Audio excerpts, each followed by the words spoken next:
in prayer. They went up into an upper room. Oh, it's in the upper room. Society. And when they were come in, they went up into an upper room. They went up into an upper room. Psalm 81. מזמור פ"א למנצח על הגיתית לאסף, לאסף, לאסף, לאסף, לאסף, לאסף. Sing aloud unto God our strength. עוזנו, עוזנו, עוזנו.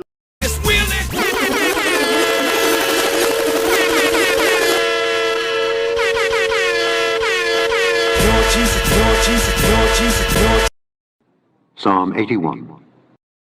מזמור פ"א למנצח על הגיתית לאסף, לאסף, לאסף, לאסף, לאסף, לאסף. Sing aloud unto God our strength.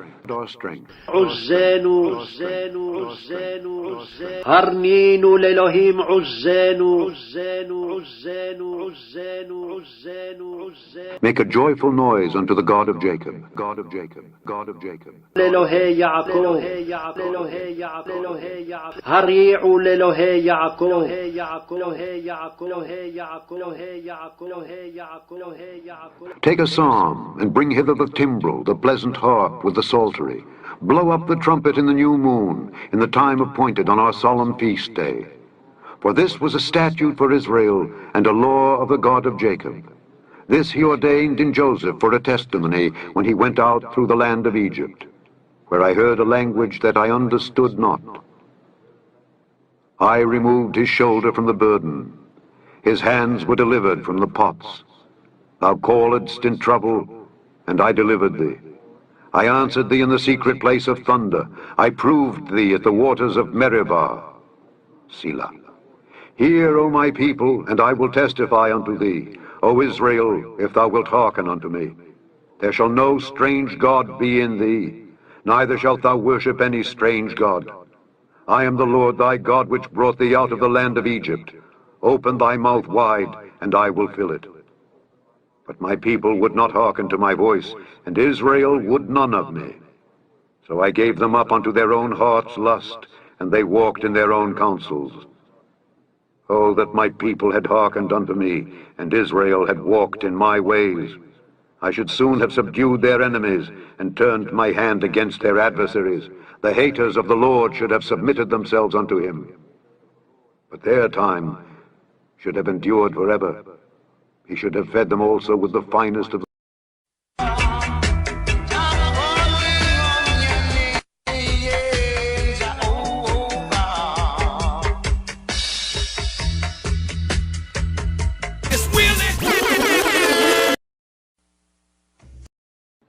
Psalm 81.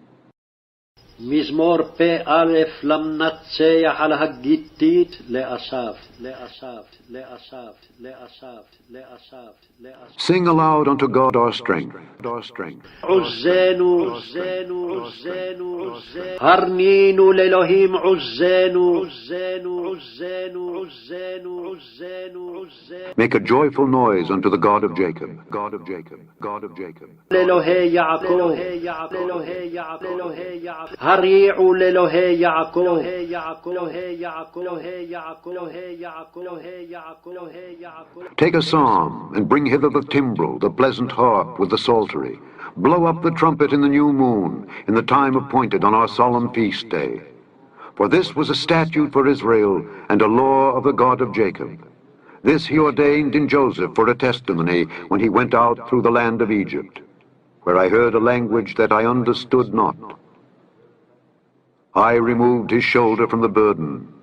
His hands were delivered from the pots. Thou calledst in trouble, and I delivered thee. I answered thee in the secret place of thunder. I proved thee at the waters of Meribah. Selah. Hear, O my people, and I will testify unto thee. O Israel, if thou wilt hearken unto me. There shall no strange god be in thee, neither shalt thou worship any strange god. I am the Lord thy God, which brought thee out of the land of Egypt. Open thy mouth wide, and I will fill it. But my people would not hearken to my voice, and Israel would none of me. So I gave them up unto their own heart's lust, and they walked in their own counsels. Oh, that my people had hearkened unto me, and Israel had walked in my ways. I should soon have subdued their enemies, and turned my hand against their adversaries. The haters of the Lord should have submitted themselves unto him. But their time should have endured forever. He should have fed them also with the finest of the wheat, and with honey out of the rock should I have satisfied, I have satisfied, I have satisfied, I have satisfied, I have satisfied, I have satisfied, I have satisfied, I have satisfied, I have satisfied, I have satisfied, I have satisfied, I have satisfied.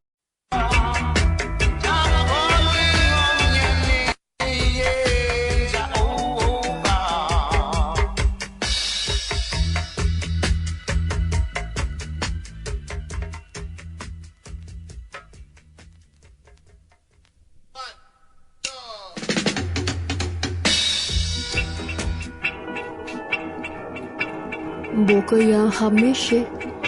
It is the 5th day of the week, and we do have a Tehillim that is recited in the 5th day of the week, found in chapter 81, and again it will be recited also in Hebrew. Let's begin.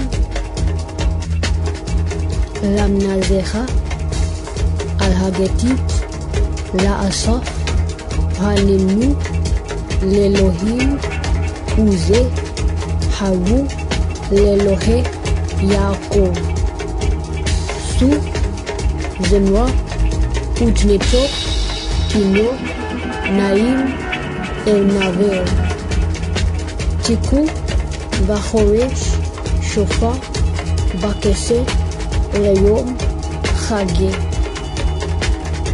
Ki Choch La Yisrael Hu Mishpot Lelohe Yaakov Edut Bihosef Sam Bezit Alriet Mizraim Sofat Lo Yadati Eshma Hasiroti Misaver Shikim Kape Midu Tavona Batzara Karata Vahaze In Basete Raam Echan Alme Oliva Sela Shema Ame Ve'eda Ba Yisrael Im Tishmale Lo Yige Vu El Zar Vilo Tishtachave Leil Necha Anoke Yahava Elohe Hamaal Me'eretz Mizraim Hachefpe Va'amale Velo Shama Ame Lakole B'Yisrael Lo Avale Va'ashache Bishverut Leba Yaku Bimoazote Nu Ame Shomea Li Yisrael Birwake Yahaleko Kimat Oeve Aknea Val Zore Ashiv Yadi Mazane Yahava Yaka Hashulo Vehe Ita Lolam Vaya Akile Mechalev Cheta Umizo Devash Asbee.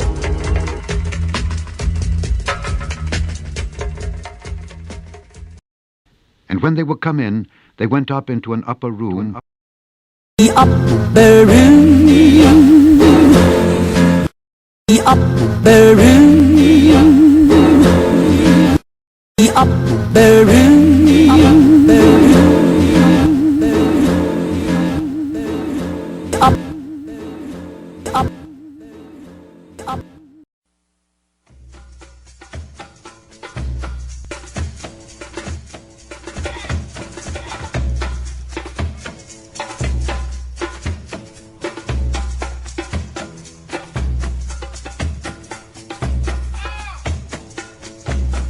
Psalm 81.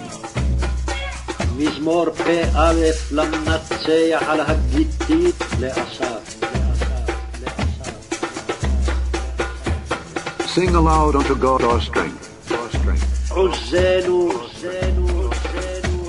הרנינו לאלוהים עוזנו. Make a joyful noise unto the God of Jacob. God of Jacob. God of Jacob. לאלוהי יעקב. הריעו לאלוהי יעקב.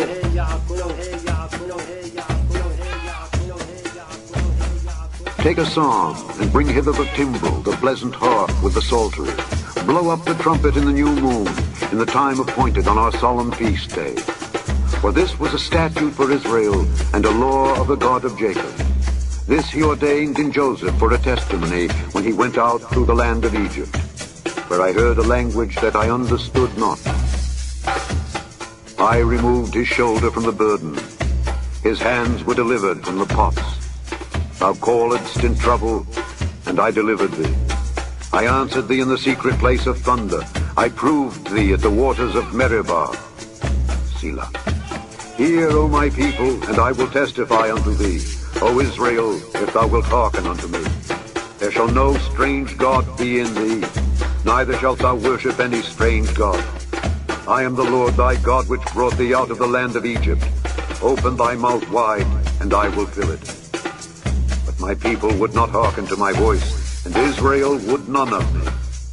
So I gave them up unto their own heart's lust, and they walked in their own counsels. Oh, that my people had hearkened unto me, and Israel had walked in my ways.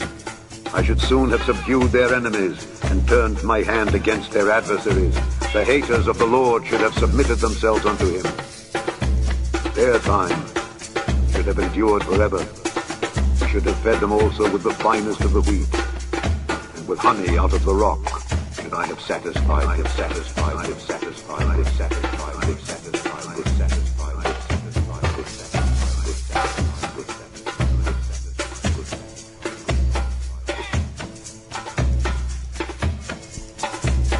מזמור פ"א למנצח על הגיתית לאסף. הרנינו לאלוהים עוזנו, הריעו לאלוהי יעקב. שאו זמרה ותנו תוף, כינור נעים עם נבל. תקעו בחודש שופר, בכסה ליום חגנו. כי חוק לישראל הוא, משפט לאלוהי יעקב. עדות בהוסף שמו, בצאתו על ארץ מצרים, שפת לא ידעתי אשמע. הסירותי מסבל שכמו, כפיו מדוד תעבורנה. בצרה קראת ואכל לצקה, אענך בסתר רעם, אבחונך על מי מריבה סלע. שמע עמי ואעידה בך, ישראל אם תשמע לי, לא יהיה בך אל זר, ולא תשתחווה לאל נחר. אנוכי אדוני אלוהיך, המעלך מארץ מצרים, הרחב פיך ואמלאהו. ולא שמע עמי לקולי, וישראל לא אבה לי. ואשלחהו בשרירות ליבם, ילכו במועצותיהם. לו עמי שומע לי, ישראל בדרכי יהלכו, ימעט אויביהם אכניע, ועל צריהם אשיב ידי. משנאי אדוני יכחשו לו, ויהי עיתם לעולם.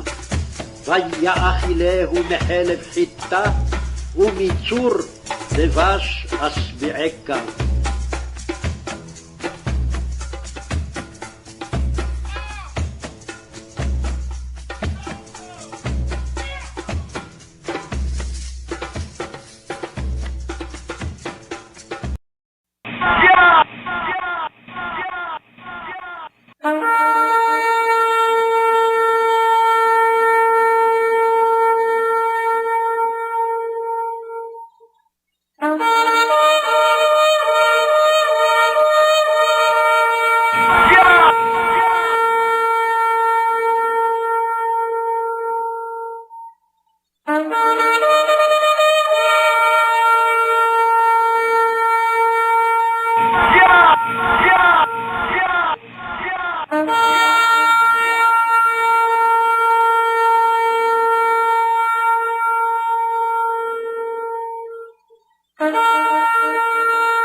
This one I sent to crew,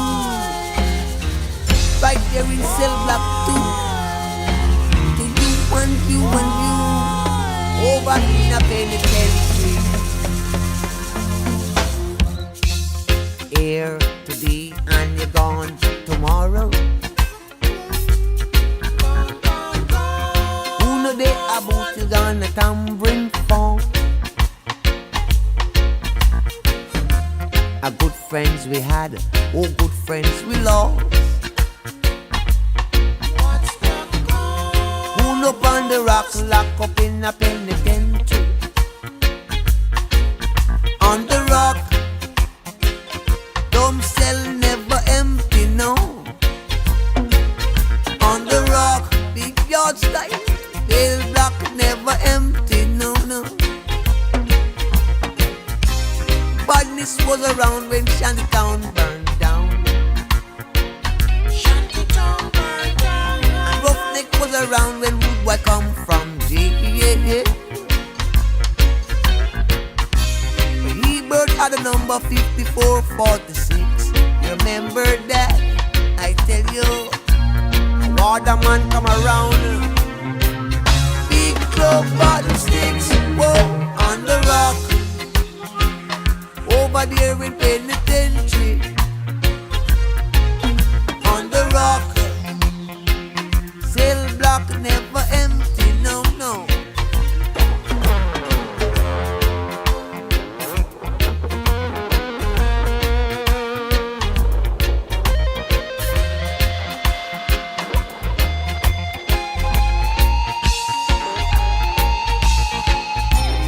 Rules in the pen, you do not borrow, don't you lend.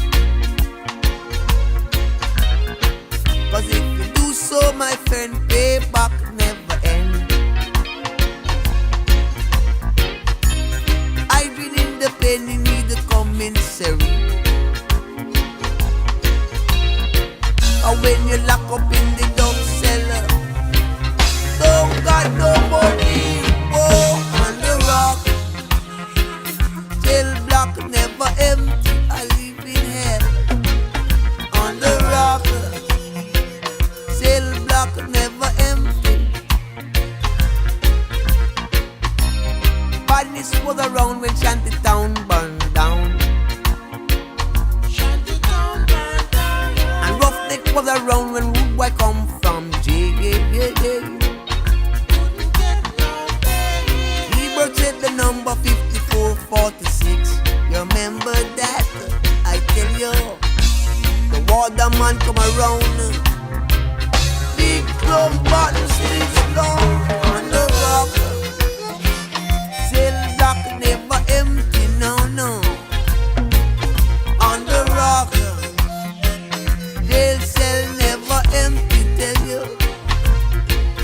On the rock, to you and you and you and you. Over there in a Rikers, in a tumbling farm. On the rock, cell block never empty, oh Lord. On the rock, to all my hydrant over there, in a put of busters, in a tumbling farm, in a TV. To you and you, to you and you, to you and you. On the rock, cell block never empty. On the rock, jail cell never empty, no. This one live get the crew, right there in cell block 2. To you and you and you and you, over in the penitentiary. Yeah!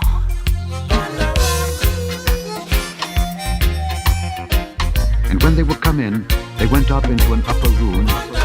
And when they would come in, and when they would come in, they went up into an upper room. They went up into an upper room, upper room, upper room.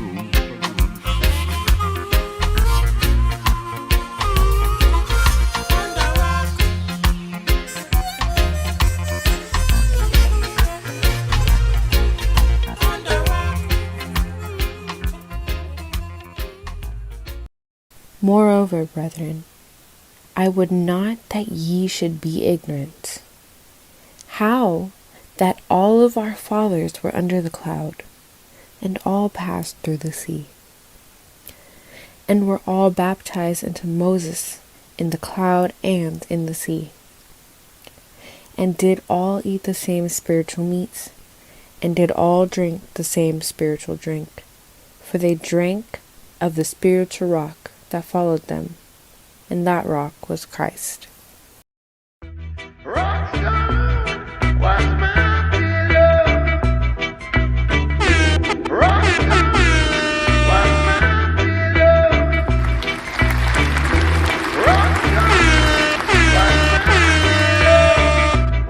Lion of Judah Society.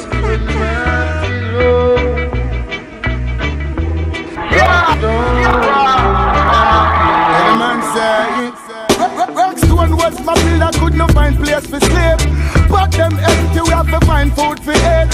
Every day we terrorize by soldiers and police. When they think them a strong man, they think them a dead. From them a play cowboy and Indian and chief. From the first to the third, straight up the 7th street. One thing in our mind, a fi jump to the base. I make it in a life, I inherit as the meat. Them pay off, self-employed, cannot get laid off. But the work me have, can't even get a day off. Who they want to stop me now, them find out, say them way off.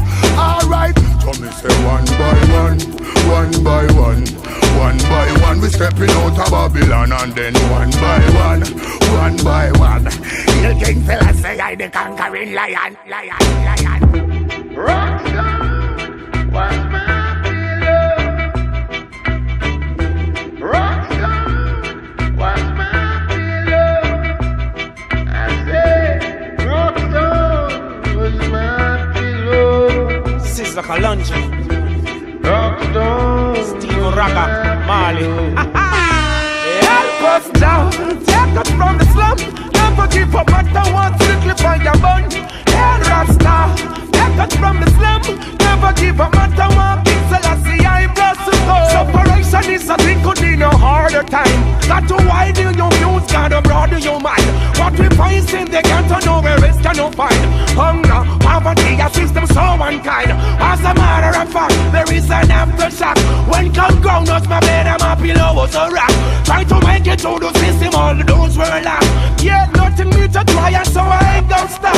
All the time they write a book on you. All sorts of other crap they would have put on you. Yet when you're in there, they would look on you. They would only stand and wanna wear the foot on you. But so see I know, Zion gone, Ethiopia, Africa fashion. Liberate the poor, the poor. Hey, man I lie to me, so I see I them want to war. I read the Bible, turn to peace and praise the Lord. Goodbye, Babylon, goodbye, goodbye.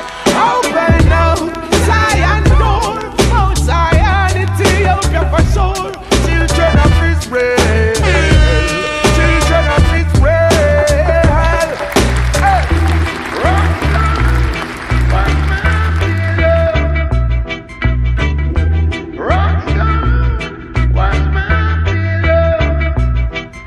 And when they were come in, they went up into an upper room. They went up into an upper room, upper room, upper room. Rockstone was my pillow. Give me now.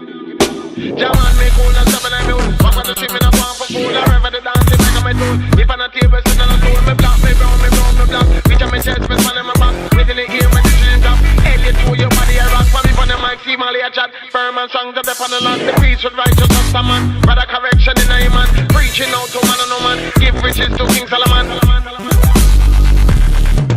No, my trouble at top. Cap on the back on the back on the top. Tweet the thing I want to come in up. Man is coming in again here from. Jackie like on the pump here, but when it's the sun, they can't say that. I don't not see you can talk. I found a mic, but I'm up in a chat. Feel me head red, me head in a flat. No fear on the mouth, nothing on the rat. Pray to jump, me never will stop. We're hot, no cold, we're cool, no hot. Live in a house, no live in a flat. Up in a side, the right to the top. Jab blue, red, the devil cannot.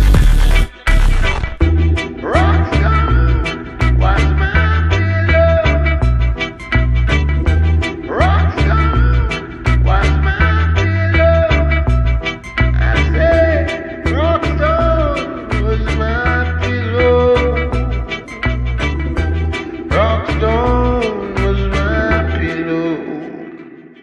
Moreover, brethren, I would not that ye should be ignorant, how that all of our fathers were under the cloud, and all passed through the sea, and were all baptized into Moses in the cloud and in the sea, and did all eat the same spiritual meats, and did all drink the same spiritual drink, for they drank of the spiritual rock that followed them, and that rock was Christ.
And when they were come in, they went up into an upper room. They went up into an upper room. Going to Mount Zion. Yes, I'm going to Zion. To Zion. I'm going to Mount Zion.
When they were come in, they went up into an upper room. They went up into an upper room. Erev Tov. Good evening. Here for the fifth day's podcast right here, Upper Room of Zion. Here on the Thursday, quote unquote, fifth day podcast right here. Fifth day of the Shabua. Here we're counting the Omer, counting the growth from first fruits, right? First fruits tomorrow after the Shabbat, counting the 7 Shabbats complete to the harvest, or what's called Pentecost. And this is why we play this particular audible here from Acts of And the when they would come in, Apostles. they went up into an upper room. They went up into an upper room. Looking forward to when Pentecost, which means the 50th day. So to count 7 Sabbaths, basic math right here, 7 Shabbats, 7th day of the week, the Shabbat, that's a full set right there, counting 7 times 7. The morrow after the 7th Shabbat, so 7 times 7, 49 plus 1, 50. So in the Koine Greek, Pentecoste means the 50th day. This brings us to the harvest, to what's called Shavuot, Shabua, a week, 7 days. We say Shabua Tov, a good, Tov, good, beneficial, acceptable, pleasant, healthy, prosperous, a good Shabua. So here we are completing here the third, right, of the 7 Shabuas, the 7 weeks, or really counting from the 7th day, the Shabbat, right? So counting the 7 sets complete. Two sevens right there, they're there clashing. Now, we would play that tune. We got an interesting little strike on that, but, they removed that, once they recognize that, that we are, this is not monetized, this particular channel, this particular podcast at this present time, because we like to share some of the roots, the reggae, other music, that helps to emphasize and highlight. As many of the prophets, even themselves, were musical, right? But be that as it may, here, for this Torah reading and feeding, we have a double, right? We have a double portion. So here, at the 5th day, we've already crossed over in our reading, of the Aliyot, the Torah readings and feedings. Usually we read a Aliyah a day. Aliyah. So the Torah portion reading and feeding, for example, right here, we're at Kedoshim, right? Kedoshim. More correctly, in English, it should be Q, Quedoshim. So that particular K there, we call that the special K because it's not kaf, ka, but it's the it's the off, right? Kedoshim, from the Kadosh. So Yahweh Eloheinu, he said even before in the previous, but here it becomes more pointed, more specific. He says that y'all, to the Bnei Yisrael, sons of Israel, y'all shall be holy ones, Kedoshim, because Ki Ani, right? Kadosh, for I am Kadosh, the Holy One. So we are to resemble him. We are to be like him, as man was created in his image after his likeness. You know what I'm saying? As the elect of God says, we should do all, right, in our human manifest, right, to approximate, that example that he has set for us. So even Robeno, Yeshua, Yeshua says, be perfect as Abinu Sheba Shemayim, our Father who art in heaven, is perfect. Perfect in what? Spirit and in truth. Speaking to the Samaritan woman, right? What he said, that God is Elohim is spirit, right? Man is a trinity, a tripartite being consisting of spirit, soul, and a carbon organic structure that we call, for lack of a better word, body, or the quote flesh. But here we have the second of this double portion, Kedoshim. So the 30th, here we have the 30th sabbatical site. So for this week, this 7, we have 2 sevens. We have the Acharei Mot, right? There we go, right there, Kedoshim, right? In the Asherit, right? The later Hebrew, the later Hebrew font. Because some would argue about the font types, you know what I mean? Whether it's the Paleo font type or it's the Asherit font type, which both of the font types are true, right? It's just according to the context right there. They still bring out the same essence. It's not the letter of the law, but it's the spirit. So right here we have Kedoshim. So in the previous of this double portion, Acharei Mot, which means after the death, context after the death of the 2 sons of Aharon, of Aaron, the high priest, it concerns the yearly Day of the Atonements, or the what's called the Yom HaKippurim in the Torah, and commonly referred to as Yom Kippur, right? The rites and the rituals of the Day of the Atonements, or more literally, Kippurim, the Day of the Coverings, right? Like almost like an insurance policy, so to speak, right? Yom HaKippurim, the rites and rituals that purged, right? That purged the people, right? Amo Yisrael, of their sins and their trespasses and transgressions, especially for that year, right? And preparing them for a new Shana, a new year. And it restored the sanctuary, the Mikdash. So even in the word Mikdash, right? We have the Kadash, Mikdash, the place, Mikdash, the sanctuary to a state of Tahora. So in the Hebrew, the word for purity or cleanness is tahora, right? So now in this, the second of this double portion, which in other times it would be, each of these would be individual. So for this week, in another type of a year, right? That's not connected with the biblical, leap year, right? We would have the Acharei Mot in one Shabua, 1 week, one strong, Acharei Mot, and then we have Kedoshim, right, in the next Shabua. But here, we have a double, right? This is a double portion, right? 2 sevens again. So this sabbatical study for the second part of the double portion, we continue, right, with the theme of purity. So from Acharei Mot here to the Kedoshim, continuing the theme, Chabarim, of purity, right? Of purity. So this double portion, yeah? So the theme of purity is continue, and it begins with Yahweh HaKadosh, the Holy One, Baruch Hu, Baruch Hashem, with Yahweh Eloheinu, with Elohim saying, Eloheinu, our Elohim saying to the Bnei Yisrael, the sons of Israel, y'all, ye must be holy. Ye must be set apart. Why? Because I, Yahweh Elohim, y'all Elohim, am Kadosh, am set apart.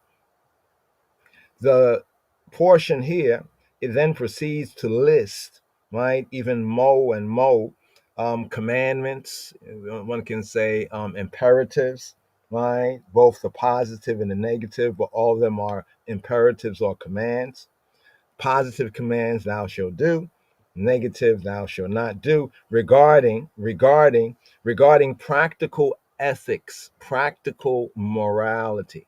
Not just like in so-called word, but morality in deed, in doing, right? Or conversely, vis-a-vis, in not doing, right? So often we look at a commandment, but we need to also see that they are the positive commands, that which we do, that regards practical, the practice of ethics and morality, and that which we are commanded not to do, that also regards the practice of ethics or morality.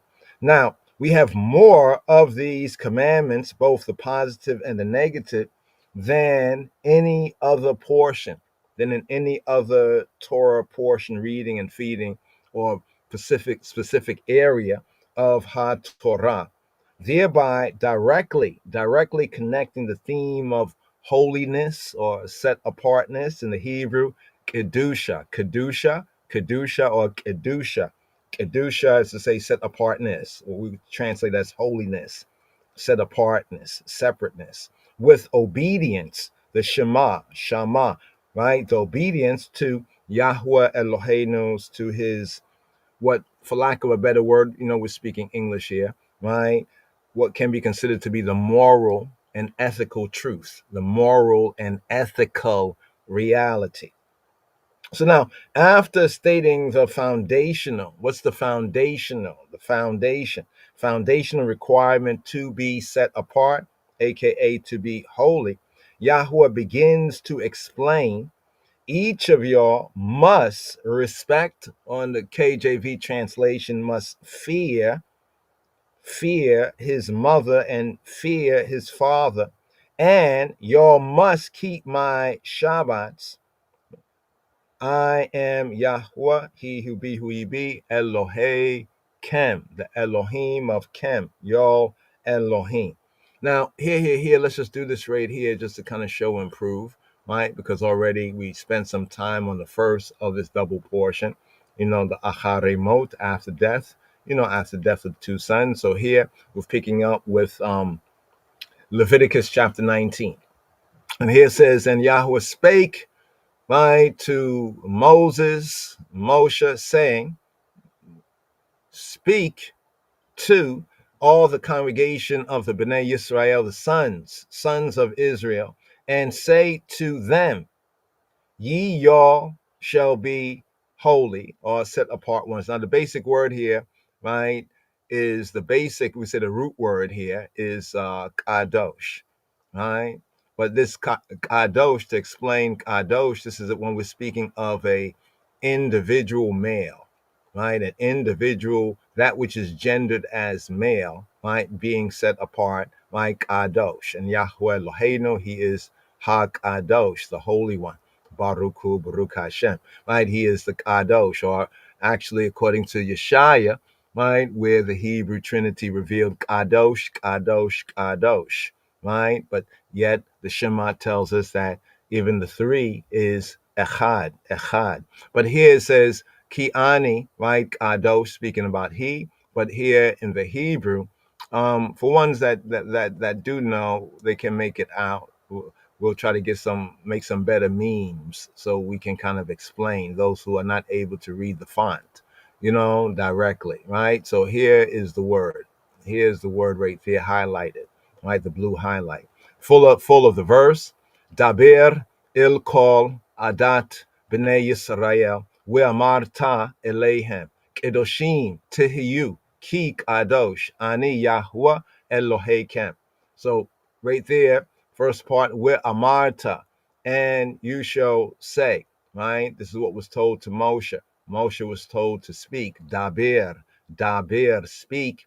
Il call to all, edat b'nei Yisrael. Speak to all the congregation, right? The witnesses of the sons, right, of Israel, Yisrael, with Amarta, with an Amarta, and say, and you male say, Elay to him, and say to them, with Amarta, Elayhem, and the I male, speaking to Moshe individually, Elayhem, say to them, Kedoshim, the highlighted word, Kedoshim, Kedoshim, Kedoshim, Kedoshim, Kedoshim, Kedoshim, Kedoshim Tihiyu, y'all shall higher. So higher, right? When we say, oh, but it's higher here. Well, yes, learn to read and understand, right, what the root words are. They're the root words. The next thing you have to learn is the binyan, the build. You have to learn how to build from the root words. Here, higher means to be, or in a literal use in Hebrew, it means was, right? So we say of Yahweh, Wehu Haya, and he, Wehu, who, he, Haya, he who was, Wehu Howe, right? He who be, presently, Wehu Yihyeh, and he who will become. He who was, he who is, and he who will become. So here, this is the root word you see, Haya. Haya means to be, to become. Literally, it was, it became, it came to pass, it existed, it happened, right? Let's say like it happened, it fell out, it happened, like something happened. What happened, Anyway, here it says Kedoshim, right? Holy ones, right? Tihiyu is to hire when you're speaking to like a group of ones and ones, usually males, right? You're saying like for them to be, right? To become. Kedoshim Tihiyu. Key. Next part that's important right here is the key. Got to get the key, right? The key, right? Key. It's an interesting, what they call the preposition. How's it brought out here, right? Primitive is a particle. It can be used as a preposition, but kind of a particle, right? Kind of a particle, also a conjunction in a sense. It actually has a sense to say like for or because, right? For, because, right?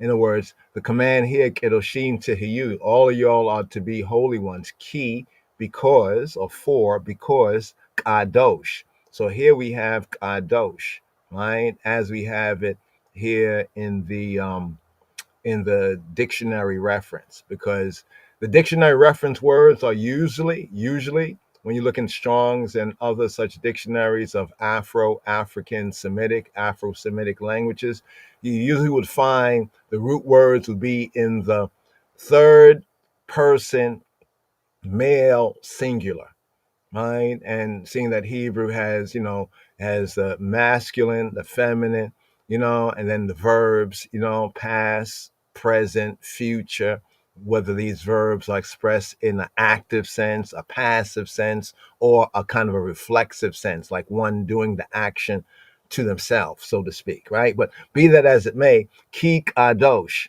So the root part of this here, right, for the 30th sabbatical study is to be set apart ones, to be holy ones, set apart.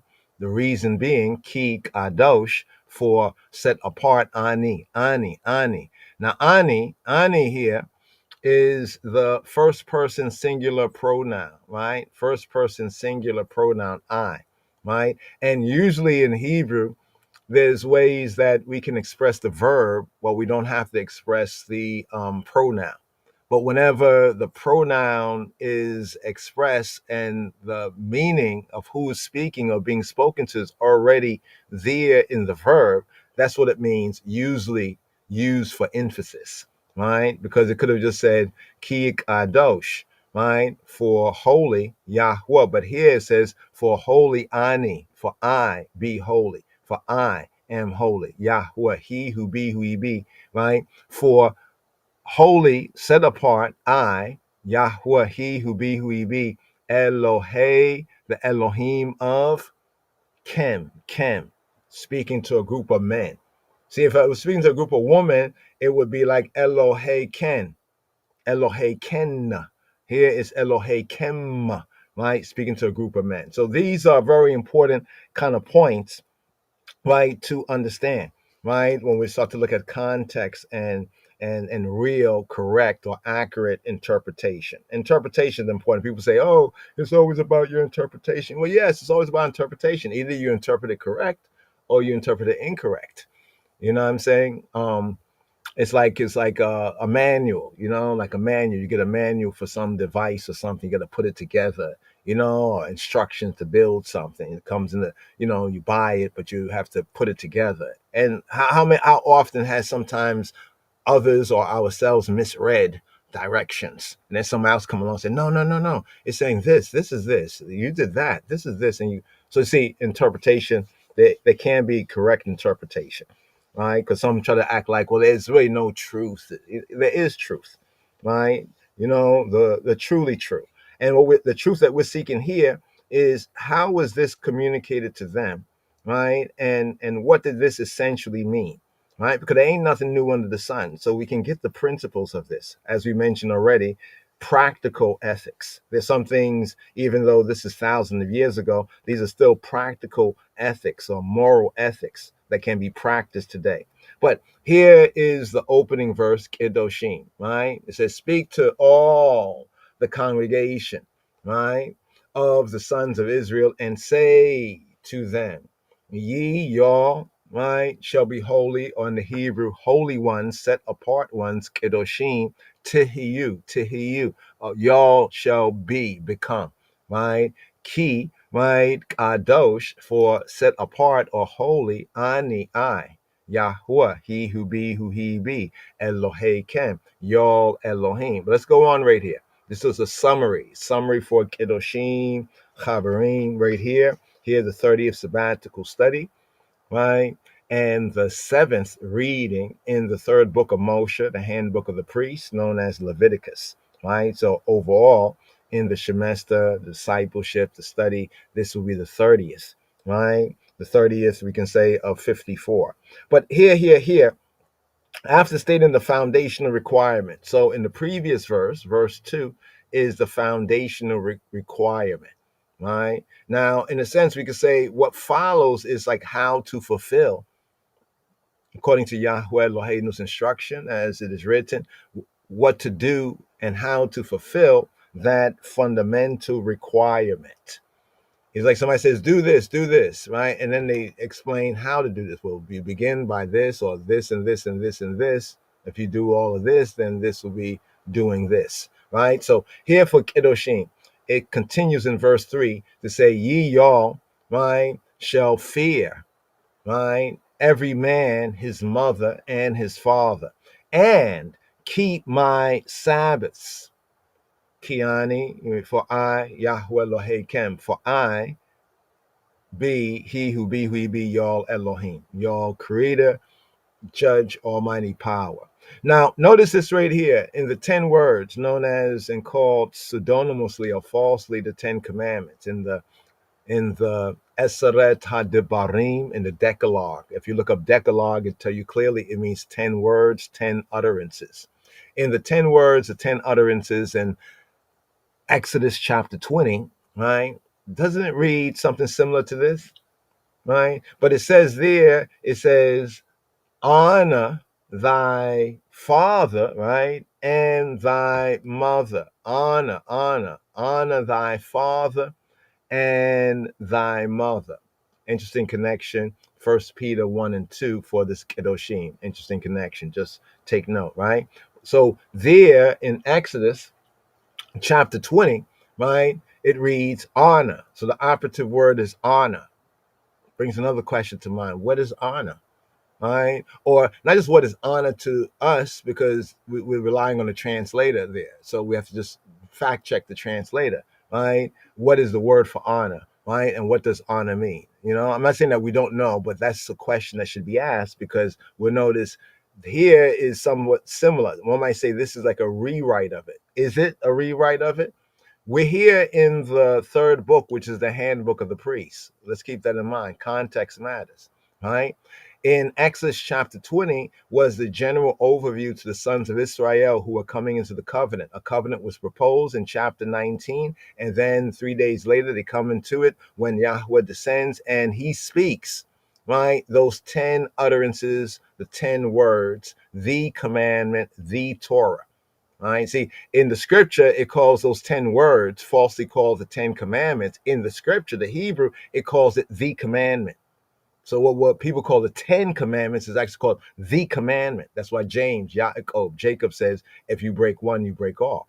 And you can go to James, because see, this understanding was there, right? So let's try to get that sort of understanding, so we understand why Jacob said, or James said, right, if you break one, you break all. And then he quotes from the law. What does he quote? He quotes from the 10 words, because they understood, they knew there was 10 words, 10 articles, 10 logical utterances, but they were one command, and they also was one Torah, one direction instruction, right? And joining upon the Bnei Yisrael and those coming into that covenant with Yahweh Eloheinu, right? The duties, responsibilities, right? We can say vertically, right, to Yahweh, and also horizontally to one another. We call that the true cross, the Tav. But be that as it may, we come to the command that says, right, or the word, more correctly, the word of the command that says, honor thy father and thy mother. But here it says, y'all shall fear every man his mother and his father. I just think this is interesting to compare this in Leviticus chapter 19, verse 3, with what we have in Exodus chapter 20, where it says, honor thy father and thy mother, right? And if you look at it as like a contradiction, you're going to miss the point. You should first look at it as, why does it read slightly differently there, right? If you ask that question, you get the right answer. But if you approach it that, oh, this is a lie, it's a contradiction, blah, blah, blah, blah, then you deserve to be in stupid zone. You'd be timed out, right? For however long it takes. But first one should say, well, why, right? And seek to investigate it. If you come to conclusion, then let the conclusion stick. You know, y'all shall fear. Now, the word fear here is Yareh. Now, here's Yareh is an interesting word, because this word Yareh and Yirah, right? Yirat, you know, the reverence, the fear of the Lord. Here, this word brings out more better reverence, standing in awe, being in awe, like we say, respect, reverence, fear. You see this down here? Here, this is just ways of bringing out the general sense of the spirit of the Hebrew, reverence. Here, it points out honor, although a different word of honor, right? Kabod, right? Kabod is used in the 10 words. Here, it uses the word Yareh. Yareh, even in a more emphatic sense, right? To dread, right? To be in astonishment, awe, right? Regard your mother and father as being awesome. But notice this word right here. This word here is often connected with the, for lack of a better word, I'm gonna call it true religion. Hebraically speaking, true religion. I know people talk about religion, yada yada yada yada, but we're not limiting this to Latin, right? But we're using Latin here, or at least English, to communicate, right? Reverence, right? Reverence, right? Godly fear or awe. This is what is often used, right, to define, like when Abraham didn't fully tell all his business to some of the other dwellers of the land concerning his relationship with his half sister, his wife, right? He said, because they said, why did you do what you did? You know what I mean? He said, well, I didn't think that there was reverence in this place. I didn't think that there was a respect to God. Like people say, people have a fear of God, a reverence, a respect for the Creator in this place. This is the sense of it. Why am I going through this? Because this is important, right? You see right here. Here they say fear, right? But to be fear is a dubious word in English, right? It can have, different sides of it, right? But here, a more better bringing out of an application of this is to revere, revere. Like if you respect somebody, you revere them, and then you end up on the bad side of them, man, that right there can frighten you. You know what I mean? Because you know you're wrong and you know you're deserving of punishment. Check, right? So, but the key thing is that this is the same word that's applied, right, to the reverence that we ought to have for God. And notice that it puts the mother here, right, before, right, the father. It's kind of interesting. You know what I'm saying? So when people say it's all about what your father is, and we keep the law, statute, and commandment. No, you don't. Because we kept the law, statute, and commandment, you remember the 10 words, the word of the commandment: honor thy father and thy mother. And then also the Torah direction, instruction here in Leviticus: you all shall fear, reverence every man his mother and his father. I've heard some people say that, well, for me, my mother and my father are God. Like in the whole God and religion confusion, some would say, well, for them, it's like their mother usually first, right, and their father, but their mother, right, often ones will focus right there and settle. Their mother is, they know their mother's not God, right, but it's like the closest to God. Think about it for a moment. You know what I'm saying? Because if you want to trace your descent, you first, of course, the seed of your father, but then after it was matured and brought forward in the womb of your mother, you go back to your mother, right? But then when you go back before that, yeah, you can go back to your father's ball sack, if you want to. But even if he shot what he shot, until Yahweh gave that spirit, that spark, nothing would happen. So you see what I'm saying? So the mother is like the closest, in that sense, connection. This is one also interesting reason when you start to look at the differences between, it says to reverence, right? To reverence, like to respect, like one would reverence God, right? Every man must do this to his mother and his father. But then in the 10 words, it says to honor thy father and thy mother. Both of these go together. I'm just like not landing the plane. I'm kind of hovering the helicopter, so to speak. I'm hovering over this particular point to say there's more to this, giving a little bit here as we are able to, and let's pick up on more of this right here.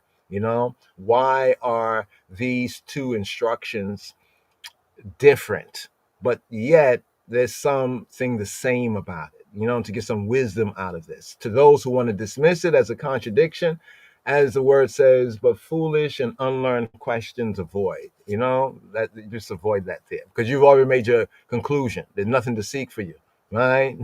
Right? Close the door. Like when Yeshua was about to heal, and the people, he said, Tabitha is just sleeping, right? She said she was just sleeping, right? And they're like, no, she's dead. And when he said she's sleeping, he's gonna go wake her up. They laughed at him. They laughed at Messiah. He's about to do that work, about to put in that work of raising up the daughter that they thought was dead, right? And what did Yeshua do? Argue with them, prove to them, have a verse in scripture. He put them outside the room and closed the door, and he went to work, and he did the deed, right? That's what we need to do, right? Close outside the distractions, and let's look at this verse here and the word of the command, right? I have to train myself out of that whole 10 commandments thing too.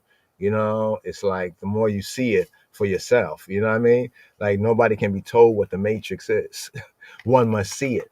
Oh, the word matrix means womb, like the mother's womb. How interesting. The mother's womb, you know what I mean? The hand that rocks the cradle, it is said, rules the world. But notice that after the fundamental, right, the fundamental requirement for holiness, right, after that is brought forward in this section of scripture for Kedoshim, the 30th sabbatical study, notice the next thing that is said, right? Notice the next thing that is said.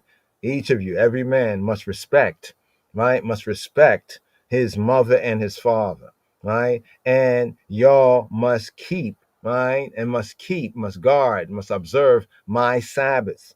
Did you notice something?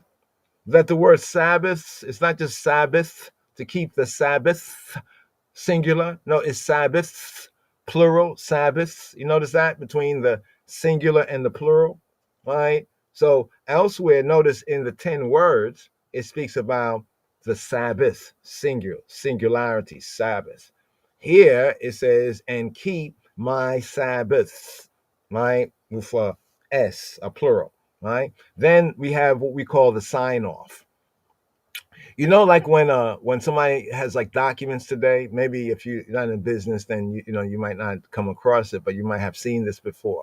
When someone has to like sign a set of documents, many of you all have to do this. Like each page you sign, each thing that you agreed to. Like they say, okay, you have to sign over here. Okay, next page, sign over here. Okay, and then you say, okay, sign down over here. Okay, and sign. You know what I'm saying? This is what Yahweh does with the word, right? If you notice. You'll notice where he signs off, like, for I, Yahweh, the Lord your God, right? For I, the Lord your God, for I am the Lord. Sometimes it's I am the Lord. All these are sign offs, right? Because the Lord, quote unquote, is Yahweh, right? And Yahweh there is the covenant name, right? The covenant name, right? So this is like the covenant name that's being used. So as part of the covenant, these are things to do, right? So he's basically signing it. And when we sign it with our name, we are attaching our authority to it, right? Like our authorities on this. So, okay, go violate this, right? And you violate me in the covenant here. It's very clear. You know what I'm saying? So from what things might be, there's parts of the law, what's in the law, when I say the law, the Torah generally, the 5 books of Moses, there's parts of it that is Moshe's advice or what Moshe was allowed, right, by Yahweh to bring forward, understanding the people, right? Parts of it are things that were traditions of the elders and based on the elders. I'm talking about in the 5 books of Moses, right? It's not everything that we find there that it is Yahweh speaking or even condoning it. You know what I'm saying? But the things that he signs off, the thing where we get to sign off, like I am the Lord your God, we can take this as, okay, these are the areas he's signing off on right here. You know what I'm saying? Because, okay, the serpent did such and such. It just describes what the serpent did in the situation. You know what I mean? When Yahweh enters into the situation, walks in the garden in the cool of the day and starts speaking and looking for Adam and talking to, Adam and talking to Eve and talking to the serpent, there we can say, okay, this in context is what Yahweh has said. I've heard people sometimes just quote anything in the Bible and they act like this is the Lord speaking.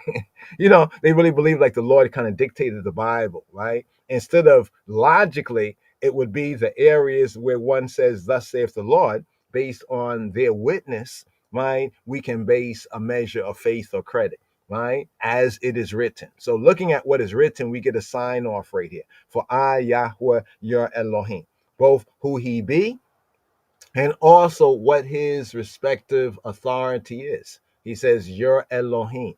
So we have to understand what Elohim, right, actually means. I know some will be like the Elohim thing, right? But hopefully we'll get into a whole build on that. But here we're going to say what we know is true and can prove, right? Elohim. Elohim refers to Yahweh, right, as creator and as judge, right? In essence, as the almighty power, right? But here he's saying, I am your creator, right? I am your judge, because he was the judge for Yisrael and bringing them out of Mitzrayim, right? He judged Israel innocent or tzaddik, right? And he judged Pharaoh and his Rasha, ratchet criminal, right? And he executed the judgment. But be that as it may, notice how this comes in, right here, right after laying the foundational requirement, right? The duty to revere, right? Here, as we have it in Leviticus chapter 19, and the duty to honor, as we have it in the 10 words, falsely called the 10 commandments, in the commandment, 10 words in Exodus chapter 20, right? One's parents, father and mother, mother and father. It recalls what we know Hebraically as the fifth word of the command. The fifth word of the command is the starting point of learning to respect, to honor other people in our lives. Did you know that? Once again, just to repeat this, the duty to revere, right, and or honor one's parents, whether one says father and mother, or mother and father, they recall the fifth word of the commandment in Exodus chapter 20, right? And this is the starting point of learning, right? Learning, practicing, and even perfecting to respect and to honor other people in our lives.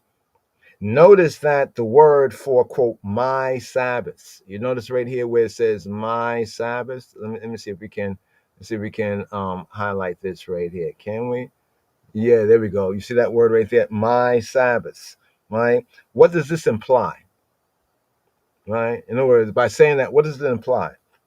Is it talking about just the Saturday, the seventh day, Saturday Sabbath? Does it imply that? Actually implies both.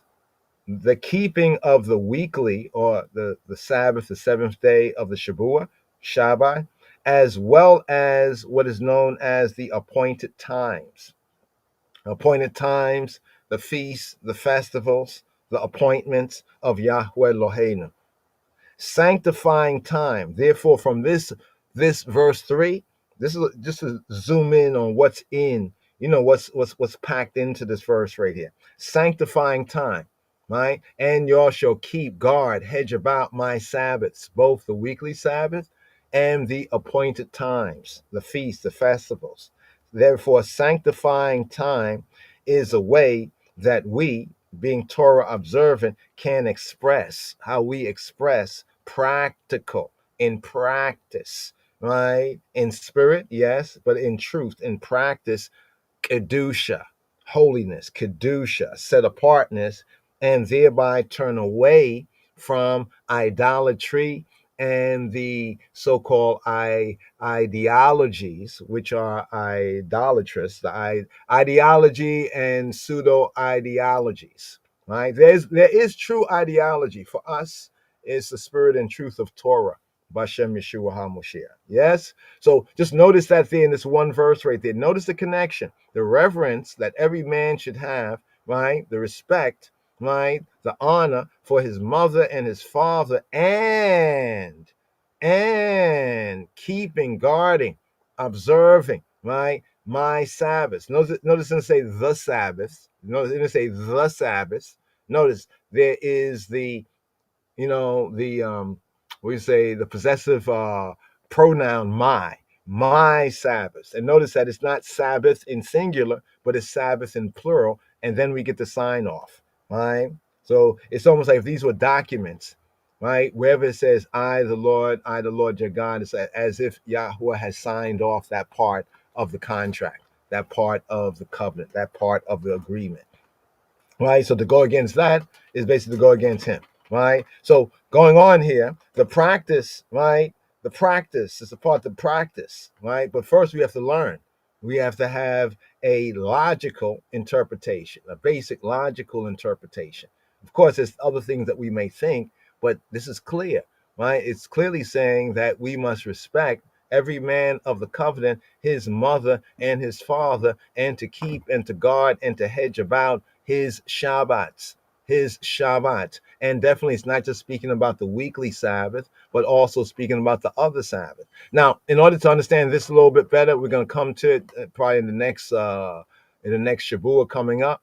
We're going to come to Leviticus chapter 23. If you want to scroll ahead, put in your notes, Leviticus chapter 23, it explains in the first I'll say 5 to 10 verses, the two different Sabbaths, right? When I say two different Sabbaths, Sabbath in its dual application, so to speak. In the weekly Shabbat, which is called the Shabbat, keep the Sabbath day, the day of the Sabbath, the seventh day, and it also explains his Shabbaton. For example, did you know that Yom HaKippurim, the Day of Atonement, which is the beginning and one of the main the main presentations in Acharei Mot, the Day of Atonement is called his Shabbat, right? His Shabbat. It's a Sabbath day, that Day of Atonement, the day where we afflict our soul. But be that as it may, the Israelites were to practice mercy, right? Practice mercy by providing for the poor and strangers, by leaving the edges of the field unharvested. Did you know that? Right? I'm talking about just overview of what's in this Kedoshim regarding the fundamental requirement to be set apart.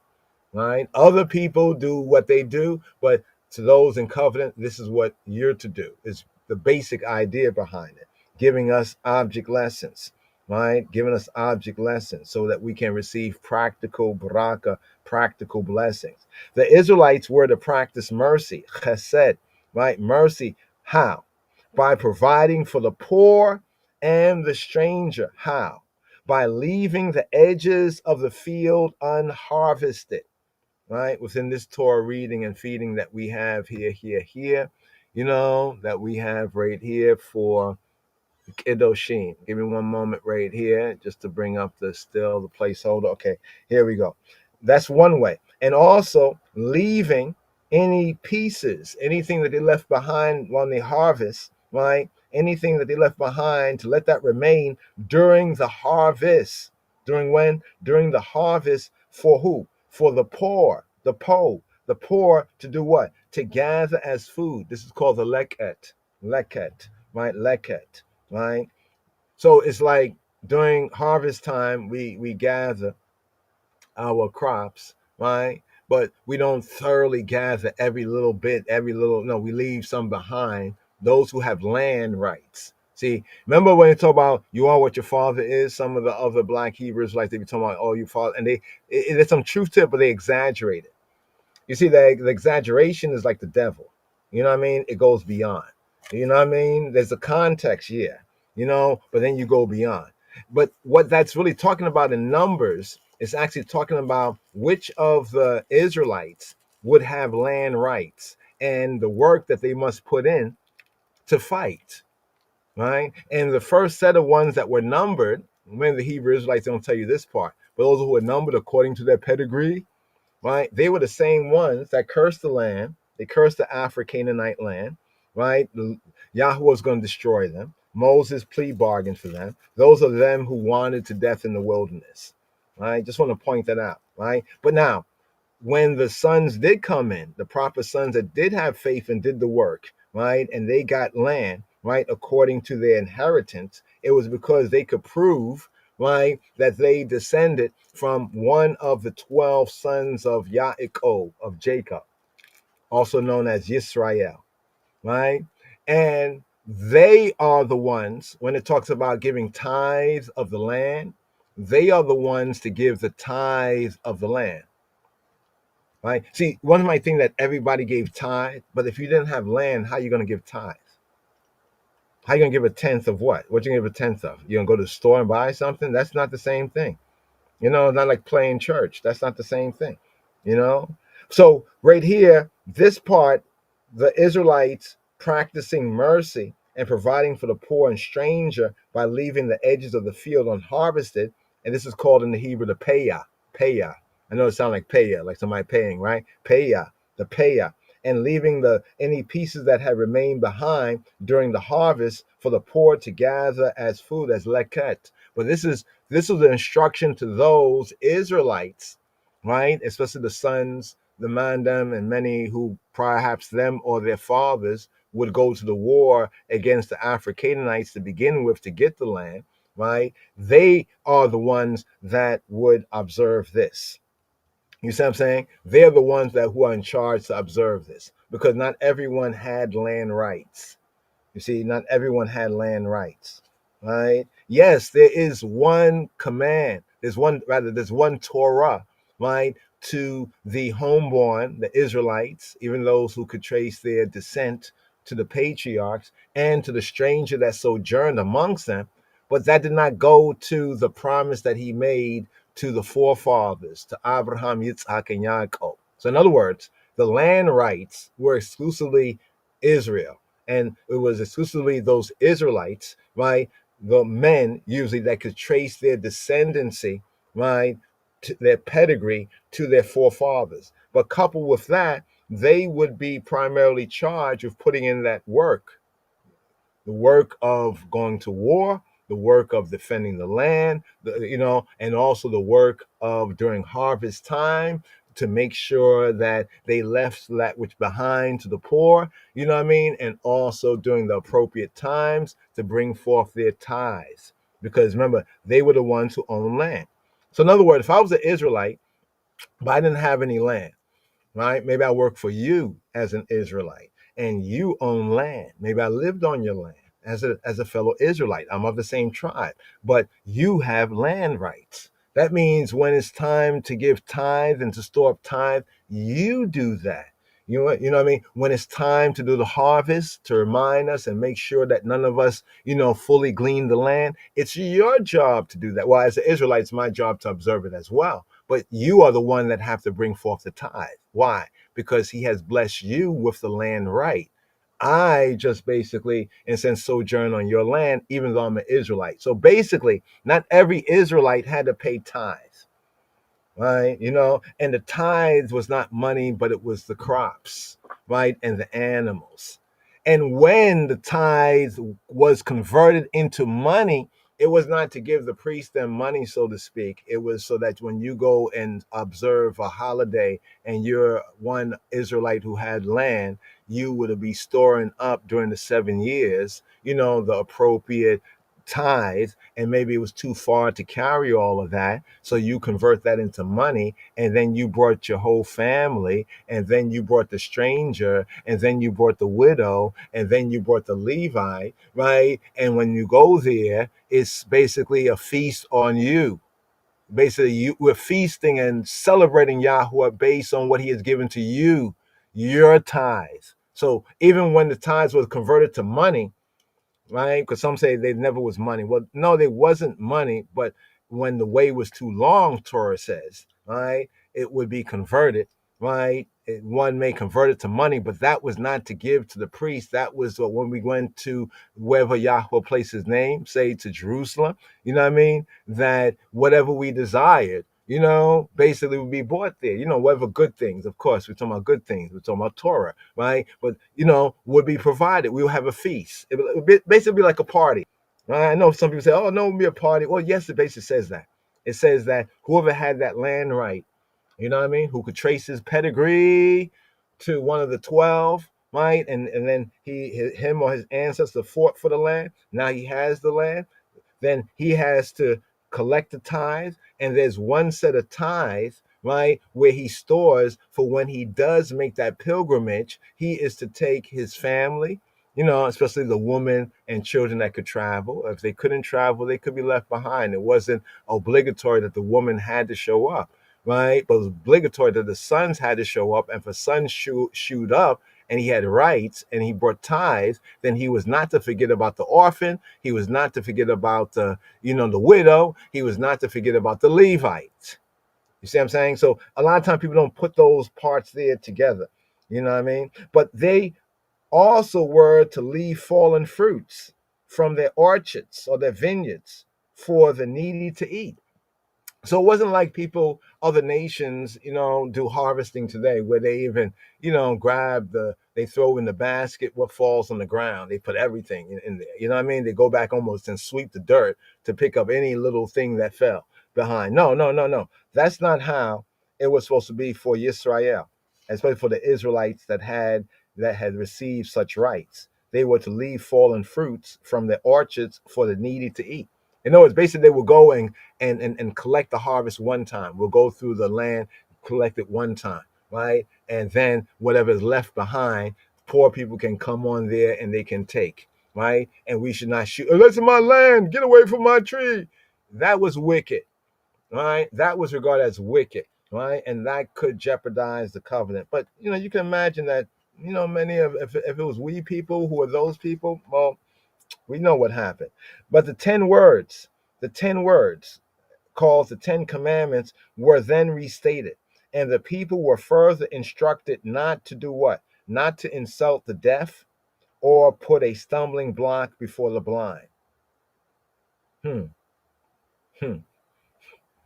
It's kind of funny. I'm thinking about that one right there about the insult the deaf or put a stumbling block before the blind. Just how we speak. What you can't hear me? What's wrong with you? You can't hear me? We'd be saying wild stuff, and maybe somebody does have hearing problem. Never know. It can happen. We're talking about flesh. Anyway, they were to use a good eye. What's called a good eye. The good eye, right? When judging others and not to bear grudges. In fact, in the Torah, it speaks about having the bad eye.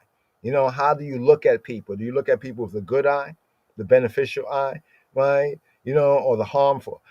Indeed, the essence of Kedusha, of holiness, set apartness, may be stated as simply, and this is what the ancient sages had come to the conclusion of, and even in the time of Moshiach, Robenu, he even said it, right? Because this is what the true scholars of Torah, aka rabbis and other Talmudim disciples, understood. From studying the scripture, how could we sum up this idea of Kedusha? Right? Kedusha. So when Yeshua even said, "You shall love your neighbor as thyself," he wasn't making up something new. He was stating to them something they should already have known, but had failed to practice. You shall love your neighbor as yourself. Elohim further instructs the people to love the stranger in their midst. Right? The only difference between the stranger in our midst, right, and the stranger who is of a other nation somewhere else is this stranger is living amongst us, and we are Yisrael, and the covenant was given to us. We have been chosen for a purpose, right? So therefore, if we show wrong or show bad, it's not just on us, but it's on our God, our Father, our Creator. Check. So we were further instructed to love the stranger in their midst. Kamoka. Actually, kamoka in the Hebrew means kamo means as or like ka, you or you male. Kamoka would mean like yourself, male, right? Like yourself, right? Like, so though the stranger's not an Israelite, say the stranger's a man, right? We should love him, as ourselves. So we shouldn't disrespect him as a man because, he's a stranger. He's from another nation. We Israel. And let me show you over here in the scrolls. No, we should love them kamoka, Yahweh says. Love them as, right? Love them themselves as they love themselves. For the Beta Israel, Yisrael, were strangers in the land of Mitzrayim.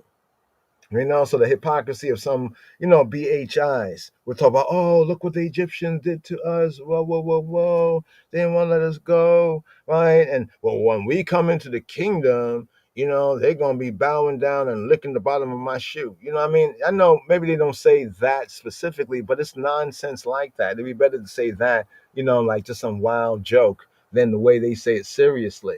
It violates, right? It violates the fundamental principle of Kedusha. For example, if the other nations did us evil and we say, all right, we're going to get you back. We're going to do evil just like you did to us, right? Wouldn't that make us equal to them? And therefore, wouldn't that make us evil? Now, of course, somebody might say, well, if the Lord is going to tell us we're going to do that, show me where. Where he said we're going to do that.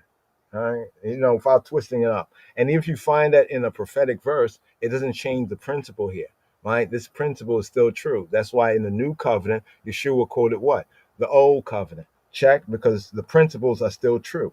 So there's also the laws of Kilayim. Kilayim. We're going to get into more details, but Kilayim, Kilayin, Kilayim. They are then given. What is this? Kilayim is a series of prohibitions against the intermixing of certain breeds and species, right? So getting into this set apartness, it even goes as far as what we know as kalayim, which is a series of prohibitions against intermixing of certain breeds and certain species. The Beta Israel, the Bnei Yisrael, must not interbreed different species of cattle or mix different types of seed in their field.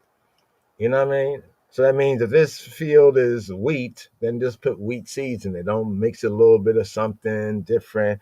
You like variety is the spice of life. No, no, no. Yes, variety is good, right? But there must not be a intermixing of different species. In other words, the cattle, all this stuff that's going on today, right? And was going on then. Ain't nothing new in the sun. Or mix different type of seeds in their field. Now, this here brings a whole interesting point today when we think about what's going on with food and food production. A mango, a mango and guago. Yeah, this is a guago. A what? A guago. It's a little bit of this, it's a little bit of that. Well, Yahweh said it's for us not to do that. Maybe it's good for others, but for us, it's a violation. They and we are also not to wear clothing made from the mixture of two kinds of fabric. These are some very interesting areas of study, even outside of the specific Torah reading and feeding here, right? Because even on that point about wearing clothing made of different, like two kinds of fabric, there's some very interesting, I might call it secular. There's not really a religious study, but one saw this here, and well, actually, they started to find harmful side effects from mixing of fabrics, right? And then maybe a Jew, a Yehudi amongst them, might have shouted out, "Hey, that sounds like sha'atnets." And they said, "Sha'atnets? What's sha'atnets? Shanez. Oh, that's the mixing of two kind of fabric that here in the Torah said that we're not to do it." And then they actually found a scientific justification behind why that's not a good thing to do and why there can be various physical side effects, health related side effects with the mixing, right, of two kinds of fabric. So there's real study behind something that others would say, "Oh, this is superstitious. The Israelites were just superstitious." No, right? There's actually real evidence, right, and real side effects that are medically and scientifically documented. In addition, the fruit of a newly planted tree. Notice this. So when ones and ones will be in the land, and there's like you plant a new fruit tree, right? Well, the fruit of newly planted trees may not be eaten. Just want to pause there for a moment. Everybody said, "What do you mean they can't be eaten? So why we're planting it to begin with?" Okay, here the fullness. The fruit of a newly planted tree was not to be eaten until the 5th year, right? Until the 5th year. The 5th year, yeah. So that means the 5th year, yeah. That means so we plant a tree today. It's a fruit tree, whatever kind of fruit tree, right? And so every year, we're seeing how it goes about, right? And fruit is beginning to grow, on it, produce fruit. But none of that do we eat. We're not to eat none of that, right? Until the 5th year, right? Until the 5th year. And any fruit yielded by the tree in these years is called orla, right? Or like blocked, right? It's like blocked, orla. I think it's in a sense like almost like uncircumcised in a sense. It's like blocked. Right now, that one is an interesting one. Not to get into the details behind that, but just make note of that.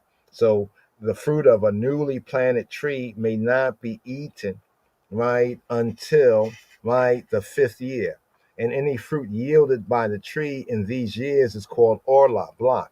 The interesting thing I found out, because after reading some of this, we began to recognize things that we had heard before, like professional wine growers, some professional wine growers, right? They also say the same thing, that when they start a vineyard, they start growing grapes, that for I think several years, for like 3 to 5 or so years, right? None of those first grapes that are grown, right, do they use in making wine. It's almost like the land has to, that whole process is, it's like it got to get in its groove, right? But there's real world backative to this. But here's the point. All this was mentioned years ago. Well, not years ago, but one can say thousands of years ago, right? Thousands of years ago, and was thought by many people to be superstitious, right? For example, the fruit from the tree is orla, is forbidden, it's blocked off during the first 4 years after the tree was planted. During the 4th year, all the fruit is considered fit, right? During the what? The 4th year, the fruit is considered, right? The fruit is considered fit for Yahweh, for Elohim, and therefore it is holy.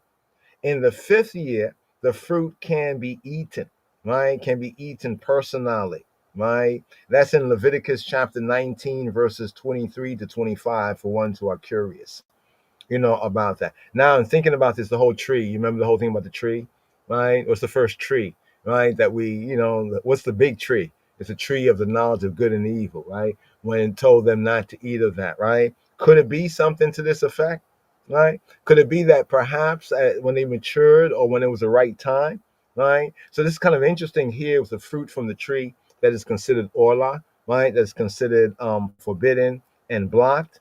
So in the 4th year, is fit for Elohim, and therefore it's like offered, in that sense, right? And holy, therefore it's offered to Elohim. Then in the next year, right, the fruit of the tree may be eaten, may be eaten by, you can say, the planter and those who the tree, more or less is their tree, so to speak. Lastly, but not leastly, just to seal up here, this is just to kind of bring out holiness, set apartness, right?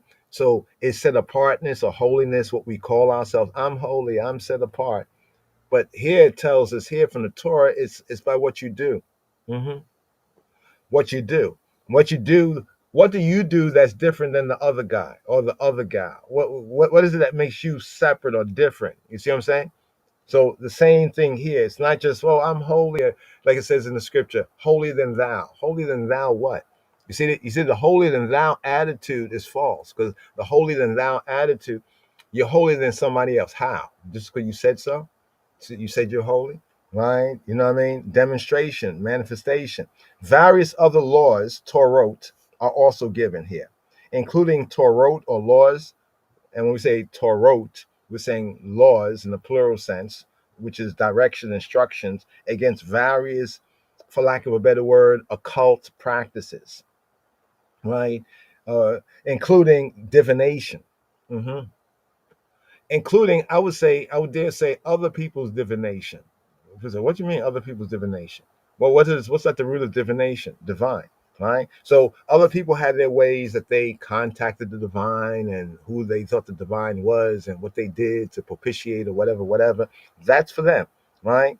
Eating blood, right? Against eating blood, against defiling and disfiguring the body, to say like the temple, right? Engaging in prostitution, right? And the despicable, disgusting, heinous practice of child sacrifice.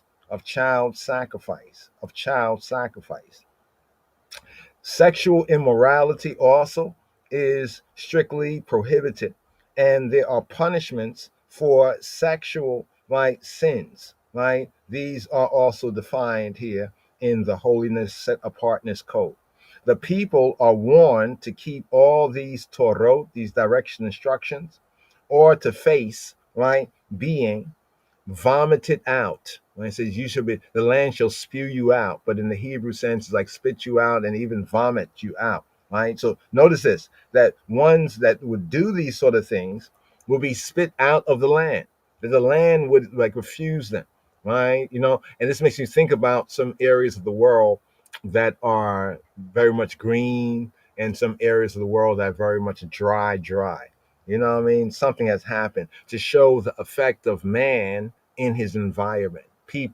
How people affect the environment. There's just this little point I like to make. It's in one of the states, I forget which state it was, but they had a lack of water. So that somebody has some so-called ingenious idea right? To somehow take the water that they use, like from their sinks and the toilet even, and they found a way to filterize it. Yeah, they found a way to filterize it. But what they found is that even when it got filtered, right, and it was so-called a little bit better, right, that even when these things went into the land, like a lot of these from the toilets and the water from the sink and everything, it went into parts of the land, and somehow when it went into the land, through the whole process. You remember in science class they say that how the water rains and then how it goes up, it returns back up into the sky and then it comes down again. And they found that because people were doing this, they were not properly disposing, right, of the water. They didn't have good hygienic ways. That the land, they found like people were taking a lot of drugs. They were taking a lot of the pharmaceutical drugs, and they found these byproducts, right, within the land, and they found that somehow this was getting back into the circulation through rain and other natural processes, right? So what's kind of interesting is how if people are doing certain practices, right, body fluid discharges, these things go around and around and around. You know what I'm saying? Within this closed what we say, simulation, within this closed simulation called the planet, the earthly plane, can come back, right? So the sense of the land spitting or vomiting people out is not really far-fetched, right? It can get to a certain point that because of the practice of the people, the land is very hard to live in. The land is the land is living, right? And the land is responsive, right, to the people like a cancer or a virus because of their their unhygienic ways, right? But the portion right here, it ends with this, right? This 30th sabbatical study. Here we're reading from Leviticus chapter 9 to Leviticus chapter 20, verse 27. It ends with this: y'all shall be holy to me. It says, y'all shall be what? Set apart to me. That's a key right there too, right? The fact that it says, y'all shall be holy to me. Let me see if I can just get this part here. Let's see, go to the last verse right here, right? Y'all shall be holy. There we go, right there, right? It says, you belong to God, children. Yeah. It says, y'all shall be holy to me. You see what it says? Holy to me. Y'all shall be set apart to me, right? So it's a relationship. You know what I mean? A covenant relationship. For I, Yahweh, am Kadosh. I am set apart. And have done what? And have severed you. Severed. Right? Here we go. Severed. Badal. Badal. Badal is an interesting word because when we read in Genesis how different things were separated, from each other. The waters and this and that was separate. It uses the same word here, right? Badal. How you were divided or separated or set apart. But this often is brought out even in translation because he has made a distinction, right? He has made a difference, right? A distinction, right? Here we go down here to divide in various senses. In the figurative senses, to separate or distinguish, differ.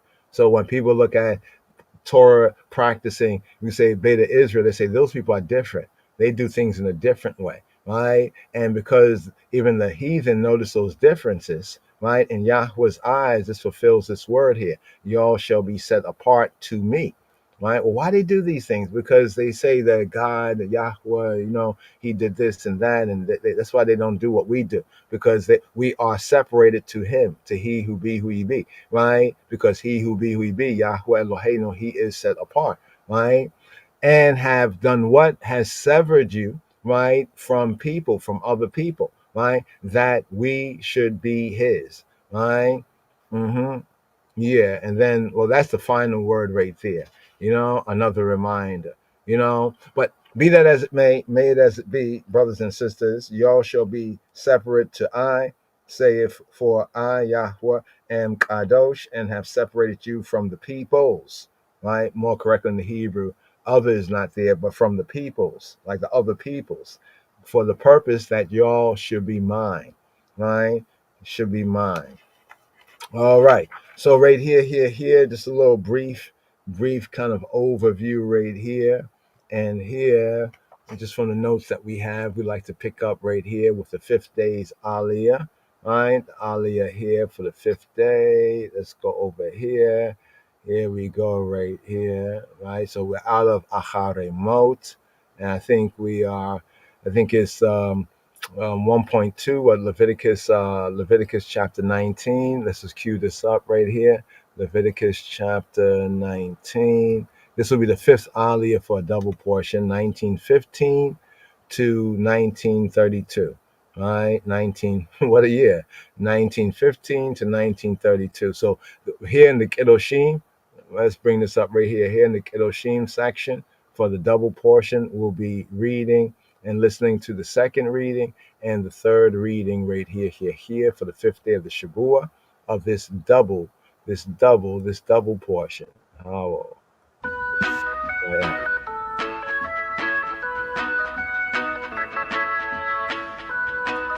And here, Shema Yisrael, here, for the Sheni Aliyah for Kedoshim, here in a double portion.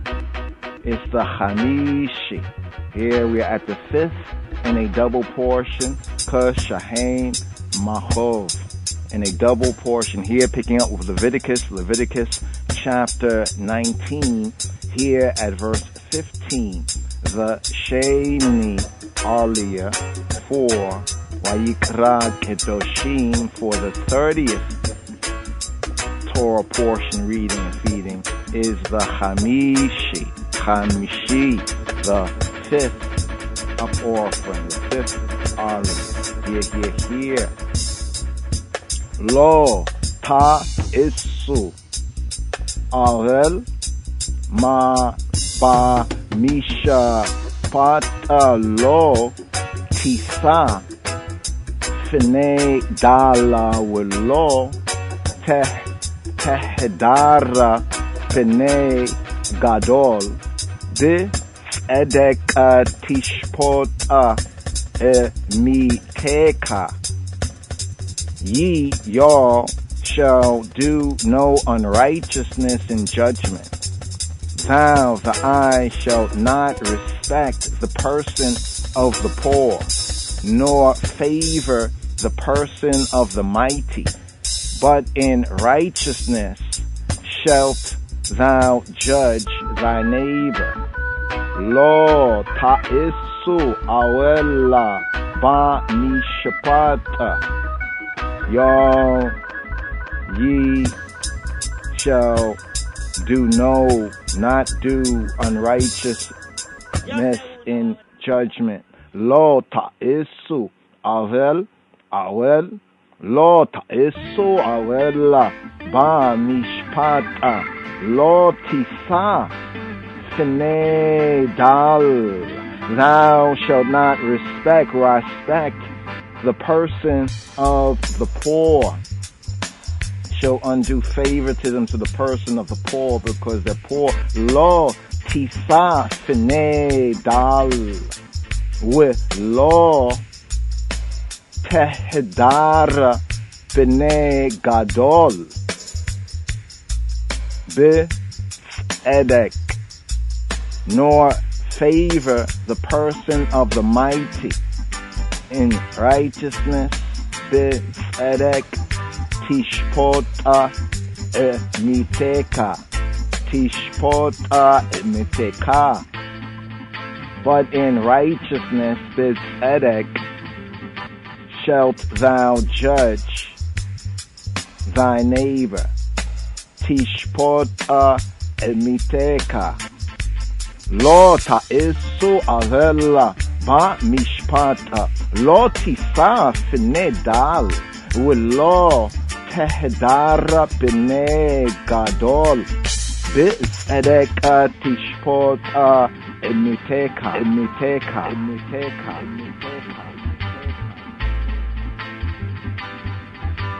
And the beginning of the second Aliyah, the Sheni here at verse 15. Lo ta isu awel ba mishpat lo tisa fine dalaw lo tehedar b'nei gadol b'tzedeka tishpota miteka. Ye shall do no unrighteousness in judgment. Thou shalt not respect the person of the poor, nor honor the person of the mighty, but in righteousness shalt thou judge thy neighbor. Thou shalt not go up and down as a talebearer among thy people, neither shalt thou stand against the blood of thy neighbor. Ani Yahuwah, I be Jehovah, he who be who he be.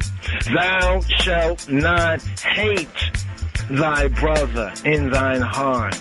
Thou shalt in any wise rebuke thy neighbor, and not suffer chatiyat, sin, Acharei, upon him. Thou shalt not avenge nor bear any grudge against the children of thy people, but thou shalt love thy neighbor as thyself. Ani Yahuwah, I be Jehovah, he who be who he be. Ye shall keep my statutes. Thou shalt not let thy cattle gender with a diverse kind. Thou shalt not sow thy field with mingled seed, neither shall a garment mingled of linen and woolen come upon thee. And whosoever lieth carnally with a woman that is a bondmaid betrothed to an husband, and not at all redeemed, nor freedom given her, she shall be scourged.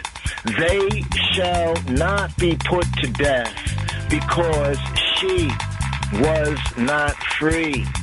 And he shall bring his trespass offering to the Yahweh, he who be who he be, to the Petach, the door of the Ohel Moed, of the tabernacle of the congregation, the tent of meeting, even a ram for a trespass offering. And Kohen, the priest, shall make an atonement for him with the ram of the trespass offering, Lifnei Yahuwah, before Jehovah, for his chati'at, for his Acharei, his sin, his lack, his forfeiture, which he hath done. And the chati'at, the Acharei, the sin, the lack, the forfeiture, which he hath done, shall be forgiven him. And here's the fulfillment of the second aliyah, the Sheni, and here at verse 23, we pick up with the Shalishi, the third aliyah, the Shalishi, at verse 23. Wiki tabu illaha aretza unat aetem kola eitz ma'ikal wa iraltem ara lato eta pio shalosh shanim yihye lakem Erelim lo Yaakov shekel. Verse 23 for the Shelishi, the third Aliyah. And when ye all shall come into the land, and shall have planted all manner of trees for food, then ye shall count the fruit thereof as uncircumcised. 3 years shall it be as uncircumcised to you. It shall not be eaten of. But in the 4th year, all the fruit thereof shall be holy, set apart to praise the Yahweh, he who be with all. And in the 5th year shall ye all eat of the fruit thereof, that it may yield to you the increase thereof. Ani Yahweh Elohim, I be the Yahweh, he who be, we be your Elohim. Ye y'all shall not eat anything with the blood, neither shall ye use enchantment, nor observe times. Ye all shall not round the corners of your heads, neither shalt thou mar the corners of thy beard. Ye all shall not make any cuttings in your flesh for the dead, nor print any marks upon you. Ani Yahweh, I be the Yahweh, he who be Jehovah. Do not prostitute thy daughter to cause her to be a whore, lest the land fall to whoredom, and the land become full of wickedness, righteousness. Ye all shall keep my Sabbaths, and reverence my sanctuary. Ani Yahweh, I be Jehovah. Regard not them that have familiar spirits, obia, neither seek after wizards, to be defiled by them. Ani Yahweh Elohim, I be Jehovah, your Elohim. Thou shalt rise up before the hoary head, the gray head, and honor the face of the old man, and fear and reverence, respect Eloheka, the I Elohim. Ani Yahweh, I be Jehovah.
Yes.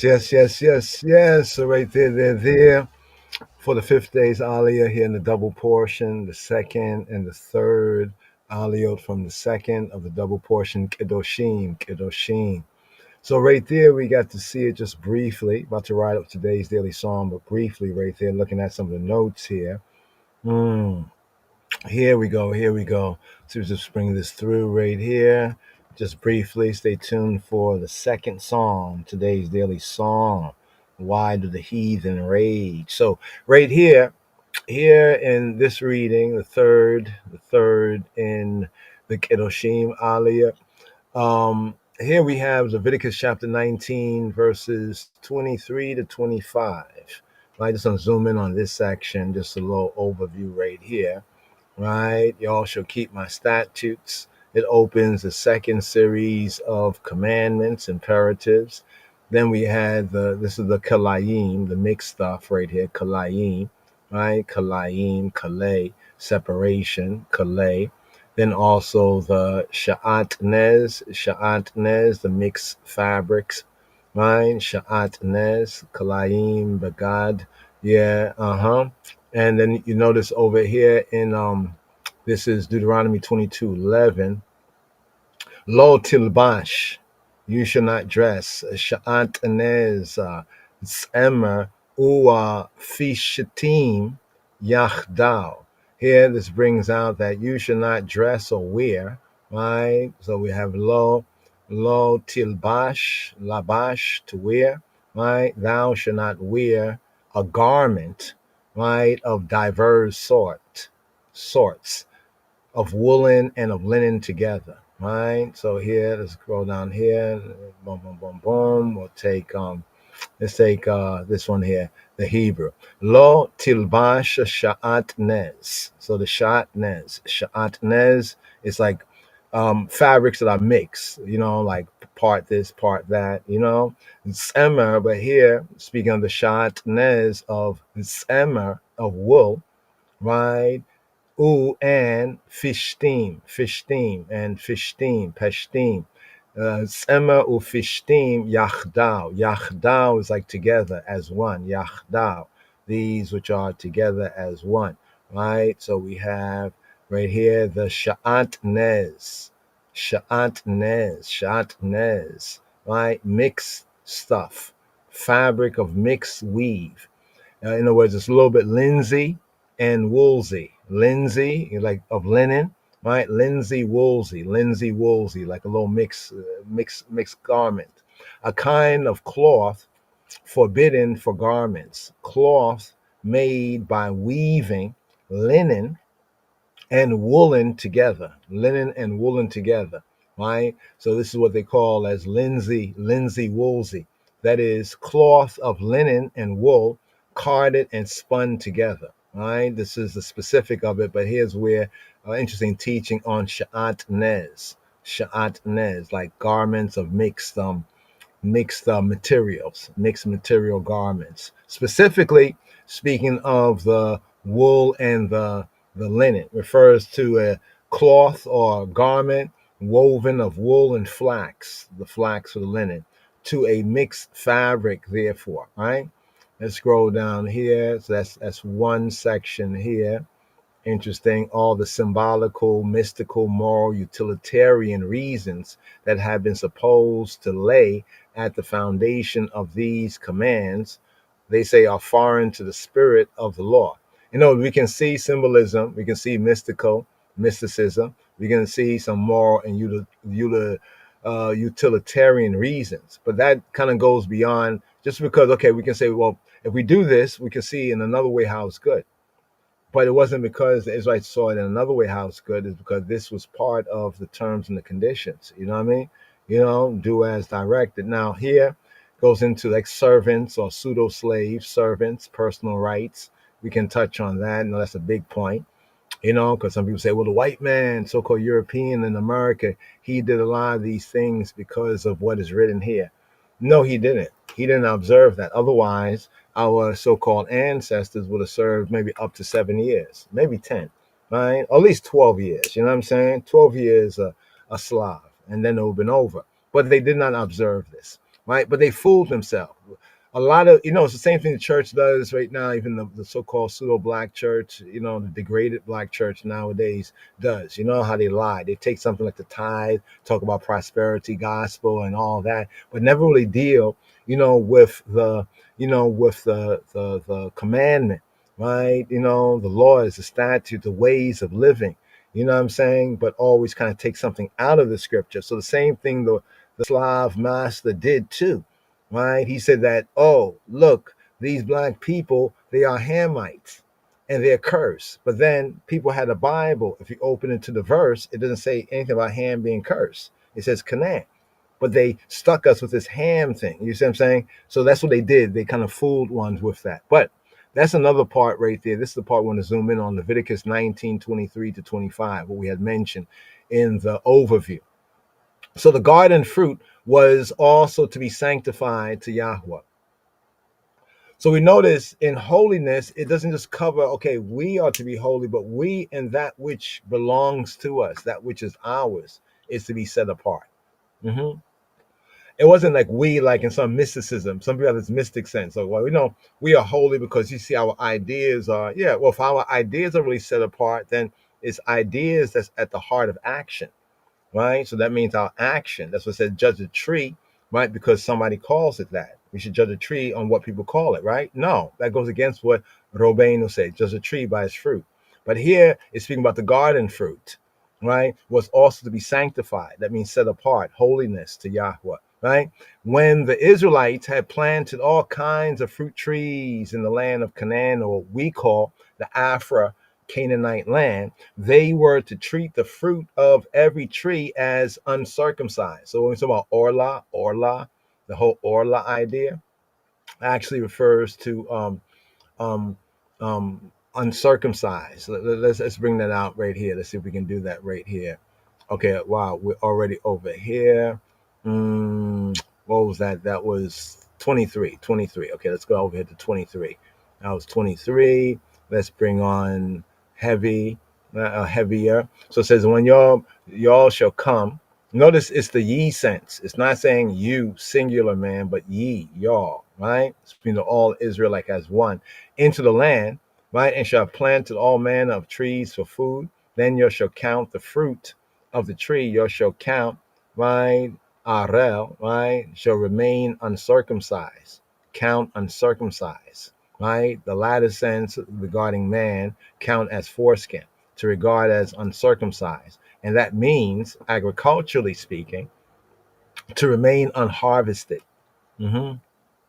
So in planting those fruit trees, they were basically, year after year, you say, wow, it's really growing, right? But you should be looking forward to like the fourth and mainly the fifth year, right? The fourth to give an offering to Yahweh, and then the fifth year, right? To count as uncircumcised, right? This word arel, it literally means the ancient sense of to strip, right? To expose or to remove the prepuce, prepus, like this is, remember the word here can apply literally, it applies to the foreskin, but in the figure of speech, in the second of the Hebrew two truths, it's applied, for example, right here to the fruit of the tree, right? The figurative sense of that means to refrain from using, right? But literally is to count as uncircumcised, right? So all those fruit growing on those newly planted trees, right, is almost similar to like being uncircumcised, right? So the count as uncircumcised. So here for uncircumcised, it has arel, the verb remain uncircumcised, and then it has here orla. So orla, the word orla, come from arel, right? From that word comes orla. So the verb arel, right, to be counted as uncircumcised. And here we have the noun foreskin or uncircumcised, right? Prepus, right? Prepus, right? Arel, there's the verb right there. So here's the part that we're reading, right? And it says 3 years shall it be uncircumcised to you, right? It shall not be eaten of, right? And look what it says, in the fourth year, because it says the fruit for 5 years. That means when we, the farmer, can utilize it, is in the fifth year. But in the fourth year, right, all the fruit thereof of such newly planted trees shall be holy to praise Yahweh withal. Now, the sense of this in the Hebrew is right here. Holiness of praise, right, to Yahweh shall be holiness of praise of Isis, right? So that means it's brought forward, as like an offering, right? And then when we get to the 5th year, shall ye y'all, like we, those who plant the newly planted tree, shall eat the fruit thereof, that it may yield to you the increase thereof. That it may yield the increase thereof.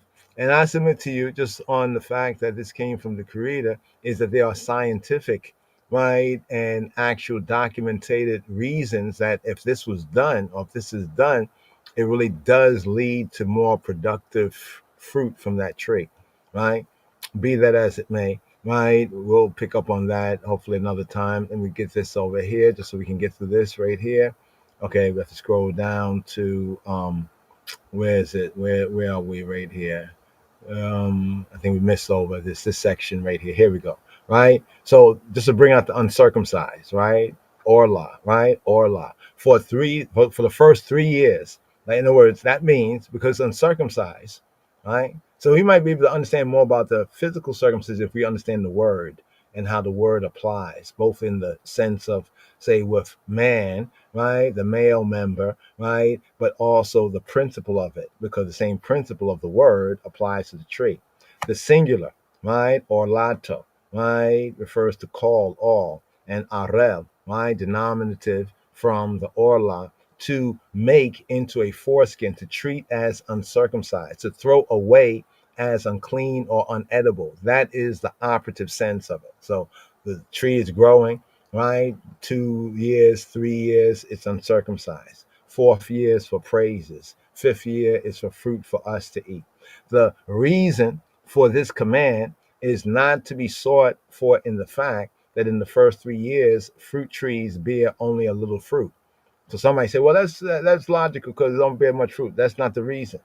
And that somewhat insipid. The fruit is not really, like I mentioned about the vine, people who grow wine. They say how they allow it to grow for some years, but they don't use that to make the wine, right? But then after they allow that kind of time of uncircumcision, the uncircumcised not use, that this is what grows, this is what produces the good wine, right? And that if the blossom or fruit is broken off the first year, the trees will bear all the more plentifully afterwards. Some say that might be a reason why, though this end would no doubt be thereby attained. So it is true that when a fruit or blossom, a tree, newly planted tree, in the first couple of years, you don't take that fruit, but you break off, that which has grown. It does tend to make it grow more plentifully. But what this rests on more than anything is upon the same holiness and ethical grounds, right? The ethics, the moral, the principle. Beta Israel, Yisrael, was to treat the fruits of horticulture, right, with the most careful regard as a gift, matana of Ha Elohim. Now, this here, as we study this here and get the principles, we need to kind of circle again to the Gan Eden, the Garden of Eden, right? And even that prohibition, right? There's no doubt a reason, right? That's according to the same principle, same today, yesterday, and forever. And to sanctify, set it apart, the enjoyment. So we sanctify, make holy the enjoyment of them by a thank offering, right? So notice we give a thank offering before we even, eat of it ourselves. In the 4th year, the whole of the fruit was to be a holiness of praise for Yahweh, to be offered to Yahweh as a holy sacrificial gift in praise and thanksgiving for baraka, that he had bestowed upon the fruit trees. Now, this offering falls into the category of first fruits.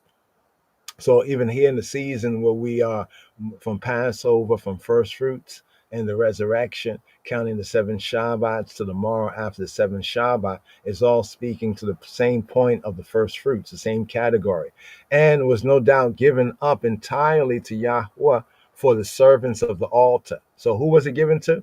By giving this to Yahweh, it was given to the Levites and the Kohanim, right? Because of their service. It's like almost like a payment for their service. But we offer to Yahweh, but they, right, would reap an enjoyment. Although the expression, right, what's his halulim, right, asa halulim, right, though this expression we find over here. Let's look at this right here, get to the simple English. for the start. Let's go here, go down to easy, the light, KJV light.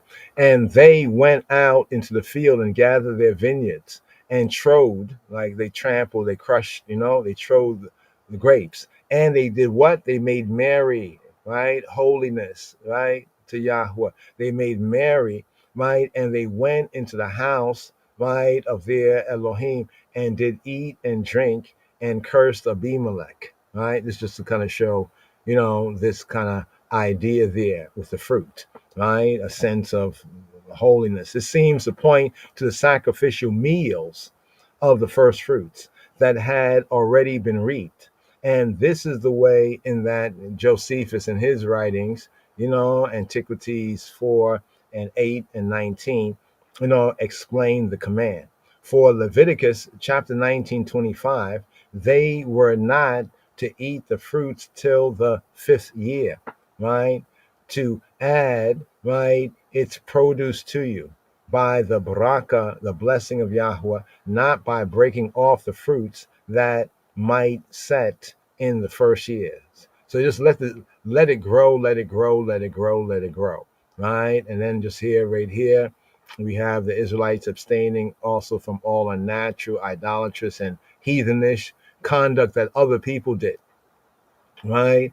Leviticus 19:26, not to eat upon blood, right? No flesh, that blood still lay at the foundation, which was not entirely cleansed of blood, right? So we get the, command against blood, right? What's this right here? Maintain that an eye literally to ogle, then to bewitch with an evil eye. Okay, that's interesting.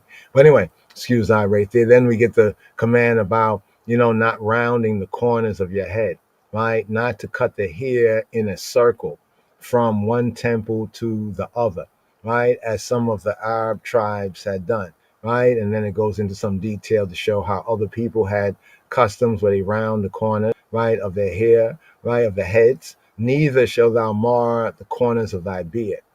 So that means like something like a goatee, and nothing against ones who have a goatee, but that's not it, right? By cutting it off, right? Right. So right here, then don't make any cuttings in your flesh, right? On account of a soul, right? That's what it literally says. Like it says, make any cuttings in your flesh for the dead.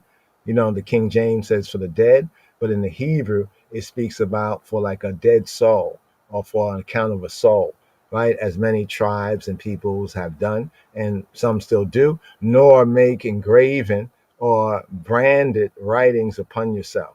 Two prohibitions of an unnatural disfigurement of the body, right? The first refers to passionate outbursts of mourning, right? Common among the excitable nations of the East, particularly in the southern parts. We see that, even in certain African tribes and Asian and other tribes. Even the European tribes, they had some similar things. And to the custom of scratching the arm, hands, and the face, right? That is said to have prevailed amongst the Babylonians and Armenians, the Scythians, ancient Romans. Some things were still practiced among the Arabs and the Persians. I mean, even the so-called Abyssinians, some of the tribes of the Horn of Africa, the non-Hebrew and Israelite tribes of Ethiopia, right? They also did some of these things. Apparently, they held its ground, right, among the Israelites, notwithstanding the prohibition. Interesting how they say that there about the Abyssinians. They say, and the Abyssinians of the present day, this is around the 1800s, right?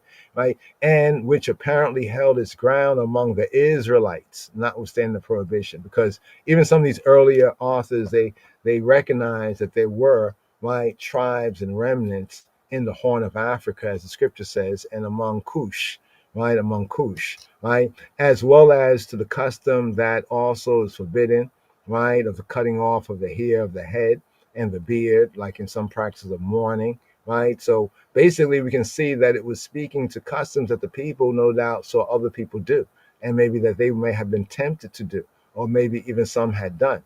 Even when we concern tattooing, a custom not only, right, very common among the so-called savage tribes, but still met with in Arabia, right? Now, even the tattooing is an interesting thing, right? We're not saying that tattooing is permitted, but there's a specificness of the commandment where it says tattooing for the dead, right? The tattooing for the dead, right? For the dead. That's part of the same customs was done like in honor of so-called, people who had passed away, like, so one can remember. We know many of us, many of y'all and us may have done these things, but even if you had done these things, right, one can get it removed or just do it no more. The point is, with knowledge comes light.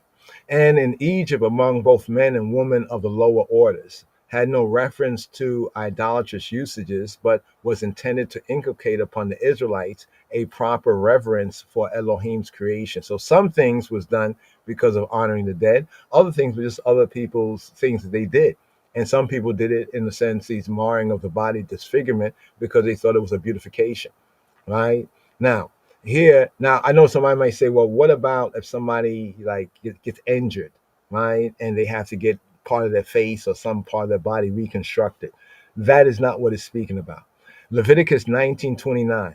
Do not prostitute thy daughter to cause her to be a whore, a 304, lest the land fall to whoredom, 304 done, right? And the land become full of vice. Isn't that an interesting one right there? Right?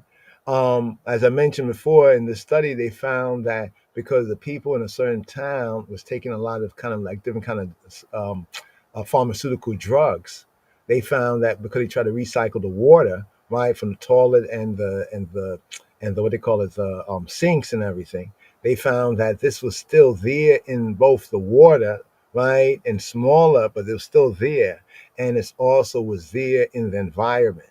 So it was like the byproduct of the people. But here it's more specific. Do not prostitute your daughter. And there's an interesting connection between the daughter, right? A daughter per se, right? Being a female, and the land being female. But the reference is not to spiritual whoredom or idolatry, but to fleshy whoredom, right? Now, the word that's used is Zimma,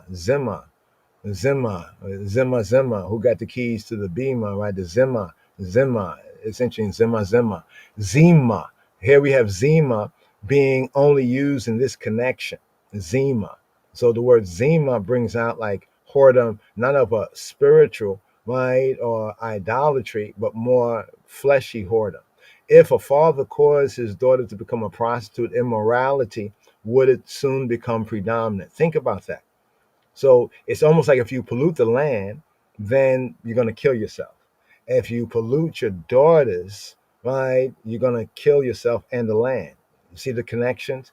And the land, speaking about the population of the land, but also the land would fall away into whoredom, right? Then we get to 1930. What a year, 1930. And then there's an exhortation, now returns to the chief point.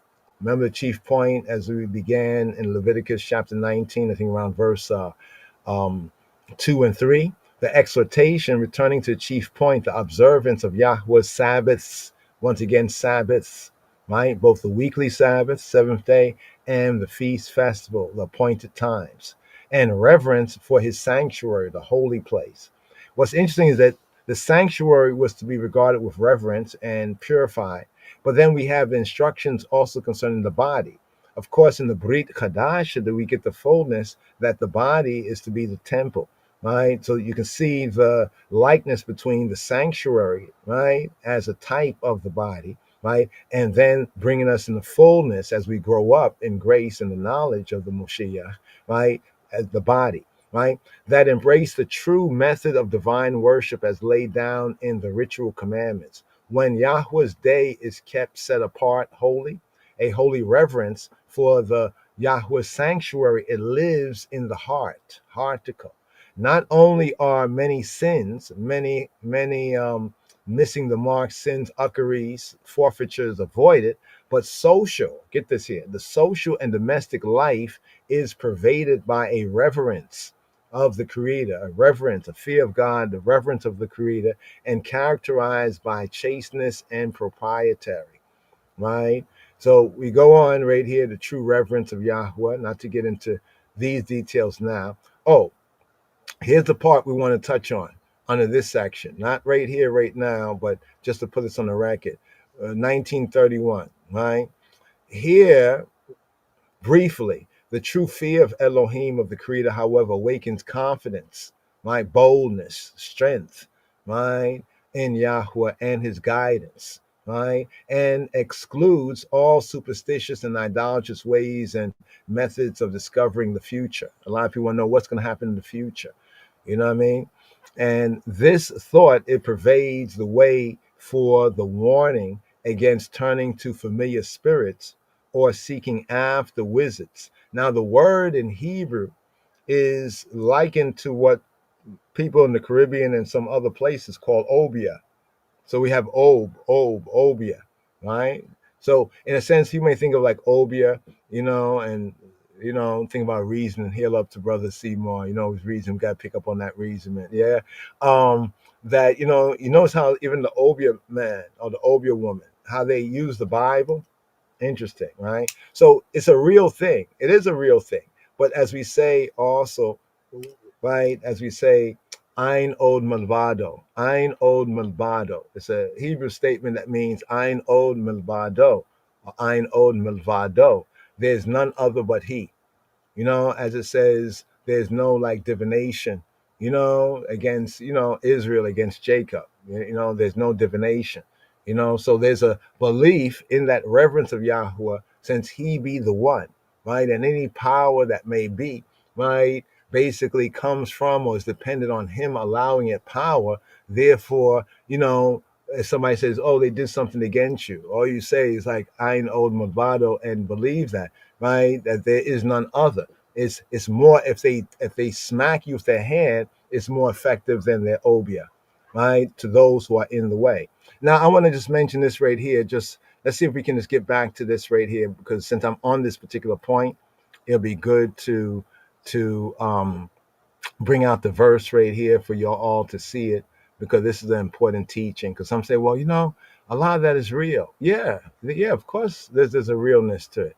Of course, you know what I mean? But as we say right here in 23:23, should have remembered that. 23:23, Numbers. Surely, for sure, no doubt about it. Surely, no enchantment against Yaakov. So who we be, right? We be of Yaakov, of Yisrael. So there's no enchantment. There's no what? There's no nachash. Nachash means divination, enchantment. But notice this word, nachash, the noun, is related to nachash, to practice divination, right? Now, what's interesting about this word right here, nachash, right? We also have the word for serpent. The word for serpent is nachash. The word for serpent, the serpent in the garden in Hebrew, the Afro-Semitic, right, is nachash. So you see the link of nachash, right? Nachash as the noun, serpent for the person or the being, nachash, right? Then we have divination, enchantment, right? So there's no, right, enchantment against Yaakov, neither any, right? Any what? Kesem. Right? Esem, another form of this word generally translated as divination, witchcraft. We can get into the details of what is the difference between these two similar terms, right? But here, this is Esem, right? So here it says, surely, for sure, no enchantment against Yaakov, neither any divination against Israel. Now, it's whether one has faith, right? Or not, because it's impossible to please Yahweh without. And so if one discredits this, well, it won't work for you. If one credits it works. Surely no enchantment against Yaakov, neither any divination against Israel. According to this time, right, it shall be said of Yaakov, of Jacob, and of Israel, what hath El wrought? What hath El, the Almighty, what has El, right, wrought? So in other words, so to these things we say, what has the Almighty done? Right? We should focus on what the Almighty does. Oh, they're doing something against me. Well, they might be. Well, focus on what the Almighty does. Right? But here, right, bringing this out concerning this section here, the word here, ob, this is the word at the root of obia. Right? This is it. So think about it. Thousands of years ago, they called the same thing ob and obia. Ob, short form obia, right? Longer form ob. Ob, what does it denote? Ob, awab, ob. Ob, right? It denotes a departed spirit, who was called up to make disclosures with regard to the future, right? With regard to the future, right? We have the same meaning of this word, right, in Isaiah 29:4, as well as here, and in Leviticus 20:6, as it is evident from 20:27, a man or woman whom is an Ob. You see that right there? A man or a woman who is an Ob, right? So the Ob works Obia, right? And from 1 Samuel 28:7-8, here it's speaking of Baalat. Baalat. So there's the Baal Ob is like the man who's the owner of the Ob, right? And the Baalat is like the woman, the mistress of the Ob. Baalat Ob. That's why it says in translation, a woman with such a spirit, right? Or the owner, female, of the Ob, right? The name was then applied to the necromantis himself, by whom the departed were called up. 1 Samuel 28:3, 2 Kings 23:24. The word, so we're showing you first here, Obia in the Bible, right? You have Obia in the Bible. Here we go, right here, the Ob, getting to the root. The word is connected with Ob, a skin, right? Right? Yudayno, right? Yudayno, like to know. Because ones want to know. You want to get to know something. So you go to these who can tell you something that you don't know. Is only found in connection with Ob, and denotes unquestionably a person acquainted with necromancy, or a conjurer who devoted himself or herself to the invocation, the invoicing. That's why a lot of times in some of these kind of things, you know, even as it's dramatized in movies and other things, you wonder why their voices change. Invoke, because voca means voice, vox, voca, invoicing of spirits, invoicing. The voice got deep. That means so and so, he is here. You know, the invoking of spirits, right? And sometimes they are tapping into certain fringes and fragments, right? 1 Samuel 28:7. 1 Samuel 28:7. So that section there, Obia in the Bible, right? So right here, 1932, what a year, right? This series concludes, right? The whole series here, right, of commands, right? It concludes holiness commands with moral precept before a hoary head. So the hoary head, the word hoary is an old English word for gray. Before a gray head, basically before a gray head, thou shalt rise up. In other words, that sense of honor, reverence. You know, like back in the day, it used to be that way. You know, the elder comes in the room, we all sitting down comfortably, we get up, right? You know, and they're like, no, sit back down. But still, we show that honor, we rise up. And the countenance of the person of the old man, thou shalt honor and reverence before Eloheka. We shall reverence. Notice, it didn't say that the old man, we shall reverence and fear him per se, but we shall honor and reverence before our God, because our God told us to do this, right? And our God is spirit. So is he in our spirit or is he not? So we shall reverence. So Elohim is honored in the old man, right? He's honored in the old man, not because always every old man is honorable, but because Yahweh said so. Check, right? And for this reason, reverence for age is required.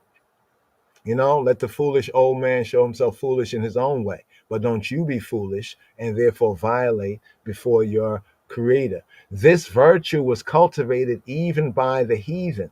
So when it said the heathen other nations, right? The Egyptians, the Spartans, the ancient Romans, and it is still found even in the East, even to this day. So right here, just want to touch on a few of these right here, right? Whoa. So yeah. All right. So here, we do have a psalm. We do have a psalm right here. I know we've been on this for a moment, but just want to get a good unpacking of it. It's Psalm 2, the second psalm right here. A little bit of job command, and then we'll do a build on this one right here. Right, very, very important psalm, right? Psalm 2, here's a little bit of the Ivrit, the Hebrew.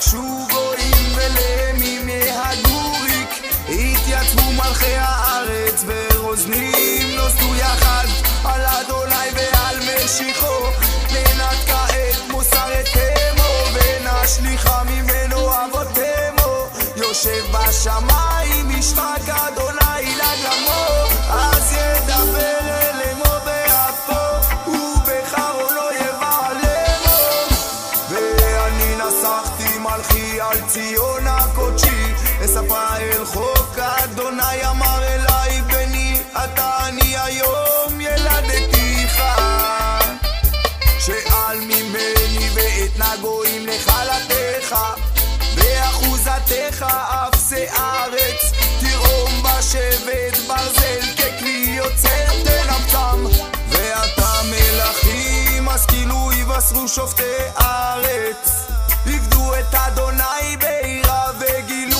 ברעדה נשקו בר פנינה ותעבדו דרך כי בר כמעט אפו אשרי כל חוסה בו אשרי כל חוסה בו אשרי כל חוסה בו תזמור למה רגשו גויים ולמים מהגוריק למה רגשו גויים ולמים מהגוריק למה רגשו גויים ולמים מהגוריק התייצבו מלכי הארץ ברוזנים נוסדו יחד על אדוני ועל משיחו ננת כעת מוסר את תמו והאם טובה למה רגשו גויים ולמים And when they were come in, they went up into an upper room. They went up into an upper room. Yes. The first verse right here. The job command right there. Here we have Mizmor Beit.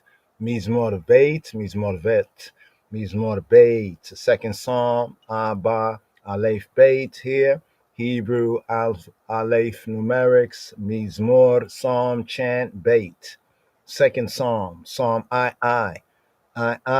Here we have a plot against Yahweh's Moshiach, a plot against Yahweh's Messiah. Here, the second Psalm, a plot against Yahweh's Messiah. As it says, against Yahweh, al Yahweh wa al Mashiach, against Mashiach, his Mashiach, Mashiach. Here, opening verse, Lama Ragshu Goyim, Uleumim Yehigurik. Why are the nations in an uproar? Why do the heathen rage? The heathen. Why are the nations in an uproar? Lama ragshu goyim. Lama la for ma what? Lama for what? Lama why? Lama ragshu. They're in an uproar. Ragshu, they rage. Ragshu, they rage. Who they? Goyim. Who are the Goyim? The nations, the nationalities. Lama ragshu Goyim. Leumim. And Leumim. And the Leumim. And the peoples, Yehigu. They mutter. Kind of in a sense like they meditate. They mutter. Why do the heathen rage and the peoples imagine? Yehigu. Like they kind of, they mutter, but they meditate. They mutter. Yehigu reek. They mutter reek. They mutter like vanity. Then we have like the close, the beginning, the end, right? The close where it says, do homage in purity, lest he be angry and you'll perish in the way when suddenly his wrath is kindled. Acharei call Jose Bo. Acharei, happiness, call all. Jose, the trusters, Ba'u, the trusters in him. Acharei call, Jose Bo.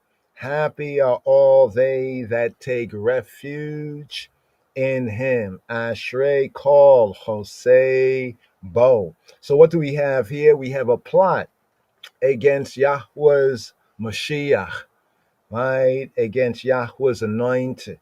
right? Even against the King of Kings Christ, right here. Now, the second Psalm, as we open the book of Psalms, right? The book of Psalms, right? We have the first Psalm, the two ways. The second Psalm, a plot against Yahweh's Messiah. You say a plot against the elect of God, against Yahweh's Mashiach, right? Against Mishicho. Now, what's interesting about the first and the second Psalms, they constitute actually an introduction to the Sefer Tehillim, to the Psalms, to the book of Psalms. They announce a theme that is one of the main motifs, a theme that's one of the main motifs that run through this book of the Bible, the Hebrew Bible, namely the Tehillim, the Psalms, the Sefer Tehillim, the book of Psalms.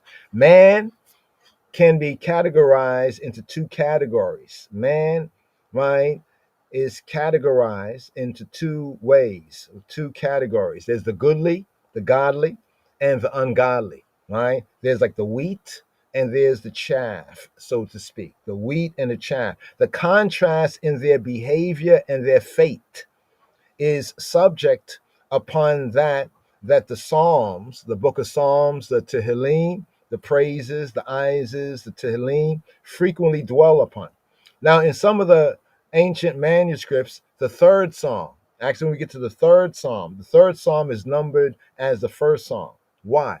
Well, it emphasizes the prefatory, like as a preface, the prefatory, the Mekadem character, the prefatory character of what precedes, of what goes before. Barakot 9b, ancient teaching, it declares that happy is the man. First Psalm, Acharei Ha'ish, happy is the man.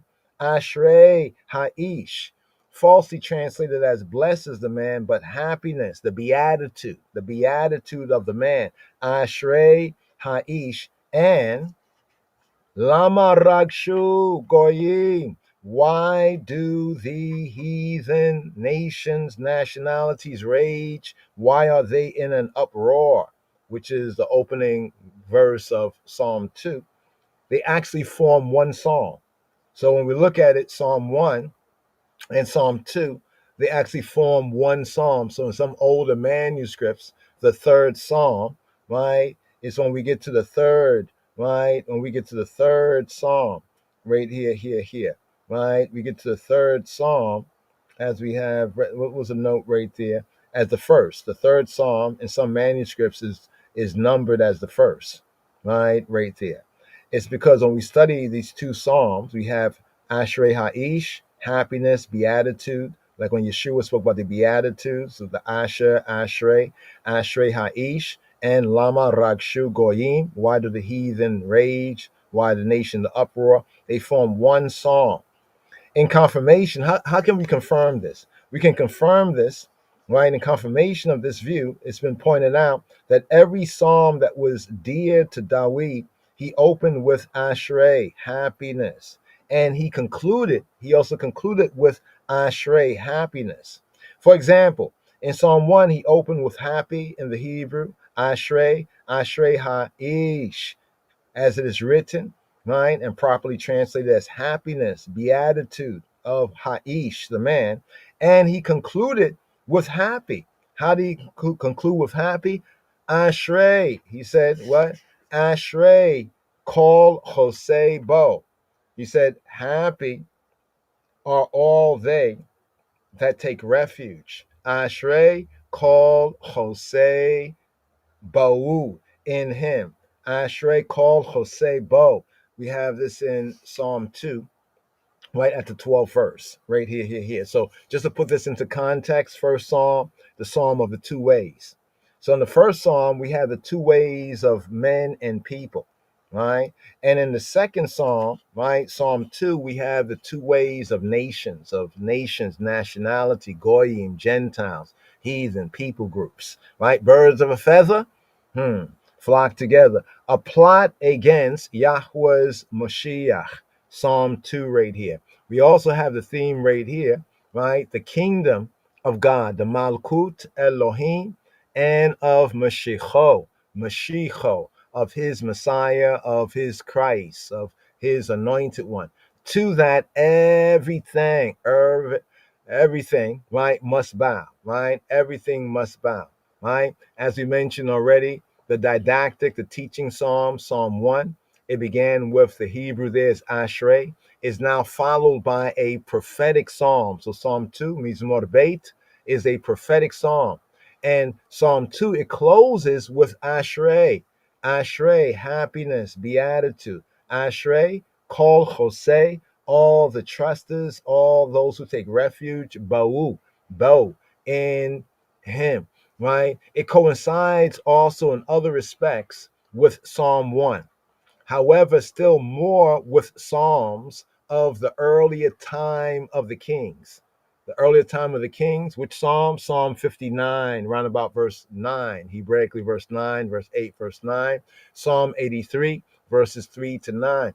And with Yeshayahu, Isaiah's prophetic style. The rising of the confederation nations, right? Even the League of Nations, and the United Nations, and their rulers, right, against Yahweh and Mashiach and his Mashiach will be dashed to pieces against the imperturbable, all conquering power of dominion that Yahweh has entrusted to Malko, to his king, to Negusu, set upon Zion, Beino, his son. This is the fundamental thought that is worked out with the vivid directness of dramatic representation that we have in this psalm here, Psalm 2. The words of the singer and the seer, the words of the singer and seer begin and end the Mizmor. The rebels, right? The rebels, Yahweh and Mashiach, all of them come forward. The rebels, those who rebel Yahweh's will, right? Yahweh and his anointed, they come forward and they speak for themselves. However, the framework is formed by the composer's discourse that, like the choir of Greek drama, it expresses the reflections and the feelings, the vibes that are produced on the spectators, right? The spectators, all those who watch and witness this, and the hearers and hear. The poem before us is not purely lyric. It's not purely lyrical, right? The personality of the poet is, in this psalm right here, is kept in the background. The Lord's anointed, Yahweh's Messiah, who speaks in the middle of the psalm, is not the anonymous poet himself. It may, however, be a king of the time, some say, who is here regarded in the light of the messianic promise, some say, or that it will be a king of the future, right? In whom at a future period, the mission, the what? The mission, right? The the mission of the Davidic kingship in the world, in the real world, shall be fulfilled.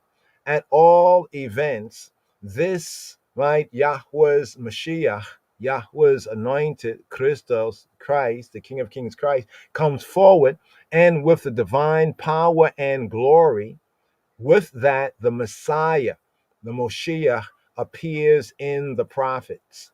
Now, just a little more here before we get right into it, right? The psalm, unlike other psalms, if you notice, there's no superscription, right? There's no superscription, right, in today's daily psalm, right? No superscription. In fact, in the first psalm, there's no superscription. In the second psalm, there's no superscription. It's only when we get to the third psalm that we have a psalm of David, Mizmor Lid Dawid, right? Do we have a psalm of David? So here it's anonymous. For this very reason, right, it is said that we may not, or we should not, assign it to David, as some say, or to Solomon, for nothing is to be inferred, right? Here, let's bring this out. For nothing, oh, there we go, is to be inferred from Acts 4:25, who by the mouth of thy servant David has said, why did the heathen rage and the people imagine vain things? Right? Since in the New Testament, hymn of David and psalm are coordinate ideas. In other words, not all the psalms in the book of Psalms are David's psalms, but David, he gets the credit for that, right? Because many of the psalms are in the style of David, right? Or inspired in the style of David, the sweet singer of Israel. So the ideas of hymn of David and psalm in that time, the new covenant time, we would say, and what did David say? Even in some psalms that are clearly not Davidic, because it's in that book that he laid the foundation in the tabernacle of David for, right? So it's always kind of hazardous to ascribe an anonymous psalm to David or Solomon, because we have directly psalms that are actually ascribed to David and Solomon, right? Then to deny to one inscription Lid Dawid or Li Shlomo direct authorship from David or Solomon. In other words, some people do this. The Psalms that say Lid Dawid of David or Li Shlomo of Solomon, they say, oh, it's not David, it's somebody else. And then the Psalms that are not have no name, they say, oh, this must be David or Solomon. You know what I'm saying? However, the subject of the Psalm is neither David nor Solomon. It might be more David, for in his reign there is at least one coalition. There is a coalition of the peoples like that from which our psalm here, Psalm 2, takes its rise. That can be found in 2 Samuel 10 and 6. On the contrary, it cannot be Shlomo, right? Solomon, because in his reign, though troubled, it was troubled at the end, at the close, right? But no such event occurs. Overall, Solomon's reign was relatively very peaceful, very stable. But towards the end, it was turbulent, right? Right. But would have then have been to be inferred to have happened from this song, right? So basically, if we look at David's time, there's more connection, right, in what happened in David's time. But like we said before, Psalms of David are very clear, right? The Lid Dawid are of David, both of whom inherit the kingdom in a weakened state, a weakened condition, and found the neighboring peoples were alienated from the Beit Dawid, from the house of David. The situation might correspond to these times. Why? Because for the rebellious peoples that are brought before us have been hitherto subject to Yahweh and Mashiach, right? So before this time, they were subject. I mean, we can take that very point and ascribe it to the greater David, greater son, even with Haile Selassie I, the Rastafari, and Ethiopia. Before that time, right, many of the other peoples, right, in the Horn of Africa were subject to the house of David, to that Judeo-Messianic, Solomonic dynasty. But then during that time, we see a rising up. We have League of Nations, the United Nations, which fits more of the prophetic fulfillment. But all historical indications that might support one supposition, some of the older classic suppositions, or the other, are wanting, are lacking. Why? If the God anointed one, the elect of God, who speaks in Psalm 2 and 7 were the psalmist himself, we should at least know the psalm was composed by a king filled with a lofty messianic consciousness. So whichever king, he had to have a lofty messianic consciousness. But the dramatic movement of the psalm, right, as we get to verse 10 that follows, is opposed to such an identification of the God anointed one with the poet, whether one want to say David or with Solomon, right? But it connects more with David than with Solomon. So that means that this one spoken of here in this psalm, if it is prophetic, there is and must be a Davidic, right, connection, a Davidic root, right? But be that as it may, we can go into some of more of the notes. The notes are very interesting for a more detailed discipleship study. So if that's something that some ones and ones look forward to, please, oh yeah. To ones and ones that want to link with I on the WhatsApp, we might put it in the chat again. We put in our email, Rastafari Jews, and therefore you can just send an email. Take that, send an email, copy it correctly,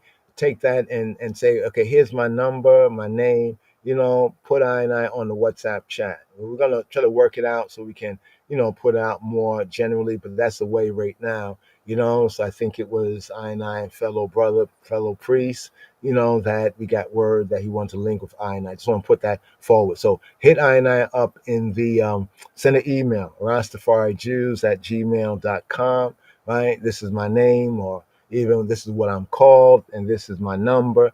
Put me in the link, simple, easy peasy. But right here, as we've been mentioning on this psalm here, a plot against, once again to the psalm, a plot against Yahweh's anointed. As we've been mentioning, commentators, both ancient and modern, they differ as to whether the subject of the psalm is the messianic king, or a historical king. We say both. And if the latter, who was he? Who was he? If he was a historical king, who was he? If he's a messianic king, right? Has he come? Who is he? Right? Our Rabbanim, right, the ancient scholars of Torah, they expounded this psalm, Psalm 2, as relating to King Messiah, Negus Messi, right, Moshiach ha-Melech. But according to its plain meaning, Psalm 2 right here, it is proper to interpret it in connection with Dawid. That's why it shares more in common with Dawid. In light of the statement, in 2 Samuel chapter 5, verse 17, 2 Samuel chapter 5, verse 17, 2 Samuel chapter 5, verse 17, it says this, and when the Philistines heard that David was anointed king over Yisrael, all the Philistines, they went up to seek David. They went up to seek David. So this is why, from our interpretation, we say it's not David directly, but it connects with the Davidic, if you can overs. Because here we have 2 Samuel 5 and 17. Let's bring out this verse for y'all. 2 Samuel 5 and 17. But when the Philistines heard that they had anointed, they had Messiah, David, King, Melech, over Yisrael, all the Philistines, the Philistines, right? All the Italians, the Philistines came up to seek David, right? All the fascists, right? To seek David, and David heard, right? And he went down to the hole. You see that right there? David heard this, and he went down to the hole. So David heard all the Philistines were coming. He said, hold up. Let me go down into the Matsuda. You heard of Masada, right? The place Masada and that whole drama, Masada. Well, here is the root, Hebraically, Matsuda, right? It's like a stronghold. He went down into the stronghold, right? Into defense. So here is a very important Davidic connection right here. And also with the greater David, the greater son, the Rastafari, Kemal Haile Selassie, and those events as well. So the succession to the throne, right? The succession to the throne of Yisrael. The succession to the throne of Yisrael, that we can call from there the Davidic throne, it became the occasion of a political crisis, right? Even in the time of David, that threatened the country with war. So when David was anointed king, there was a political crisis, right? The whole situation, right? A political crisis, right? That threatened the whole country, right? Of Israel with war. How is this similar, right? To the later day revelation, right? 1930, right? The theme of the psalm, the Mizmor, is an exemplification of the proverb. What proverb? The proverb, the mashal that says, man proposes, right? God disposes. Adam proposes, Elohim disposes. If this is part of Psalm 1, if there's a connection, right, of Psalm 1 or its continuation, we can best regard it as an application of its lesson, right? What is the lesson? The lesson being applied to the national sphere. Remember Psalm 1, right? Then it dealt with the two ways for individuals, right? And Psalm 2 here, it deals with the two ways for peoples, for peoples and nations, the two ways for individuals, individually speaking, and the two ways for peoples and people groups and nations. So here's what we have right here as a overview. Verses 1 to 3, kings and rulers, they plan and attack. Please keep in mind the 2 Samuel chapter 5, verse 17 that we mentioned. When the Philistines heard that David was anointed king over Israel, all the Philistines went up to seek David. And then it tells us, and David heard of it. And David heard of it. They went up to do what to David? To Bakash, right? To Bakash, right? They sought him, right? Use that word is not used in a positive sense, like they seek after my soul. It can be, but use it's like they seek me to harm me. But when they sought to seek David, David heard of it, right? What did he do? He went down to the hold. He went down to the stronghold, right? So we have the opening, first 3 verses, kings and rulers, other rulers, foreign rulers, they plan an attack, right? Like the fascist invasion of Ethiopia because of the elect of God conquering line of the tribe of Judah. Here, verses 4 to 6, right? Elohim, God, derides the plot. He derides their plot, their plan, right? Verses 7 to 9, the king, Hamelech, the king, right, speaks. The king speaks, right? That's why the king had to go forth to the mountains. What was it? League of Nations, Geneva, Switzerland, right? Right, the first time any ruler ever did that. Most rulers would not have left, right? Because sometimes they left, they could not return, right? But he went to speak, right? To be a witness, right? Remember what it says Armageddon? Literally, Armageddon mean what? The Mount of Assembly, right? Geneva, Switzerland, mountainous, way up there, right? The king speaks, right? To declare, right, good over evil, and to declare a prophetic word. The match was struck in Ethiopia, the flames would burn Europe. What did they do when they heard that? They laughed. They laughed. They laughed. Oh, this guy is crazy. Ha ha ha ha ha. Right? What happened? The word came to pass, right? In verses 10 to 12, the exhortation to the schemers. The exhortation to the schemers. Here we have the last part, the exhortation to the schemers. So here, without much further ado, we'd like to share just one more kind of chant. I want to share this chant right here. I think this might be 1 and 2, right? But right here. This is a chant right here. Today's daily psalm right here. Shema Israel. لما رغشوا غويم والأميم يهجوا ريك يتيصفوا مالخيرس ورוזנים נוסדו יחד על אדוני ועל משיחו ננתקה את מוסרותימו ונשליכה ממנו עבותימו יושב בשמיים ישחק אדוני ילעג למו אז ידבר אלימו ואפו ובאחרונו יבהלמו ואני נסחתי מלכי על ציון הר קודשי אספרה אל חוק אדוני אמר אלי בני אתה אני היום ילידתיך שאל ממני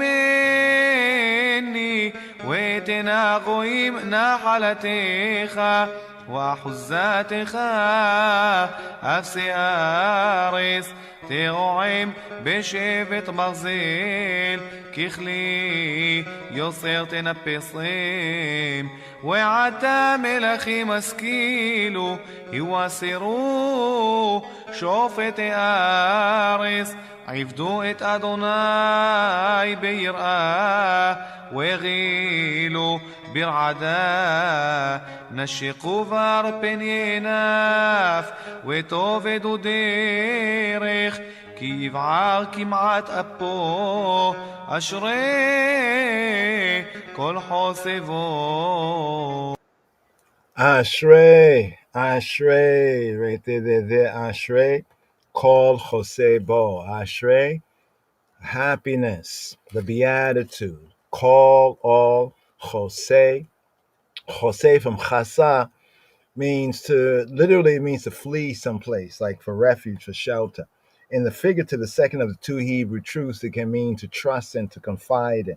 So there it says, Acharei, call Jose Bo. Acharei, happiness, beatitude of all those who flee, who trust, Ba'u, call Jose Bo, call Jose Bo, all those who trust in him. So we have the Acharei there at the close of Psalm 2, right? Linking with the Acharei in the beginning of Psalm 1, Acharei Ha'ish. So right here, let's get into it right here. Today's daily psalm needs more debate, right? Remember Psalm 1, the two ways of individuals, right? The goodly and the ungoodly, right? The godly and the ungodly. And then here in Psalm 2, we have the two ways of nations, the two ways of peoples and nations, two ways of peoples and nation. So here, opening verse here, it has no superscription, so we can get right into it. The Aleph verse. Lama ragshu goyim ulumim yehigu rik. Lama ragshu goyim ulumim yehigu rik. Why do the goyim, the heathen, the Gentiles, ragshu? Why do they rage? Why are they in the uproar? Lama ragshu goyim. And the people, ulumim, ulumim, yehigu rik. And why do the peoples, the leomim, right? Why do they imagine yehigu rik? Why do they imagine rik? My emptiness, rik, emptiness. Remember when Yeshua Robenu said, don't call he who says to his brother, call his brother Raka. Well, the word Raka, right, is related to the word Rik, right, from Ruk, which means like to empty out, to pour out, to empty out. That's why Yeshua said not to call our brother. We'd be in danger of the judgment. Call him Raka, like you empty, you're like good for nothing, right? Rik, right? So here, what the peoples meditate, the Lo'omim, what they meditate is worthless stuff, is emptiness. You know what I mean? It's worthless. So here, opening verse right here. Let's check out the notes quickly. They rage, ragesh, ragshu, they rage, right? Tumultuously they assemble. Yehigu from Haga to meditate, as we mentioned, or to imagine, right? Ulumim, Yehigu rik. They imagine, they meditate emptiness. Yehigu rik. So here, rage, ragash.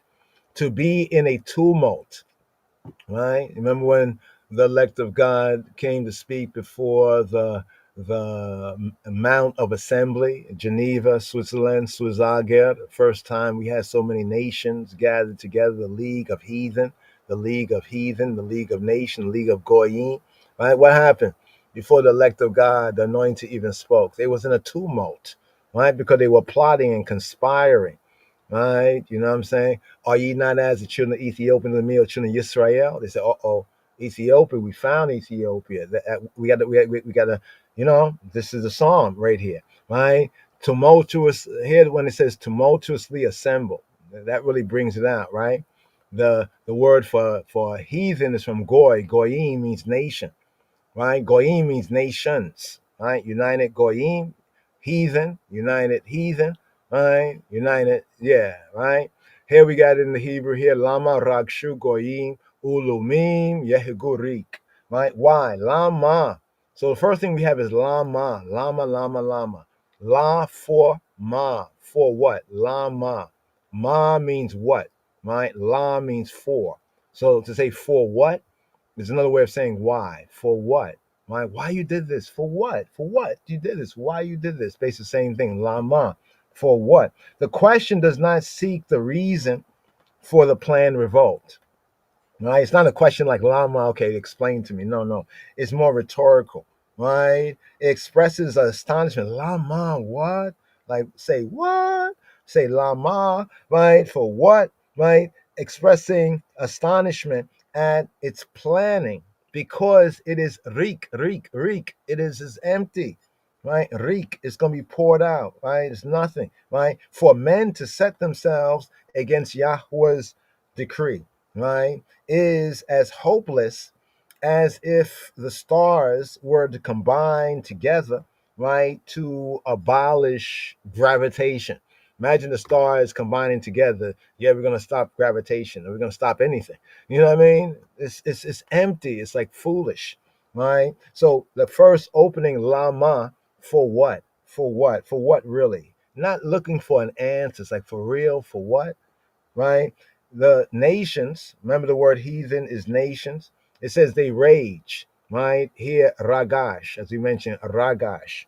Ragash. The same word is used in Psalm 55, around about verse 14, Hebraically verse 15, where it says, in the house of Elohim, we walked, we trotted with the throng. Into the house of Elohim, we walked with the throng. The word throng that we find in Psalm 55, right? 55 and 15, Hebraically, right, is the very same word, the word throng, right? Throng, right? So that's like a group of people. Imagine like a bunch of people. You're like a crowd of people. You know, you go in some place and you're among the throng of people, like a sports game or somewhere with a lot of people, right? This is the idea right here. It conveys the idea of a noisy assembly. What kind of an assembly? A noisy assembly. Remember, don't forget the League of Nations, right? And how they conspired against the elect of God, right? And what he said, and how what he said came to pass. Right? God in history will remember your judgment, the match you struck here, right? Ethiopia, the flames will burn Europe. They laughed, right? They made noisy, as though it would not happen. And then what? Right? His Majesty said this, they made noise, and then this happened, right? Mutter in vain, right? Mutter in vain, right? Is one way some bring out the sense of the people imagine a vain thing. They mutter in vain because this word here, haga, yehigu, they moan, they mutter, they meditate, right? They imagine. The sense here, KJV, imagine, but they meditate. They meditate reek. They meditate emptiness. They murmur emptiness. They ponder, right? Imagine like nothingness. They mutter in vain. They meditate a vain thing. The plan they had gathered to consider, right? You know, concerning that remnant, right? The treasure, the hidden people, right? That hidden empire that now became visible, right? The plan that they had gathered to consider vis-a-vis the overthrow of the newly crowned king, right? Even the king of kings of Ethiopia is an empty scheme. And wasn't it an empty scheme? People say, well, it was the British, it was this, it was that, whatever. God used whatever, you know what I mean? Use whatever. That's what you'll say, right? God can use who we want to use, right? So if God want to use the other people to drive out the other people, so be it. The point is that the word came to pass. So right here for the first verse right here, Ragshu, right? Lama Ragshu Goyim, Ulumim Yehigu Rik. Here to the second verse right here. Let's move on, right? Second verse, first three verses is concerning the kings of the earth, the kings, right? They planned and attacked, right, on the anointed, on the elect of God, right? The kings of the earth set themselves, and the rulers take counsel together against Yahuwah, right, and against his anointed, right, against Xavier and against Mashiach, right? Masihu, right? Here it says, Yitayat Tzabua Malkeya Retza, with Rosnim Nosadua Yahad, all Yahuwah, with all Mashiach. Here, Yitayat Tzabu. They stand. Now, we touched on this before, right? Where it says set is from Yatzah. Yatzab, to place, to set, right? Yita Yatzabu. They place themselves. Yita Yatzabu, right? Yita Yatzabu come from Yatzab. But here it's in the binyan of the Hit Pa'el. That's why it's not, Yatzah, but it's Yitta. Yitta Yatzabu. Yitta. Right? The Hit Pa'el. Yitta Yatzabu. Right? They station themselves. They take their stand. They took their stand. They presented themselves. Right? Right? Even with the League of Nations and the United Nations, they present themselves. They take their stance. Right? Yitta Yatzabu. Yit to Yatzabu, Malkei, the kings of Malkei, Malkei Eretz, the kings of the Eretz, right? So the Meleks, in the Hebrew for the plural constructive, Malkei, the kings of the Eretz, the kings of the land, the kings of the earth. Yitayatzabu, they have taken their stand. They have set themselves, they've taken their stance, right? With Rosnim no Sedua Yachad, and the Rosanim. Who are the Rosanim? The Razans. Rosnim, the weighty ones, the judicious ones, the commanding ones, the judges, princes, the honorable, the heavy ones, Rosnim, right? They're princes, they're rulers, Rosnim, right? With Rosnim no Sedu Yachad. And they do what? Right? They no Sadu from Yasad. Yasad means to found, like to lay a foundation, right? No Sadu, right? No Sadu is from the Nephilim, right? We have it in this sense here, right? They set themselves, right? They sit in conclave, right? They seat up themselves, like those old black and white pictures you see from the League of Nations. See all of them sitting down, they consulting each other, how we're going to divide. You know what I mean? The Lord's portion, right? You should not even think to put your hand on it. Anyway, with Rosanima no Sadu, Yachad. The word together is actually the word Yachad. They are united, right? Right? The League of Nations, right? Then they made their Yachadness more. United, Yachad, the Yachad Goyim, the Goyim, right, that are Yachad, that are in unitedness. So here it clearly sets the stage. And then it says that they do all of this. The kings are setting themselves, right? And the rulers, right? The heavy ones, judges, magistrates, people of power, they're taking counsel, right? They're taking counsel, Yasad, right? No Sadu. They are setting and fixing themselves close together. They're sitting in conclave, right? Against who? Right? They thought, well, it was just against these old black people over there calling themselves Israel and Judah and all of this, right? No. It was more than that. All Yahuwah. It was against Yahuwah, right? We're all Mashiach. And it was against his anointed, his Mashiach. So here, Mashiach, right? Here in a kind of a pronoun possessive sense, Mashiach. Mashiach, to say his Messiah. Mashiach against his Messiah. Against who? His anointed one, Messiah, Messianic Prince, King of Israel, High Priest of Israel, Cyrus, kings. Let's scroll down here. Usually, right here, a king, a priest, a saint, right? Even against a duly anointed king, right, of the kings of Ethiopia upon the throne of great King David. This is who they set themselves. Who? The kings of the earth. Eretz, the word Eretz, right? The word Eretz here. Eretz. Eretz, it means earth or land. The context matters, right? So in one context, the kings of the land setting themselves, right? In the broader sense, right? The kings of the earth. Here, the reference is to the kings of the surrounding nations, right? The surrounding nations. And the phrase, it stands in opposition, right, to what we have in the 6th verse. I haven't gotten there just yet, but in the 6th verse, where it says, my king, right? In the 6th verse, we have Malki.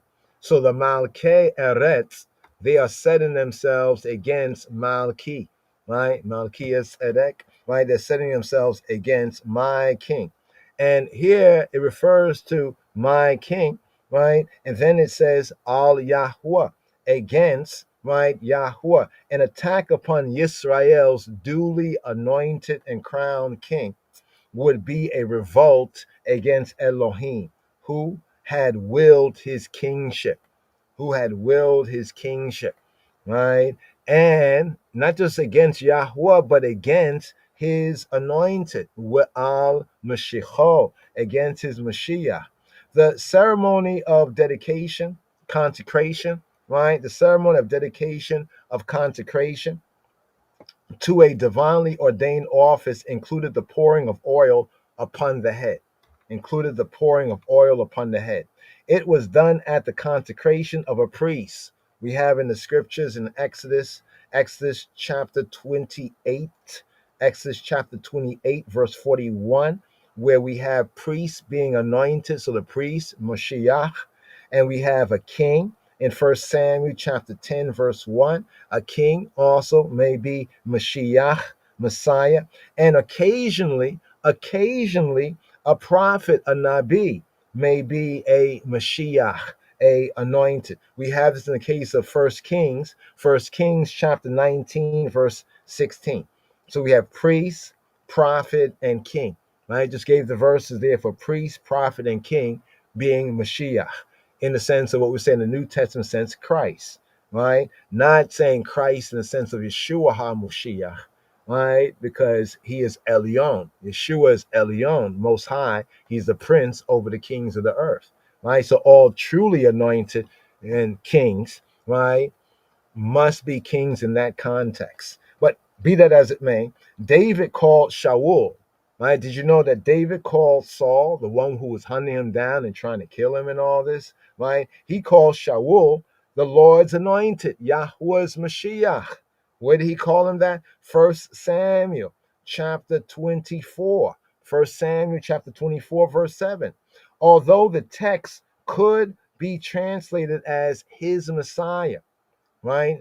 Right. Actually, his Messiah. In fact, in the text, it actually does say that, right? Mashiach, right? It may well also apply as well to an ordinary king, right? An ordinary king. So doesn't mean King Messiah, but you come up against any duly anointed king. It's as if you came up against the Messiah of Messiahs. You've come up against Al Yahweh, Al Mashiach, against Yahweh and against his Messiah. So here, the second verse right here. Yitayat Abua Malkeya Retza with Rosnima no Sudua Yahad, Al Yahweh wa Al Mashiach. Here, right?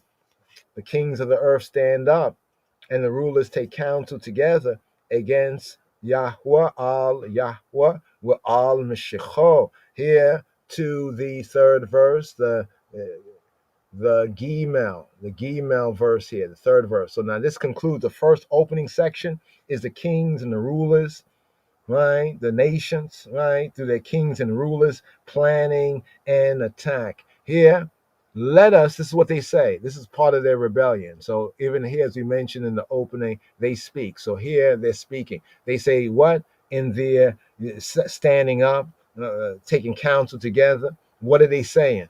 Let us break their bands asunder and cast away their cords from us. Notice, they're doing this against Yahweh and his Messiah, but they're saying, we go against they, right? Let us break their bands asunder and let us cast away their cords from us. Here the Ivrit, Ninatika eta mosarotemo, we nashalika mimenu abotemo. So here they say, ninatika, let us break, let us natak, ninatika, we natika, let us pull, let us tear. Let's tear off, tear away, break apart, right? Break apart, bring this down here, tear off, ne natika et mos rotemo. let us tear, like break off their moserot, moserot temo, their moserot. Moserot, what is moserot? Mosir, mosira, moserot. So this is a singular sense, mosir, mosira, right? The plural sense, moserot, moserotemo, the amo, their moserot. What is their moserot? Their bands, their bonds, mosera, right? And here we get like they say masora, come from this right here, right? Masora, it come from the root word yasar. Like let us tear away, right? The yasar, chasten, discipline, right? But the bonds, what bounds them, right? What restrains them, what binds them, right? You know, it's divide and conquer. You know, that sense of divide and conquer. Well, that's what they're effectively saying. Nenatika eta mosorotemo. We're nashlicha. We're nashlicha mimeno avotemo. Then they say, let us cast away. Nashlika. Nashlika. Nashlika. Let us do what? Let us shalak. Let us shalak, right? Let us throw. Let us like fling. Like if you fling something, or you dash something over there, you that sense of let us fling. You remember when it says about the Israelites, let us that they were to dash the babies, the male babies into the water. That's this word here, throw them into the water. So here's the sense right here. Nashlika, let us cast away. Nashlika, mimenu. Let us cast away mime anu. Let us cast away from anu, from us. Mimenu. Nashlika, mimenu, avotemo, avotemo, avotemo. Let's cast away their avot, their avot. What is avot? Avot? Avot is a cord, a rope, right? Cord, rope, right here, right? That which is, you see how like entangled, entwined, right? This is what they do with nations, don't they? They come in, they start divide and conquer. Well, you tribe, you from this tribe, and you from that tribe. Like as Matthew said, misguided people will always bring forth misguided ideas. He says, how can I colonize myself? You know what I mean? It's like it was a weirdo kind of thing. But if they can bring that into effect, it can divide and conquer. Now we can apply this psalm here directly to what occurred, right, with the fascist invasion of Ethiopia, or should we say the Babylonian invasion? You know what I mean? You know, the spiritual Babylon invasion, the fascists, the Roman invasion. You know, we could go into that, but just to get the basic idea right here, this third verse right here, let us break their bands asunder and cast away their cords from us. Ninatika etamosorotemo, wenashlika mimeno abotemo. What do we have here? First part, let us break their bands asunder. The prowess of David, the prowess of David had been experienced by the Philistines, and they feared that under his kingship, they would become vassals. They will become vassals and tributaries of Yisrael, of the Beta Israel. It were therefore better to make an onslaught, right? When he, the anointed king, right, had recently ascended the throne before he got firm, right? And not wait until he had grown more formidable by reorganizing. This is what he did to his majesty in Ethiopia.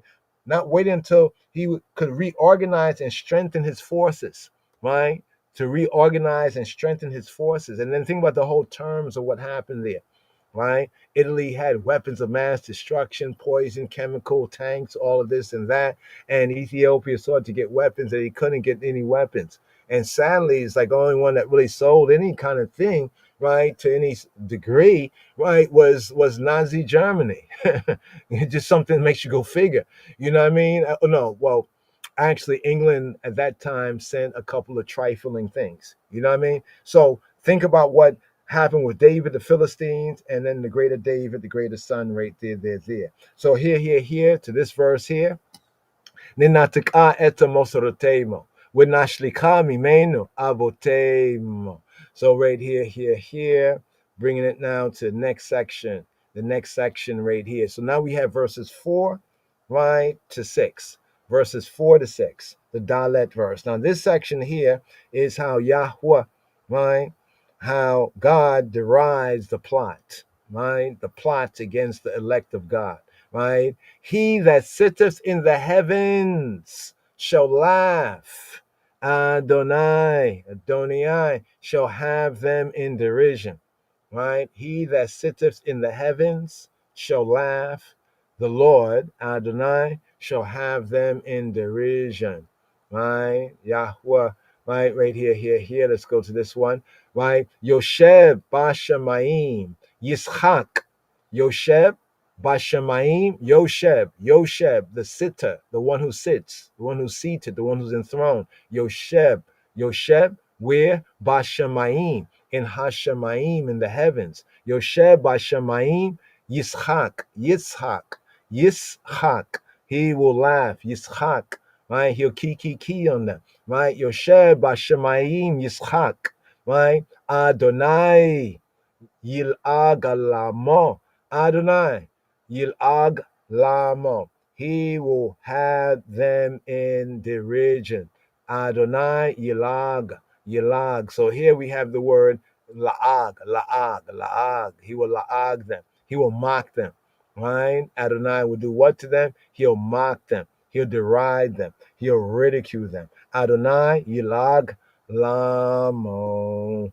As in the book of Job, in the book of Job, right? In the book of Job, the reader is transported, in a sense, to the heavenly regions, right? To witness the working out of Yahweh, of Elohim's, right? Of Elohim's designs. This is what we have here. So first we see the men and the people, the nation on earth are doing this and this and this and this. And then we get a view of Adonai Bashamayim, of the Lord in the heavens. And it says, the first thing it says that he that sitteth in the heavens, or who is enthroned, he who is enthroned in the heavens, right? Yosheb Bashamayim Yitzchak. Here the note says, right before us, better, he who is enthroned in the heavens, as we have in Psalm 123, the first verse. This is speaking of the Melech HaMelakim. This is speaking of the king of the king of the kings, the king of the king of the kings, right? The king of kings. He who is seated in the heavens, right here, shall do what? Yitzchak shall sahak. He shall sahak them. Yitzchak. He shall laugh at them, play with them, mock them, hold them in contempt, like in contempt of court, right? Derision, right? Make a sport out of them. Laugh in pleasure or distraction. You know, you can laugh. It could be in pleasure. Something makes you just very happy. You laugh. Or one can laugh in detraction, right? To detract, right? He'll laugh, right? Play, right? He'll play with them, right? Men and people that rise up against his elect, right here, right? So here we have a bold anthropomorphism. Anthropomorphic, like anthro, man, morphos, man form. So even here, he that sitteth in the heavens, here we have a bold anthropomorphism that makes the scene more vivid and most vivid, right? That actually his king is on earth being schemed against, right? And he is in the heavens above the king, right? Laughing at those who are scheming against his king enthroned on earth. So as his king is enthroned on earth, right? Then the king of the king of the kingdoms, the king of the king of the kings, is enthroned in the heavens, right? So we have Psalms like 30, 37, round about verse 13, 12, 13, right? And we have Psalms like 59, round about verse 8, Hebraically verse 9, right here. To this verse here again, Yosheb Bashamayim Yitzchak Adonai Yil'ag Lamo. Right? Some insert Yahweh there, but they do violence to the scripture. Don't follow the idiots. You know, no, it's like sometimes they just put, you know, they take the name in vain.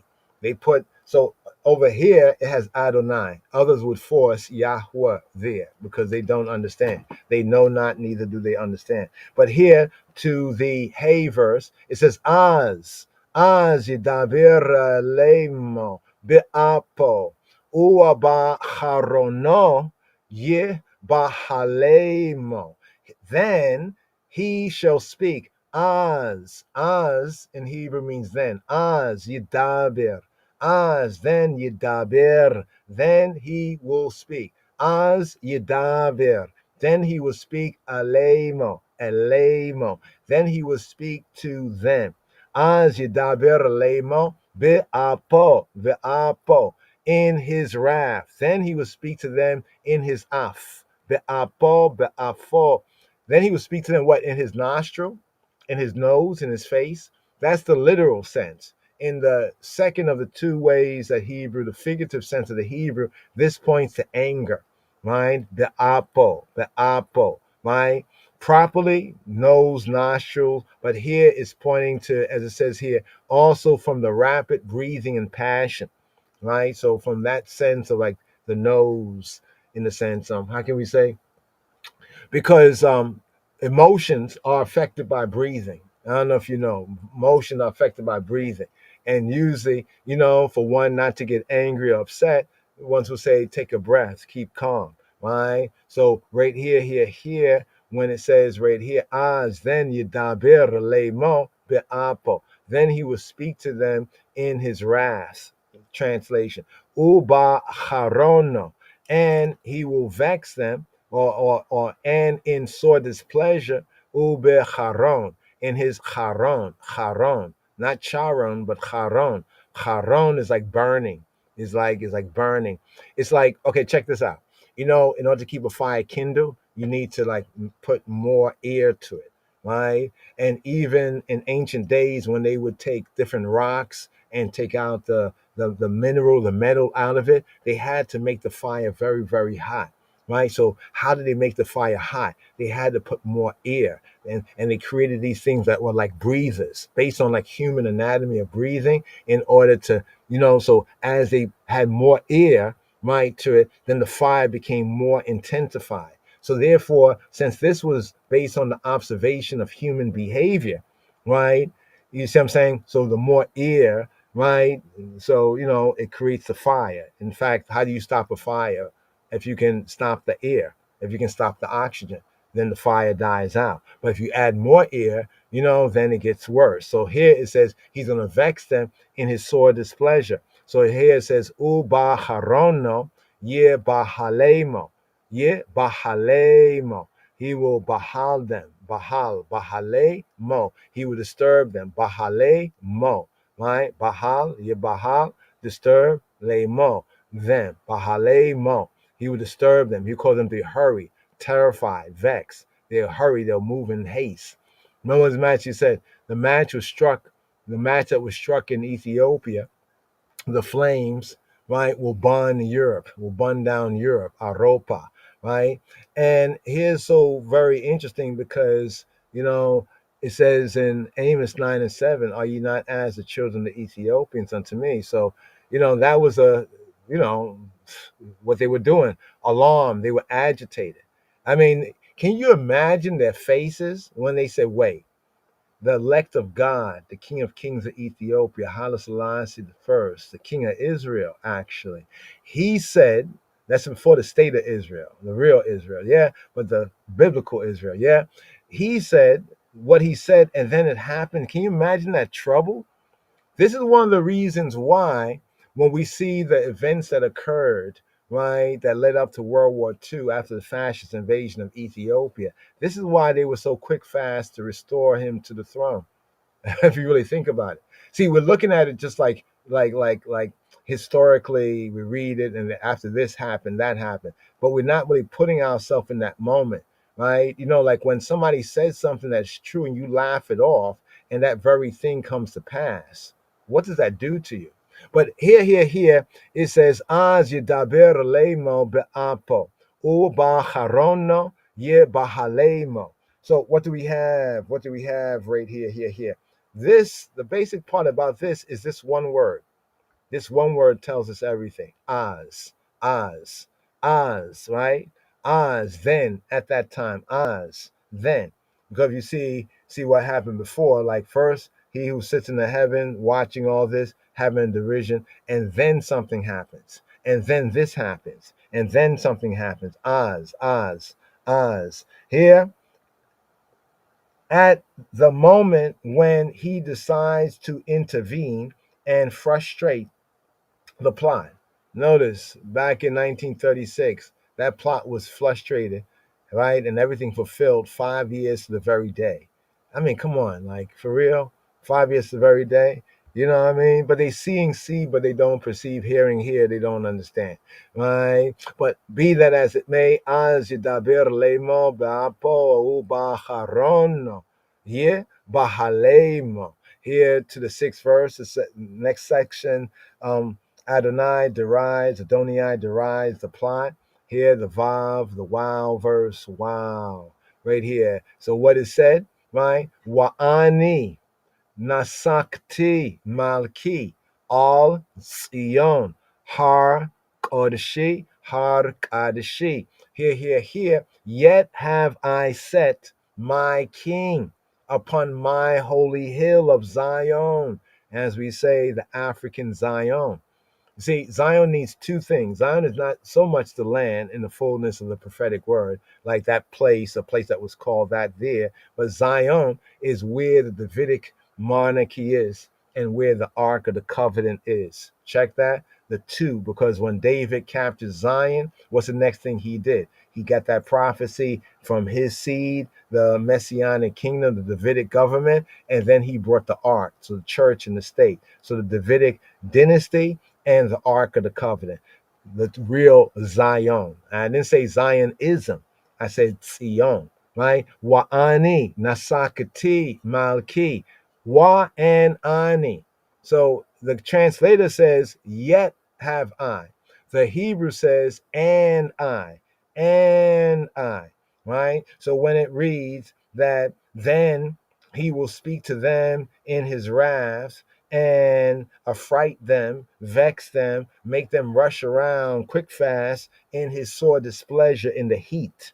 You know how much heat came down on Europe? You know what I mean? I mean, everything was burnt. Come on now. Here he says, Wa'ani, as for I, and I, Nasakati, and I have set. Here we have the word Nasak. Nasakti is an interesting word because literally it's not, well, let's go into it. Literally it means to pour out, Nasakti. I have poured out, right? But this is a secondary sense. In a secondary sense, it means to anoint. In the literal sense, it means to pour out, like if you cast metal, right? In the figurative sense, Nasakti means also to anoint, right? Literally and figurative, to anoint a king, like to pour out like a libation, or to pour like the oil, to install. You see, Nasakti. The secondary sense is set, to install, right? So here, Adonai, right? Even Adonenu, Yeshua, HaMoshiach, is saying right here, I have done what? I have set. You know what I mean? That's why I said that the word there, when it says Adonai, is more appropriate than Yahweh if they only knew the truth, right? Here it says, by analogy, to anoint a king, right? I have what? Done what? Wa'ani nasakti malki. I have anointed not any king, but malki, my king, right? Remember, the elect of God means God has chosen. It might not be your choice, but it's not your choice anyway. Wa'ani nasakti malki. I have anointed. So the KJV says, I have set my king, right? But then when we look at the word nasak, we see nasak means to pour out, to offer, to cast, like to pour out a liquid, to cast metal images, or to cast something, right? But here it means to anoint. In the figure of that is to set or to install, right? A king, to anoint a king. So what gets lost in translation? I've set my king. The sense is like I have anointed. My anointed, I have set, right? And this is my king, right? That's what Adonai is saying. Bashamayim. Wa'ani nasakti malki. Malki. My king, all is Sion. Upon Zion. Har Kadeshi. Har Mount Kadeshi. Har Kodeshi.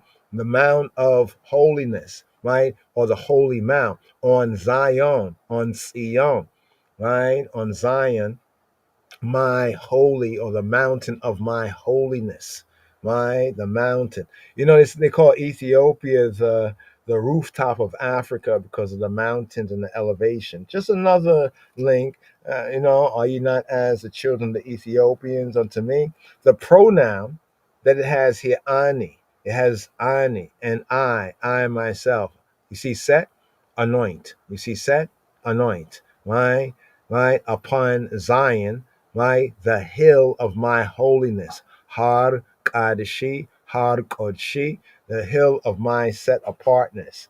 Notice what it says, my set apartness. That means that Yahweh has set that apart, right? Like in Psalm 87, verse 4, with Ethiopia, this man was born there. He has set it apart as his work. You see what I'm saying? And he defend his work. So the pronoun is stressed in the Hebrew to mark a contrast, right? So when it says wa'ani, ani, and I, right, have willed the king, the Melech, the Negus, even Negus and Negesh, Ethiopia to reign. So how dare you, how dare y'all, how dare yous, right, conspire to overthrow him, right? Malki, my Melech, right? Neguse, my Negus, my Malki, a king that was chosen, right, by me, right? That's why the title is Siyume Xavier, elect of God, right? It didn't say elect of this people or those people, or by some democratic ballot voting. That's not how it goes. A king chosen by me, Malki. And here's the connection that he has set him where? Right? Up on Zion. Now, some say that Zion is a poetical name for Jerusalem. Yeah, for that, my holy mountain is another epitaph. The city of our Elohim, his holy mountain, right? We have that in Psalm 48, around about verse 1. But remember what I told you, that we first have to look at where does Zion come from? In other words, where we find Zion? In what relationship? It's the castle of David. Who is David? David is the one that Yahweh made this covenant to Moshiach from the Davidic covenant, right? And covenant of kingship. And then what did David do? Right? David brought the ark of the covenant there, right? And in a sense, renewed the worship, right? The man after Yahweh's own heart. So that right there constitutes real Zion.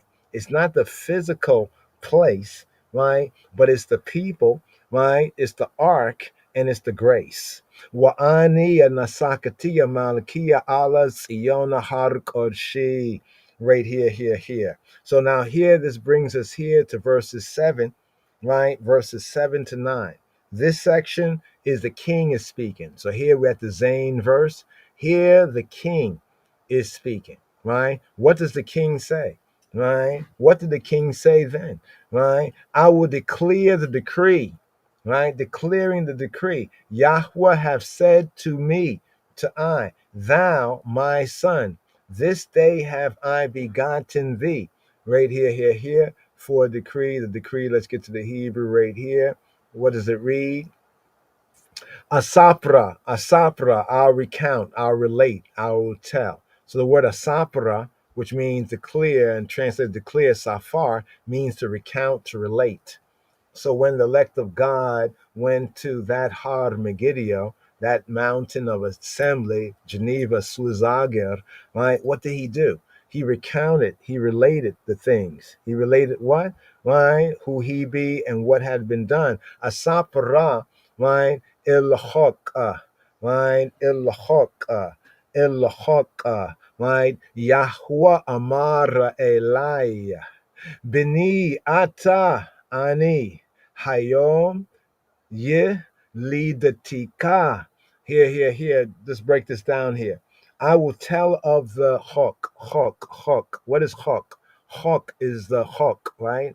Hawk, right? Statute, the ordinance, the limit, right? The prescription, right? But this also can be used for like an agreement or a covenant. Because what did the League of Nations do? They broke the covenant, right? And see, they didn't break the covenant with just anyone. They broke the covenant with the anointed king on the throne of David, right? And the people that Yahweh has chosen, right? Are you not as the children of Ethiopia and the male children of Israel? That some Israelites may not like it, but fight with the one who said it. You know what I'm saying? Right here, he says, I have said, right. He says, I will declare the decree. Yahweh have said to me, thou my son, this day have I begotten, have I given birth to thee. Right? Asapra el chok, Yahweh, he who be, Amar, has said a lie, has said to I, Yahweh Amar a lie, Yahweh said to I, Beni, my son, Ata, you male, Beni, Ata, my son, the I is my son, you male are my son, Beni Ata, Ani, I, Hayom, today, this day, Hayom, Yeliditika, I have begotten thee this day. So here, tell of the decree. The king claims what? Right? Well, what did the king claim? The king claims that he is no usurper to the crown, right? Nor has he assumed the kingship to gratify his personal ambition. He holds his office by divine decree, and thus the title Siyuma Exavia, the elect of God. What was said to him? Right? Beni Ata, my son, the I be. Beni Ata, Beni, my son, Ata, the I be my son. Here we have Psalm, right? We have Psalm 89, around about verse 27, Hebraically verse 28, where Elohim declares this of David. What did Elohim declare of David? I will also appoint him firstborn, the highest of the kings of the earth. The highest of who? The highest of the kings of the earth. למה רגשו גויים ולאומים יהגו ריק? יתייצבו מלכי ארץ ורוזנים נוסדו יחד על אדוני ועל משיחו. ננתקה את מוסרותימו ונשליכה ממנו עבותימו. יושב בשמיים ישחק, אדוני ילעג למו. אז ידבר אלמו ואפו, ובחרונו יבהלמו. ואני נסחתי מלכי על ציון הר קודשי. אספרה אל חוק, אדוני אמר אלי, בני אתה, אני היום ילידתיך. שאל ממני ואתנה גויים נחלתך, ואחוזתך אפסי ארץ. תרועם בשבט ברזל, ככלי יוצר תנפצם. ועתה מלכים השכילו, הבשרו שופטי ארץ. עבדו את אדוני ביראה, וגילו ברעדה. נשקו בר פן יענף, ותאבדו דרך, כי יבער כמעט אפו, אשרי כל חוסבו. And when they were come in, they went up into an upper room.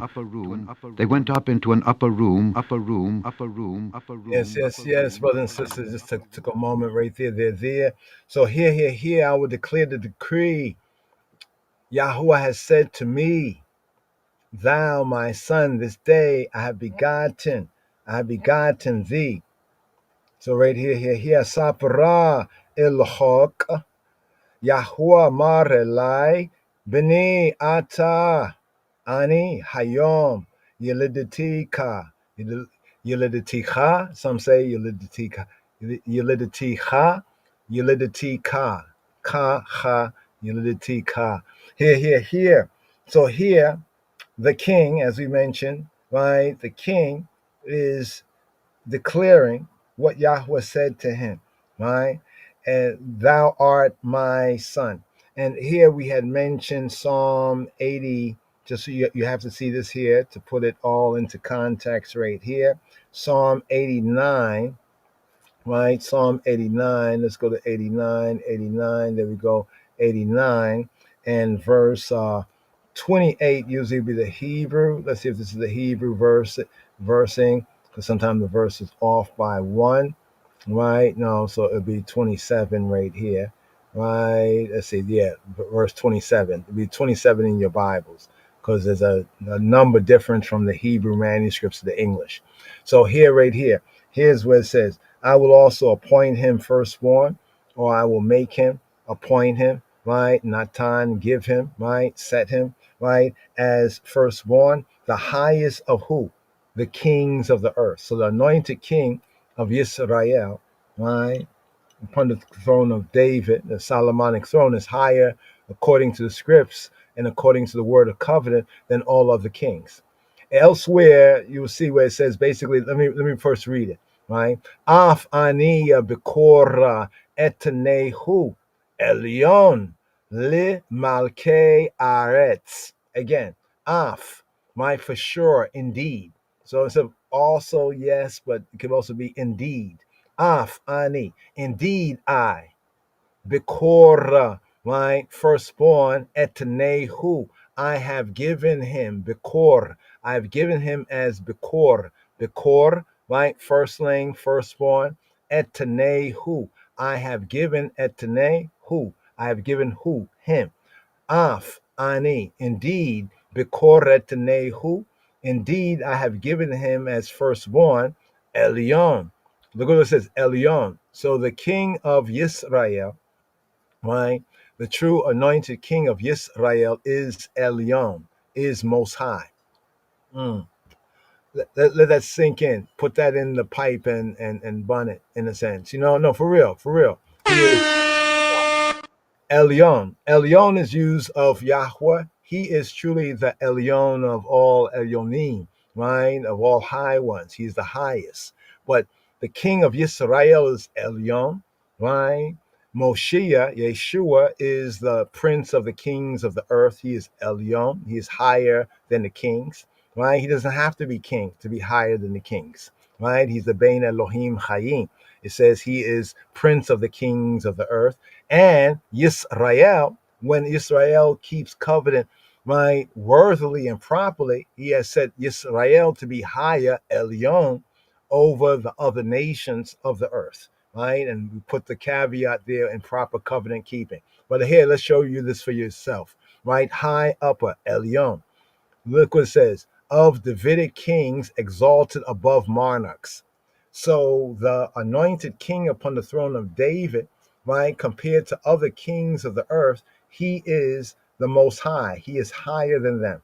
Literally here, the title is Elyon, right? Elyon. He is highest. You see what it says most high, right? He is highest. He is most high, right? This is, yes, the name, more correctly, the title of Elohim, and it's also the name or the title of the duly anointed rulers and monarchs, right, and princes of Israel when compared to other princes, right, of other nations, right. This is what this verse is truly bringing out. It says Elyon, he is most high, le malke aretz, he is most high of the kings of the land. He is most high above the kings of the land because of the virtue of that anointing, right? And the position, right? Af aniya bikoret nehu elyon lemalke aretz.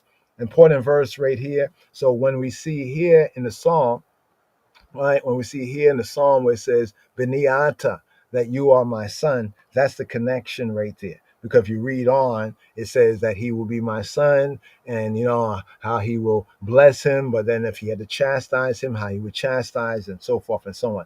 This day have I begotten thee, right? This day, Hayom, right? Here we have Ani Hayom Ye Liditika. Ani, I, Hayom, the day, to say today.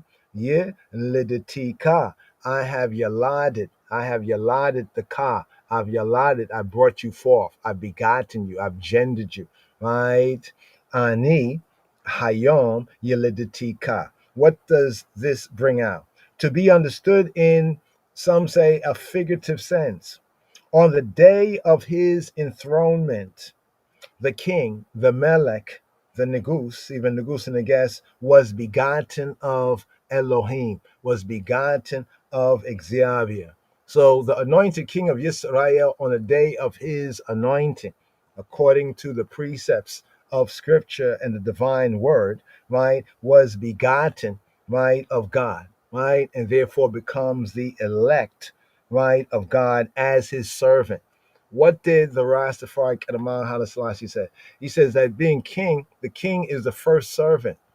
The king, real kings, know that as king, you are the first servant, right? You have to, as a real king, you have to show yourself to be a servant of servants, the first servant, right? As his servant, Yahweh's servant to guide the destinies of his people.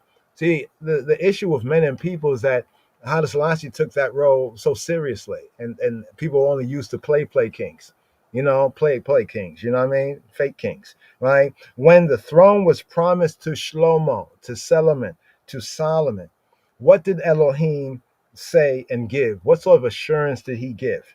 He gave the assurance in 2 Shemuel, 2 Samuel, right? 2 Samuel chapter 7:14. 2 Samuel chapter 7 verse 14. 2 Samuel 7, there's 14. There we go. Let's find out what's written here. What's written here, right? I will be his father, and he shall be my son. Beni, my son. Ata, you are, right? If he commit iniquity, I will chasten him with the rod of men and with the stripes of the children of men. Right here. I will be his father. Ani ehye. Ani ehye. You see, some people say ehye, the whole ehye thing. People say ahaya, don't know where they got that from, but ehye. Ehye is to be, to become, right? I will be, I will become. Ehye. So here he says, Ani ehye lau, and I ehye, I will be lau. So when Yahweh said to Moshe, he said, ehye, asher ehye, I will be that which I will be. I will be who I will be. I will become who I'll become, right? And here in this verse concerning the anointed king, he says, Ani ehye lau, I will be for him le'ab. I will be for him of a father. I will be for him a father. Ani ehye lahu le'aba wahua yehiyeh lebain. And he says, and he wahu, and he himself yehiyeh, he will become li for me lebain, of a bane, of a son. Asher be ha avoto be ha avoto, if he commit like iniquity, where hokacheti, right, bishebeta anashim. So if he like commits iniquity, right, moral corruption, be ha avoto, beha aoto, where hokachetio, bishebet, by the shebet, by the rod, bishebet anashim, I will chastise him. Hokachetio, I will chastise him. Bishebet anashim, with the rod of anashim, men. Uabe niga'e, right? And almost like to inflict like almost like wounds, right? B'nai Adam, right? Niga'e, b'nai Adam, the stripes, the nega. You remember the nega? Nega. We was talking about that, the nega, the nega srat, right? The plague of leprosy, but the word nega can also be a hit, like a strike, like you hit somebody, you wound somebody. Also use the mark of leprosy, right? Negasarat, right? To inflict a wound. But like, if you punch somebody, then there'd be like a mark in that sense. Uabe nigae, and the nigae, right? B'nai Adam, and with the stripes or the wound of men. But here it's very clear, in the first part, Ani Ehyeh Lahu Le'ab, I will become, I will be for him a father. Wahua Yehyeh Leah Lebain, and he will be to me for a bane. Therefore, in the psalm here, he says, Beni, my son, Ata, you be, you are. So here's another connection just to bring out this verse right here. In other words, he is testifying, right, to his divine, right, his divine calling, right, anointing, right, and authority. So here, finally, one more time, full of the verse. Asapra el hok, Yahweh Mara Elai, Beniata, Ani Hayom Yeliditika. Here to the 8th verse, here in the section 7 to 9, the king is speaking. The king goes on to speak in the Chet verse right here. What does he says? Right, it says, ask of me, I shall give, right, the heathen thine inheritance, and the uttermost parts of the earth thy possession. Remember, the king who's under attack is relating what was said to him, the divine authority that is given to him. Ask of me, and I shall give the heathen, the goyim, the nation, the heathen, thine inheritance. You will inherit the nations. And the uttermost, the far off parts of the earth will be in your possession, will be for your possession. Sha'al mimeni, sha'al. Ask, right? From sha'al to ask. Sha'al, ask as a command. Sha'al, ask, mimeni, ask from me. Sha'al mimeni, we'etna goyim, nachalateka. And I will give etna, I will give goyim, nations, heathen, nationality, the nations, the heathen, right? Same word from the beginning. Why do the nations? So the same nation that are fighting, they'll be given over, right, to the king. We're etna goyim nachalateka, for your nachala. Nachala. What is nachala? Nachala is possession. Nachala is property. Nachala is inheritance, property. It will be your portion. So check this out. So that these others who are fighting against the duly anointed king, even what they are fighting from, their nations, will be given over to the anointed king. They're going to lose that too. You know what I'm saying? You know what I mean? Going on right here, it says, Wa and achuzatika, achuzatika, and like what you possess, what you're able to seize and grab on. Achuzatika. Achuzatika is this word right here, possession. You see the word achuza. Achuza. What's achuza? It's possession and property too, but in the Hebrew sense, it's something that is seized. Achuza. Achuza. Yachaz, to seize, to hold.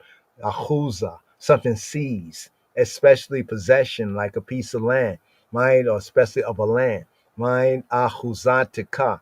And for your possession, what you will seize, right, from these enemy nations that are fighting from you, right? Even the far off parts of the earth will be in your, in your hand, to say. Wa achuzatika.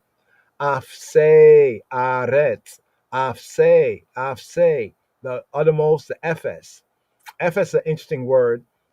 In modern Hebrew, we use this for zero, Ephes, because it means like ceasing, the finality, the ends, right? Ephes. It's like the end, but this is often used Ephes for zero, but it means like cessation, the end, right? The Ephes. So the Ephes, the ends of Afse, the ends of Aret, even the edge, the ends of the earth, is also what you will seize, what you will hold on to. So what is being brought out here? The main thing, one of the main things, is the verb in the beginning. Sha'al, right? In the command sense. Sha'al, mimeni. Ask of me. Shal, mimeni. Mime, ask from. Mime, ani. Ask from I. Shal, mimeni. Ask of I. The language of the verse, some can view it as poetical hyperbole, right? Some say, well, all that, yes, it does have a poetic Hebrew hyperbole, but so close is the relationship between, right, Yahweh Eloheinu and Mashiach and his Messiah that any request would be granted, even dominion over the whole earth, right? Thus, the idea of earth's rightful ruler, because the relationship between his anointed Mashiach and Yahweh is so close. It's a close relation. That's why not everyone is the Moshiach. You see what I'm saying, right? Or even in that position, right? But like somebody you trust, right? They can ask you anything, right? They can ask you, yeah. No problem, because of the closeness of relation. So this is what it's saying here. So what the king is even declaring to these rebels is that I have a close relationship. And it's not really me you're going against. You're going against he, right? And I can ask him and everything you got will be mine. Sha'al mimeni, because he said to me, Sha'al mimeni. He said, Sha'al mimeni. He said, ask of me. So therefore, not that any such ambitious thoughts truly entered into the anointed king's mind. However, it indicates the hopelessness, right, of any attempt, right, of any attempt to dethrone him, right, any attempt to dethrone the duly anointed king, even the king of kings of Ethiopia. Here, Sha'al mimeni, where tana goyim nachalatika, wa ahuzatika afsei aretz, the ends of the earth. Here to the 9th verse to conclude the king's speech section, the 8th verse right here, the tet, the 9th verse. Thou, this is what Yahweh has told the king, and the king is also communicating this. Thou shalt break them with a rod of iron, right? Thou shalt dash them in pieces, right? Like a potter's vessel. You ever hit a piece of pottery with an iron rod? You ever did that? I don't know. Maybe you haven't had the chance, but you can imagine that, right? Take an iron rod, right, and take pieces of pottery, right, a plate or whatever, and hit it, right? Can it take the hit? This is what he's saying. If I ask, Yahweh already said I have this power. I can ask him this. You know what I mean? But because the king, even the anointed king of kings, is the Christ man, he's not going to ask that. You know what I mean? But he can, right? Ti ro'eim b'shebeta barzel, kikali yotzera ti napetzein. Here. Ti ro'eim b'shevet barzel. And he shall do what? He shall break them, right? B'shebet, with a rod, shevet, barzel, with a rod of barzel, a rod of iron, kikali, a thing of yotzer, a thing that is formed, like a thing formed, like say pottery, yotzer, right? Kikali or yotzer is like pottery, but literally it's like a thing that is formed. You know how pottery is made when they form it, and then they put in the kiln to make it hard? Yeah, but kikali or yotzer tidnap is same. Not the same, and dash them. Let's get into some of the words right here, right? So firstly, we have the word break, ra'ah. Notice the word ra'ah, right? You see the word ra'ah? Here the verb is ti ro'aim. Ro'aim. He will ra'ah them. He'll make it bad for them. Remember he said the match was struck in Ethiopia, but the flames, because once they mocked and they did all that goofy stuff, it was a wrap for them. So he said the words he said, right? And that brings out this word here, tia ro'aim. He will make it ra'ah. He's going to make it bad for them. He's going to make it dangerous for them. You know what I mean? He's going to make it bad for them, right? But in the secondary sense of the word, is to break. To make it bad for them, to break them. To break them, to make it bad for them, right? The sense right here, right? To break them in pieces, right? Ti ro'aim, right? He will spoil them, break them in pieces, make them good for nothing, right? Show them to be bad, physically, socially, morally, right? Physically, socially, morally. So right here, Tiroim, Bishebet, Shebet, by a Shebet, Shebet. The Shebet is the rod. Shebet, Barzel. Barzel is a metal. Barzel is iron. Barzel, right? He will break them with a rod of Barzel, right? Iron, an iron rod, right? What do we have here?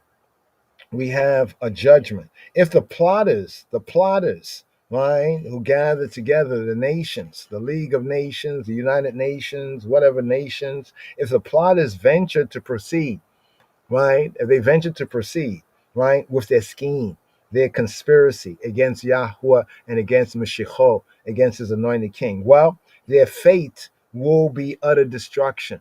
What did he say? The match was struck in Ethiopia, the flames will burn Europe. What did they do? They laughed.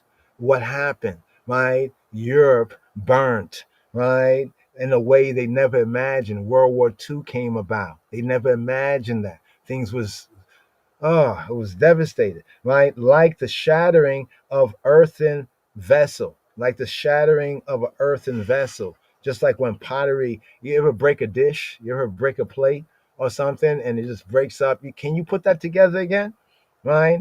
Tia ro'eim b'shebet barzela kikalia yotzer tenapathaim.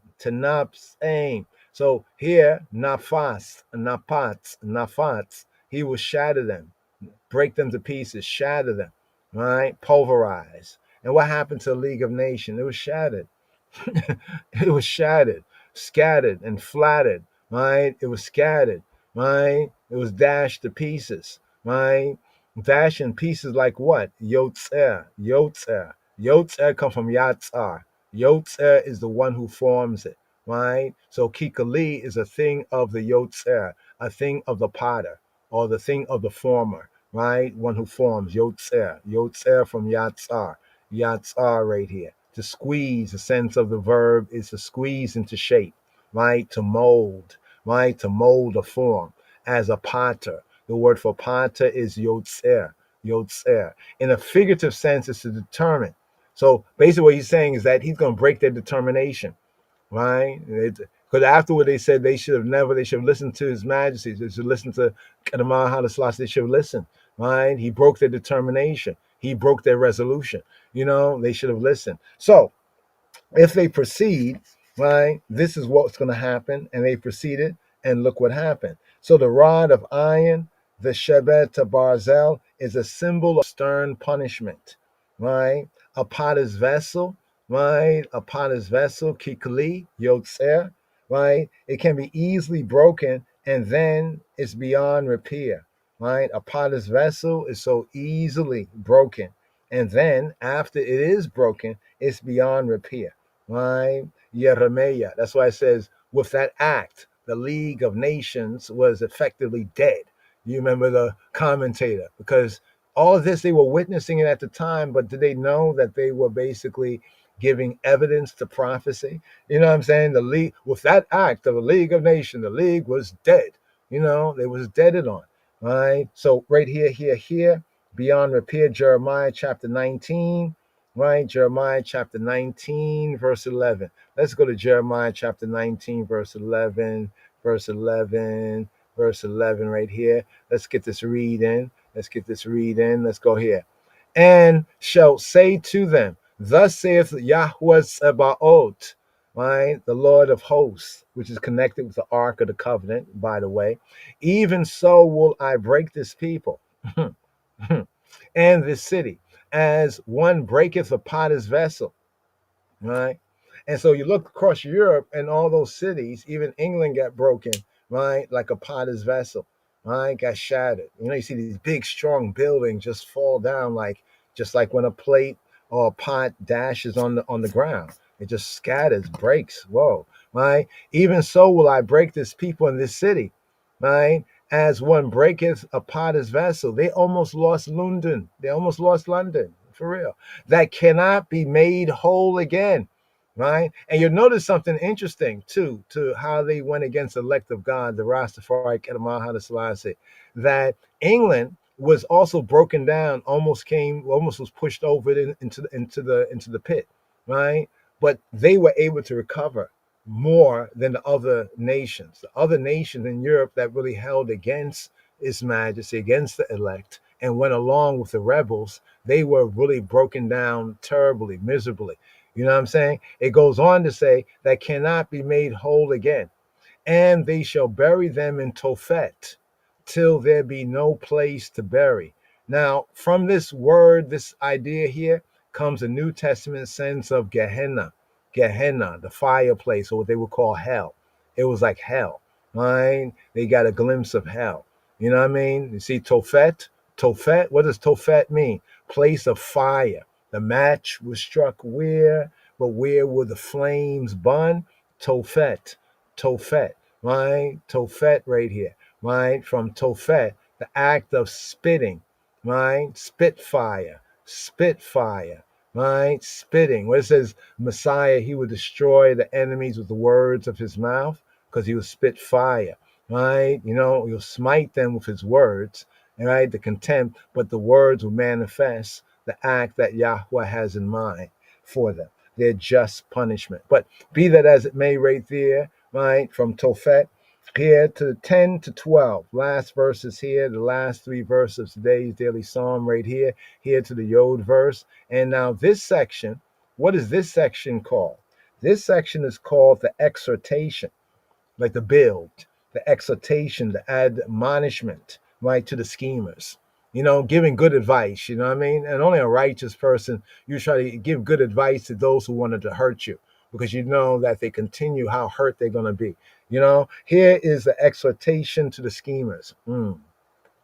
Be wise now, therefore, O y'all kings, be instructed, y'all judges of the earth, right? Y'all judges of the earth. We'ata, and now, the sense of we'ata in the Hebrew is like, and now, we'ata milakim, and now, kings. Notice that Europe had a bunch of Christian kings. Everybody had a king. You know, some Christian king was up in Europe. There's a bunch of kings before World War II. How many were there after? Chan.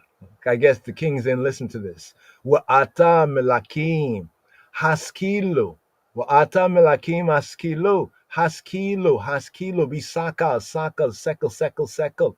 Haskilu, sekel. Be prudent. Be circumspect. Wisely understand. If you wisely understand, you'll prosper. Right? Be prudent. Right? The only one that took some consideration of the kings of Europe was England. Right? And that's why they were spared for the time. For the time being, because they had some insight.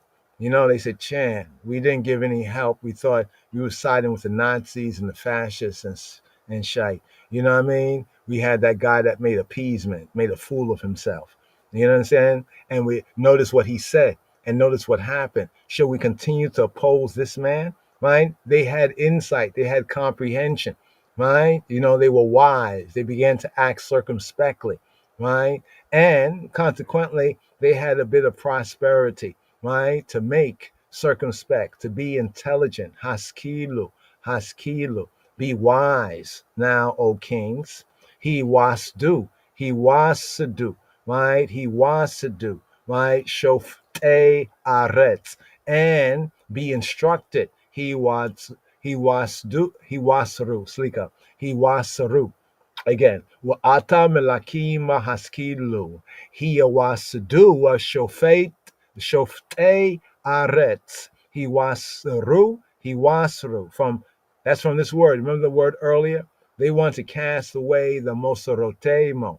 Want to cast away their mosorot, their mosirs, right? Mosir came from yasar, right? To do what? To chasten, to discipline. So be disciplined. Let what you did wrong, you know, be an example as to what you should do that's right and how you should proceed in the future, right? He was to do, right? Let yourself be corrected, right? Correct yourself, right? Correct yourself. He was to do, right? Be chastened and be corrected, right? He was to do. Be yasard, be chastised, literally with the blows. even the blows from, what was the Germans? The Germans were lighting up Europe. They were lighting up across the channel. There's a water that separates. England was like an island, but the Germans had developed ways of shooting missiles all the way over there and sending bombers and just bombing them up. They were instructed, right? What it says here, it says figuratively with words.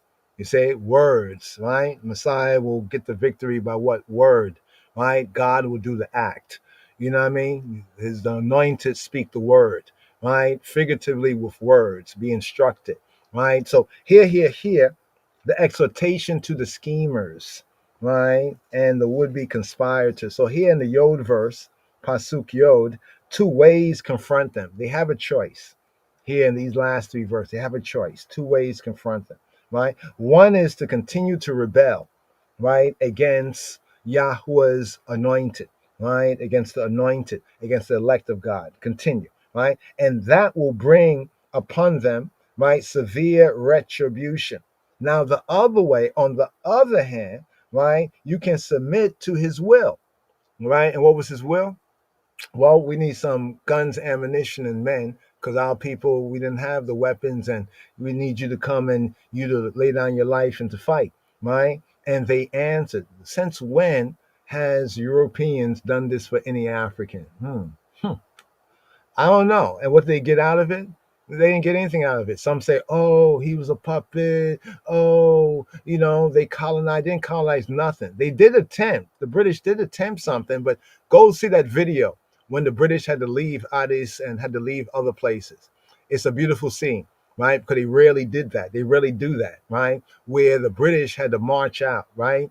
And they had to lower their flag and let their flag touch the ground, right? That's a old military. It goes back to the ancient world thing.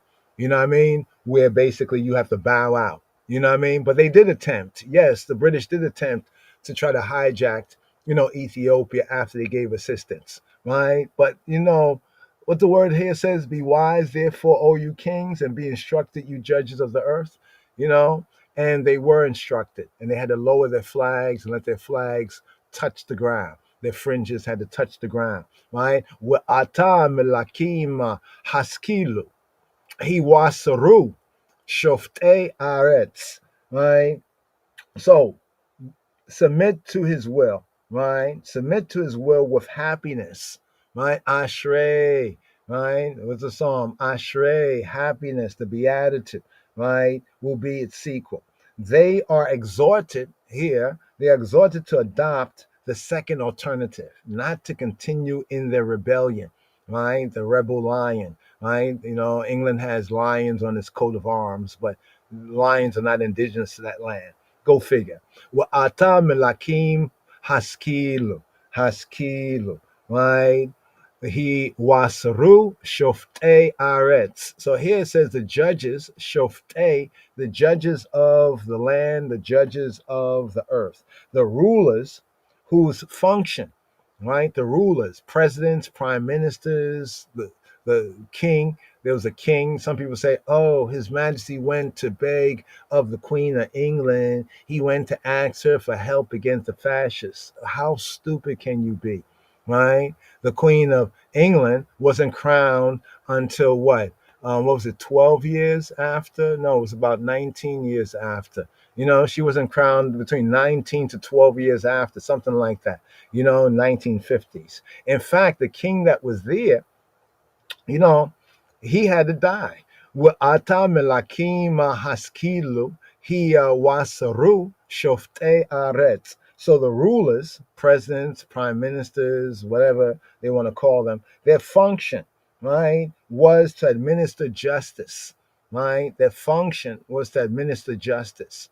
And if they did not administer justice or injustice to Yahweh's elect, to the elect of God, they would feel it. And they felt it. So here, wa'ata melakim haskilu, he wasaru shoftei aretz. Now therefore, O your kings, be wise, be admonished, your judges of the earth, your judges of the land.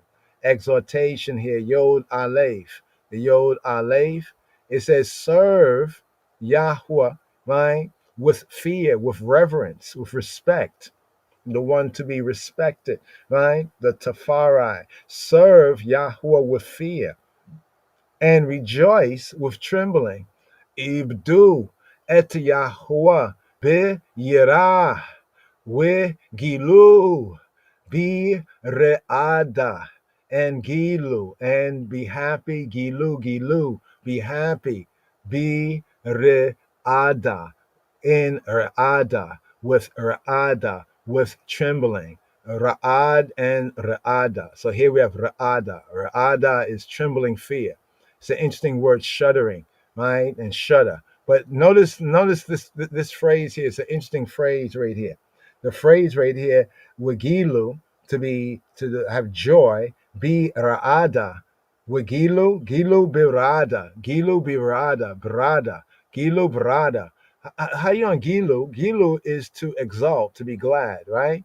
Right, to spin. You see what it says, spin around under the influence of any violent emotion. To spin around. You know, like when some people are so happy, you spin around. So they're told to spin around, right? Spin around, be happy. But first, ibdu, to serve, to abad, to work, to serve, right? To work and to serve. You know, one service is to fight in a war, right? That's a service there too, right? Ibdu, right? To serve who? Ibdu et Yahweh, to serve Yahweh by serving his anointed king, right? In his cause. Be yirah, with yirah. Yirah is the word for like reverence. More correctly, they have fear, terror, fearing. That's an aspect of it, but more better, it's awesome or terrifying thing as an object or a person causing reverence, causing respect. As we said, that Rastafari doesn't mean the head creator. Ras means head, and Teferi is the one to be respected, right? The one to be reverenced, Teferi, right? To serve him, right? Be bir'ah, right? Be yir'ah, slika, be yira, serve him with yira. So what do we have here? Serve Yahweh with fear. Ibdu et Yahweh be yira, right? Serve him with yira, right?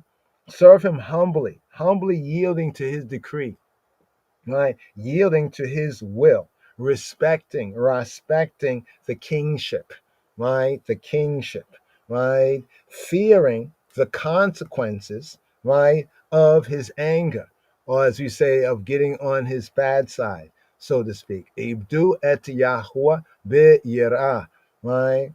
And rejoice, right? Gilu, and rejoice, wigilu bi rada, Wigilu brada, and serve him brada, be raada, serve him with trembling, right? Instead of seeking my downfall, right? Is what the king has said, and the king is saying to them and said to them in spirit and in truth. Instead of seeking my downfall, the downfall of the King of Kings of Ethiopia, rejoice in Yahweh's choice, that the King of Kings of Ethiopia is Siyuma Exhiari, is the elect of God, right?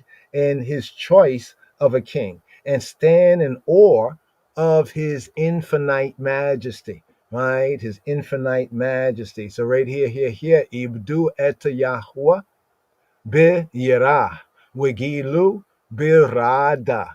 Here. Last verse here, coming to the last and the final verse here, right, of the psalm entitled A Plot Against Yahweh's Anointed, a plot against the elect of God. And here, what does it say right here? It says, kiss, right? Kiss the Son, lest he be angry, and ye and y'all perish from the way, when his wrath is kindled but a little. Blessed, or more correctly, happy, the Asher, happiness, blessed, from the root right here, Asher, to go straight, to walk on, to progress, to advance. But this has the sense of to pronounce happy, right? To pronounce happy, right? To be straight, right? To be level up, y'all, right? Acharei right? Be right, be happy, right? Go forward. In a figurative sense, go forward, prosper. Do the right thing and go forward and prosper and be happy and be okay, right? The beatitude. So right here it says Acharei, happy, happiness, Acharei, call Jose, call Jose, Jose, call Jose Bo, happiness, right? To all they that put their trust in him, that take refuge in him, that chasa, that seek refuge, seek for protection, that trust in God in him, that confide, that hope in him. Right? Right here. The sense of trust is a good translation. But to kiss the Son, do homage in purity. Do homage in purity, right? Is an alternative of kiss the Son. Do homage in purity. Now, in the AV and the RV, it says kiss the Son. So in the authorized version, like here, and the RV revised version says kiss the Son. In the revised version, if you get a revised version, in the margin, you might see it says some ancient versions render lay hold of or receive instruction. In some of the ancient versions, the RV, in the margins, it says some ancient versions render lay hold of, which is say receive instruction. Lay hold of instruction, receive instructions. And others, in other Bibles, the margin, they have a marginal note that says worship in purity. Worship in purity. Now, do homage is literally kiss. Do homage is literally kiss. So we have the word right here, kiss, nashak, nashak. So we have nashak, to put together, nashak. But notice the secondary of nashak, to kiss the Son. It means to handle, to be equipped with. What did the British do? They brought in the weapons that were needed, that was called for in the beginning, right? They were equipped, right? Notice right here, to kiss the Son, right? So this word has a twofold sense. Literally is to kiss, like a man say a woman kiss, right?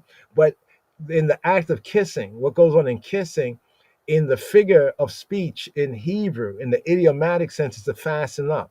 So like if one straps on armor, right? It's like kissing, if you understand, like that sense of fastening up, of equipping, right? So literally, right, kiss, or figuratively is touch, right? But as a mode, in the sense of the language, is attachment, right? Specifically, right? Remember, this is kind of military sense in this psalm, is to equip with weapons. So what did they finally do? They finally equipped the Arbenyot, the patriots, with the weapons that were asked for in the beginning, right? So this was a sense of, remember, they were a sovereign power themselves, and they're giving to another sovereign power the weapons and the men and the resources. This is a sense of kissing, right, the Son, according to what we're showing you right here in the Hebrew. Not what you see in the English. What you see in the English is what you see in the English. But here, let's bring out the full of the verse right here, right? Nashku bar, which is translated in KJV as kiss the Son. Nashku bar also means do homage in purity, right? Do homage in purity. Nashku bar pen, anaf, less pen, yanaf. Yes, lest he be angry, right? He breathes heavy, breathes hard. Pena, anaf. With tobdu dereka kia yibara. Kia me'at apo, right? When his what? When his wrath is kindled, you will perish in the way. With tovdu, you will perish, derek, the way. Yet you will perish the way. It can also kind of mean that the way, the way, the truth, and life of the King of Kings Christ will be lost to you. With tovdu derek, ki, because, or for yib'ar, for when it's kindled up, right? Ki ma'at, like a little. Ki ma'at, kimat. Ma'at means like a little. Kimat means like a little. Like a little apo, like a little bit apo, his anger. Acharei, happiness, beatitude, call all Jose Bo. Happiness, the beatitude is to all the trusters in him. So here we have Nashku Bar. Here, for one of the final places here, got to share this with you all right here. Let's go to 1 Samuel 10 and 1. 1 Samuel 10 and 1. First Shemuel, right? Shemuel, right?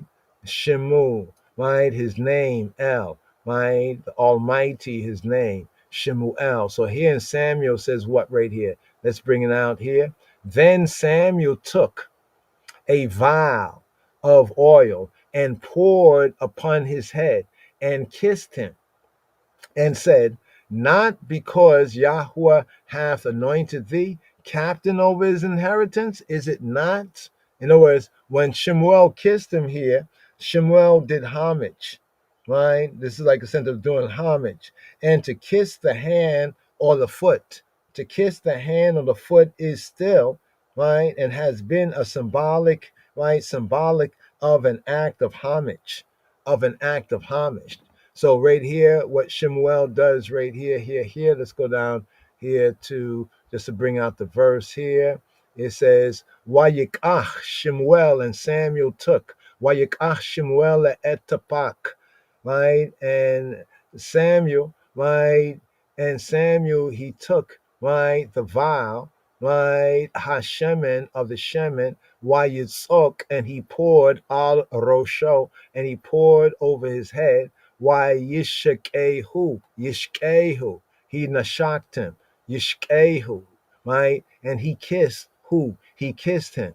Yishakehu, and he kissed him. Why Yishakehu, why Yomer, and he said, Hello, is it not? Hello, Kia mi shachaka. Is it not because he has anointed you? Or full. He says, Halo kia me shachaka Yahuwah. Is it not because Yahuwah has mishachaka, that he has anointed you? Halo, is it not?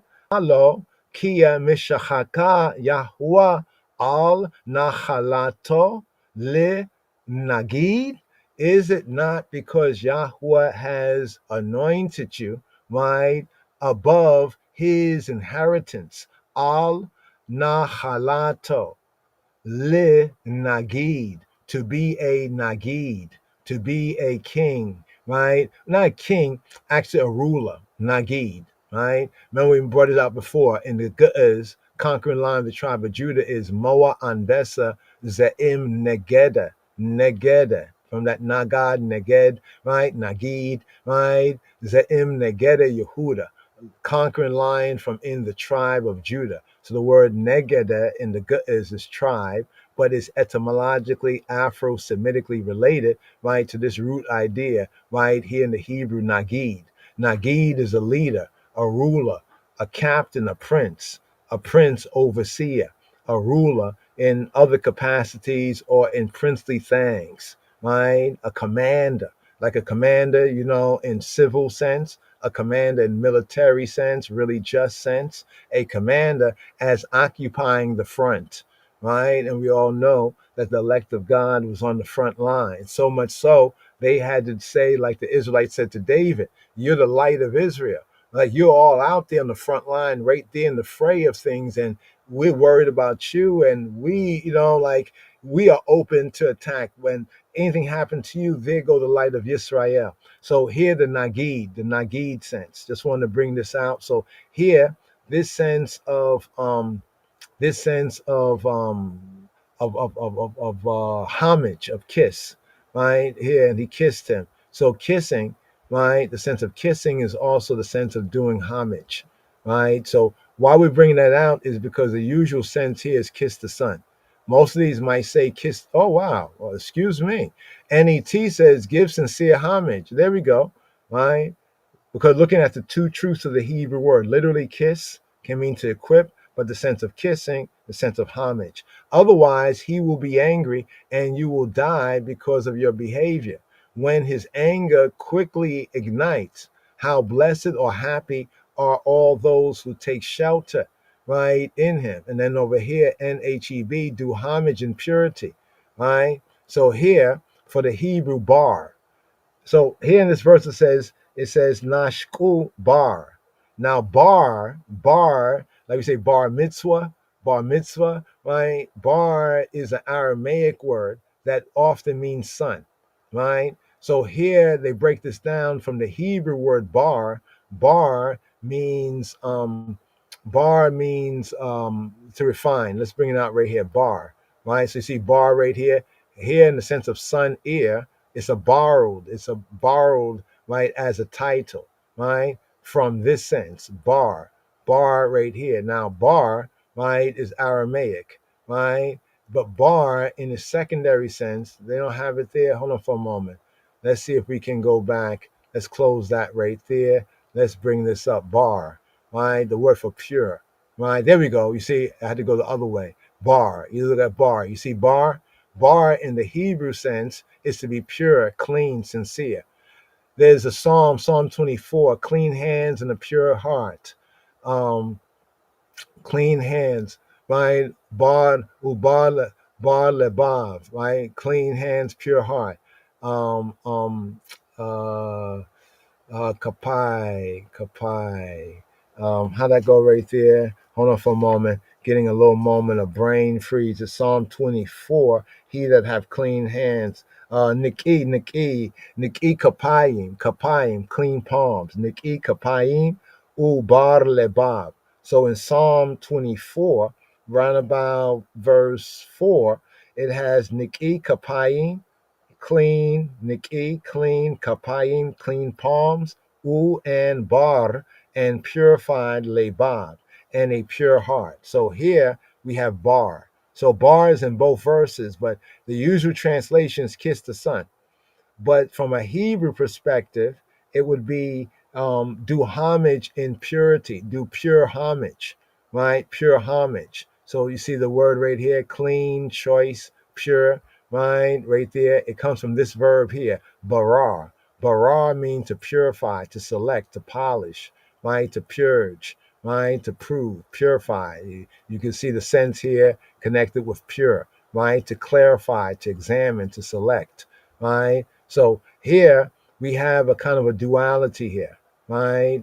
Here we have bar, but bar is Aramaic, is more from the Aramaic.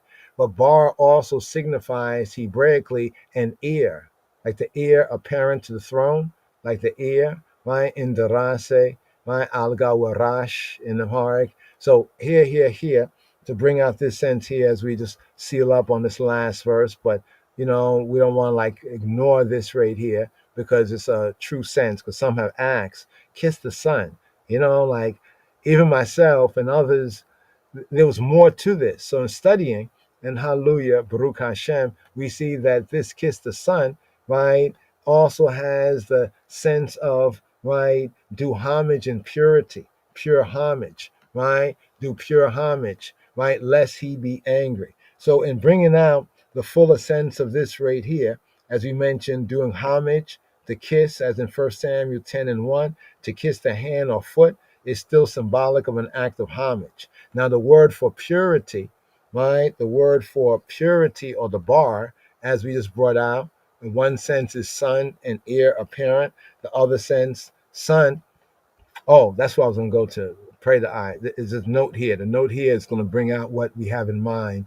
Here, bar as pure, right? There we have 24:4. Well, we just went to 24:4. I could have just followed this and been better off here, but I got out that brain freeze. The Aramaic word bar means son or heir apparent. It may not be in view since the Hebrew word ben, son, was used in verse 7. So to show that this right here as son, right, is not really from the Hebrew perspective the word that was in view. The word that was in view was pure, right? Pure, clean, right? Refined, pure, clean, refined, right? So with that there in mind, as we have in like pure in heart in Psalm 73, in Psalm 73:1, right? Psalm 73 and 1. It's necessary just to make this point here. 73 and verse 1, right? Let's look at the verse 1. It says, a psalm of Asaph, truly God is good to Israel, even to such as are of a clean heart, right? Such as are of a clean heart, right? Clean of heart, right? Look at the word clean, right? It's the word bar. You see the same bar, right? Pure, clean, sincere, right?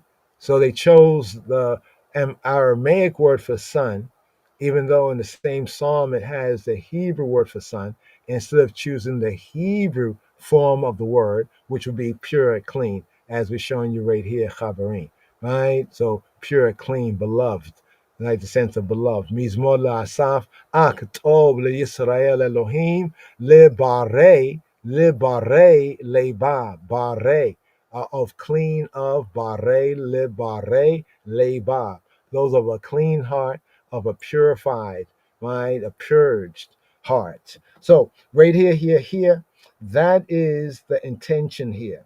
With sincerity of heart, acknowledge, right? Acknowledge him, right? Acknowledge I, right? As Elohim's anointed, as the God's elect, and thereby avoid incurring his, right, his anger. Right, so first part of the verse right here, bring it back to the KJV, the English right here, looking at the Hebrew. Nashku bar pen anaf, pen less anaf, lest he be angry. With tobdu derek, and ye tobdu, and ye abad, you abad, right? Tobdu, y'all will vanish, go astray, right? Vanish, get lost, go astray, right? Bringing out the sense right here of wander away. You'll lose yourself and you'll perish, right? You'll perish. So right here with Tobdu Derek, and you will perish. Notice the translation says you will perish from the way. There's no word there from. Tobadu, right, in that sense means perish or lose. Lose. Let's go here once again, right? Scroll down here. You see, Strong's bringing out properly. To wander away, to lose oneself. So if somebody wanders away or loses themselves, in the process, they can be destroyed or perish. But the sense here is you will lose, lest you will lose derek. You will lose the way, right? Remember, England claimed to be of a Christ, a Christian nation too. Right? So it's faith with work is what is accepted. Right? You will perish, right? You'll perish the way, right? You'll like to say you will perish from the way, but you will lose, right? You will lose way. You will lose way. You will lose derek. You will lose way. When what? When his wrath is kindled, right? Kia yib'ar. Ki yib'ar. Ba'ar. Ba'ar means to burn, to consume, to burn. Yib'ar, right? Ki, when, Yib'ar, ki ma'at, when his wrath is kindled like a little. Ki ma'at here, a littleness, little. Ma'at b'ma'at, little by little. But here it says ki ma'at, kimat, right? Just a little, right? A reminiscence, right, of the way of the wicked shall perish, right? They'll perish from the way. Remember the first psalm, the psalm of individuals. So the same advice is given to nations. Tobadu, y'all will lose, right? Will lose way. Y'all will lose way. As we have in Psalm 1, right? First Psalm, verse 6, the way of the wicked shall go astray, right? Shall be lost. And then it seals up here with the great seal up right here, right? It says right here, right? Ki ma'at apo, when his wrath is kindled but a little. Acharei Mot-Kedoshim. Happiness to all those who trust in him. Acharei Mot-Kedoshim. The psalm ends on the same note that was struck at the beginning of the Psalms to the book of Psalms. Psalm 1, the very first verse says, Acharei Ha'ish, happiness of the man, speaking of the two ways of men. And here in this psalm, he's motivate the two ways of peoples and nations, seals up with Acharei Mot-Kedoshim, the same note So we have the beginning, Alpha, Omega, kind of beginning and end sense here. Asher, right? The interjection. Blessed are those, but the sense of blessed is in the beatitude sense, right? To pronounce happy, right? Happy. Yes. And when they were come in, they went up into an upper room. They went up into an upper room. Lion of Judah Society. And here for the seal up right here. Here, let's go Max Romeo, Valley of Jehoshaphat. Let's hear the Hebrew, then for the outro, right, we'll have the highlights, the English, with the English. Here. Red.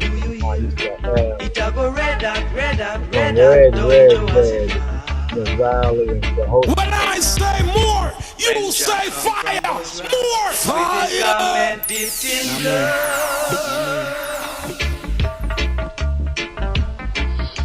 מזמור ב' למה רגשו גויים ולאומים יהגו ריק יתייצבו מלכי ארץ ורוזנים נוסדו יחד על אדוני ועל משיחו ננתקה את מוסרותימו ונשליכה ממנו עבותימו יושב בשמיים יזעק אדוני ילעג למו אז ידבר אלמו ואפו ובחרונו יבהלמו ואני נסחתי מלכי על ציון הר קודשי אספרה אל חוק אדוני אמר אלי בני אתה אני היום ילידתיך שאל ממני ואתנה גויים נחלתך ואחוזתך אפסי ארץ תרועם בשבט ברזל ככלי יוצר תנפצם ועתה מלכים השכילו יבשרו שופטי ארץ עבדו את אדוני ביראה וגילו ברעדה נשקו בר פן יענף וטובדו דרך כי יבער כמעט אפו אחרי כל חוסדו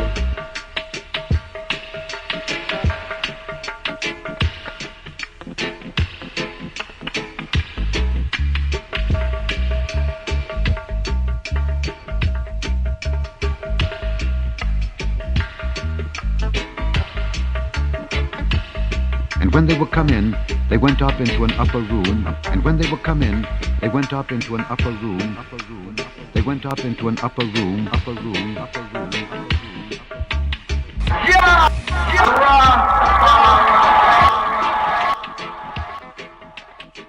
And here for the English.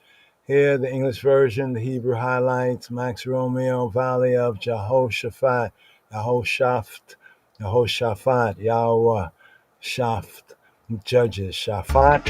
Oh, yeah.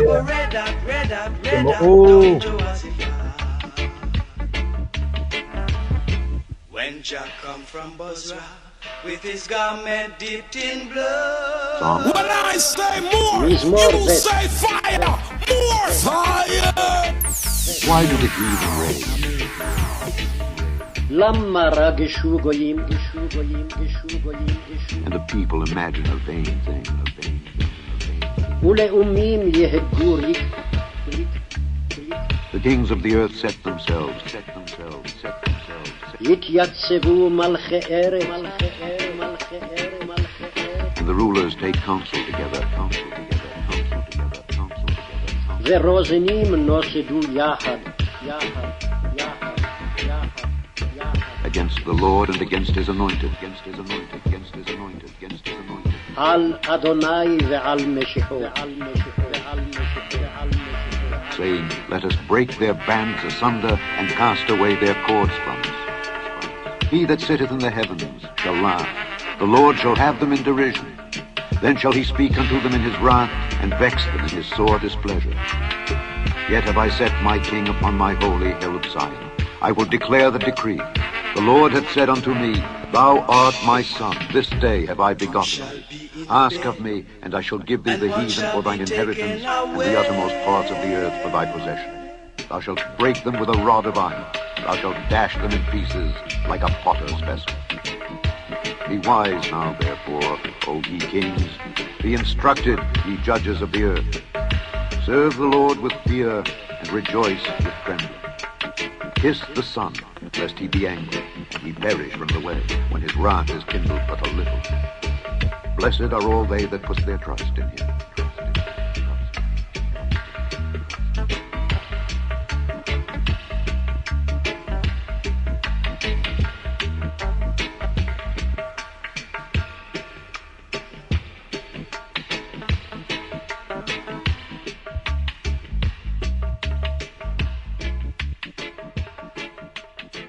Yes. Erev Tov, Laila Tov.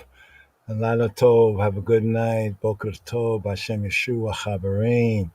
You know, may Yahweh bless the eye, keep the eye, cause his face, his grace to shine on the eye. Hashem Yeshua HaMoshiach. And when they were come in, they went up into an upper room. They went up into an upper room.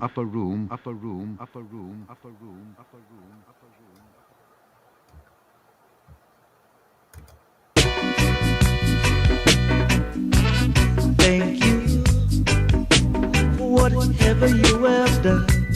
Thank you for whatever you have done.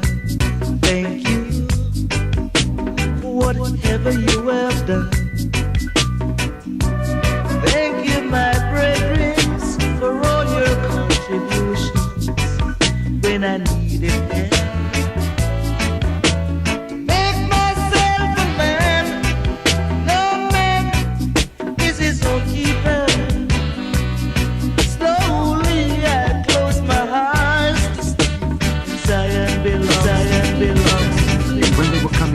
They went up into an upper room.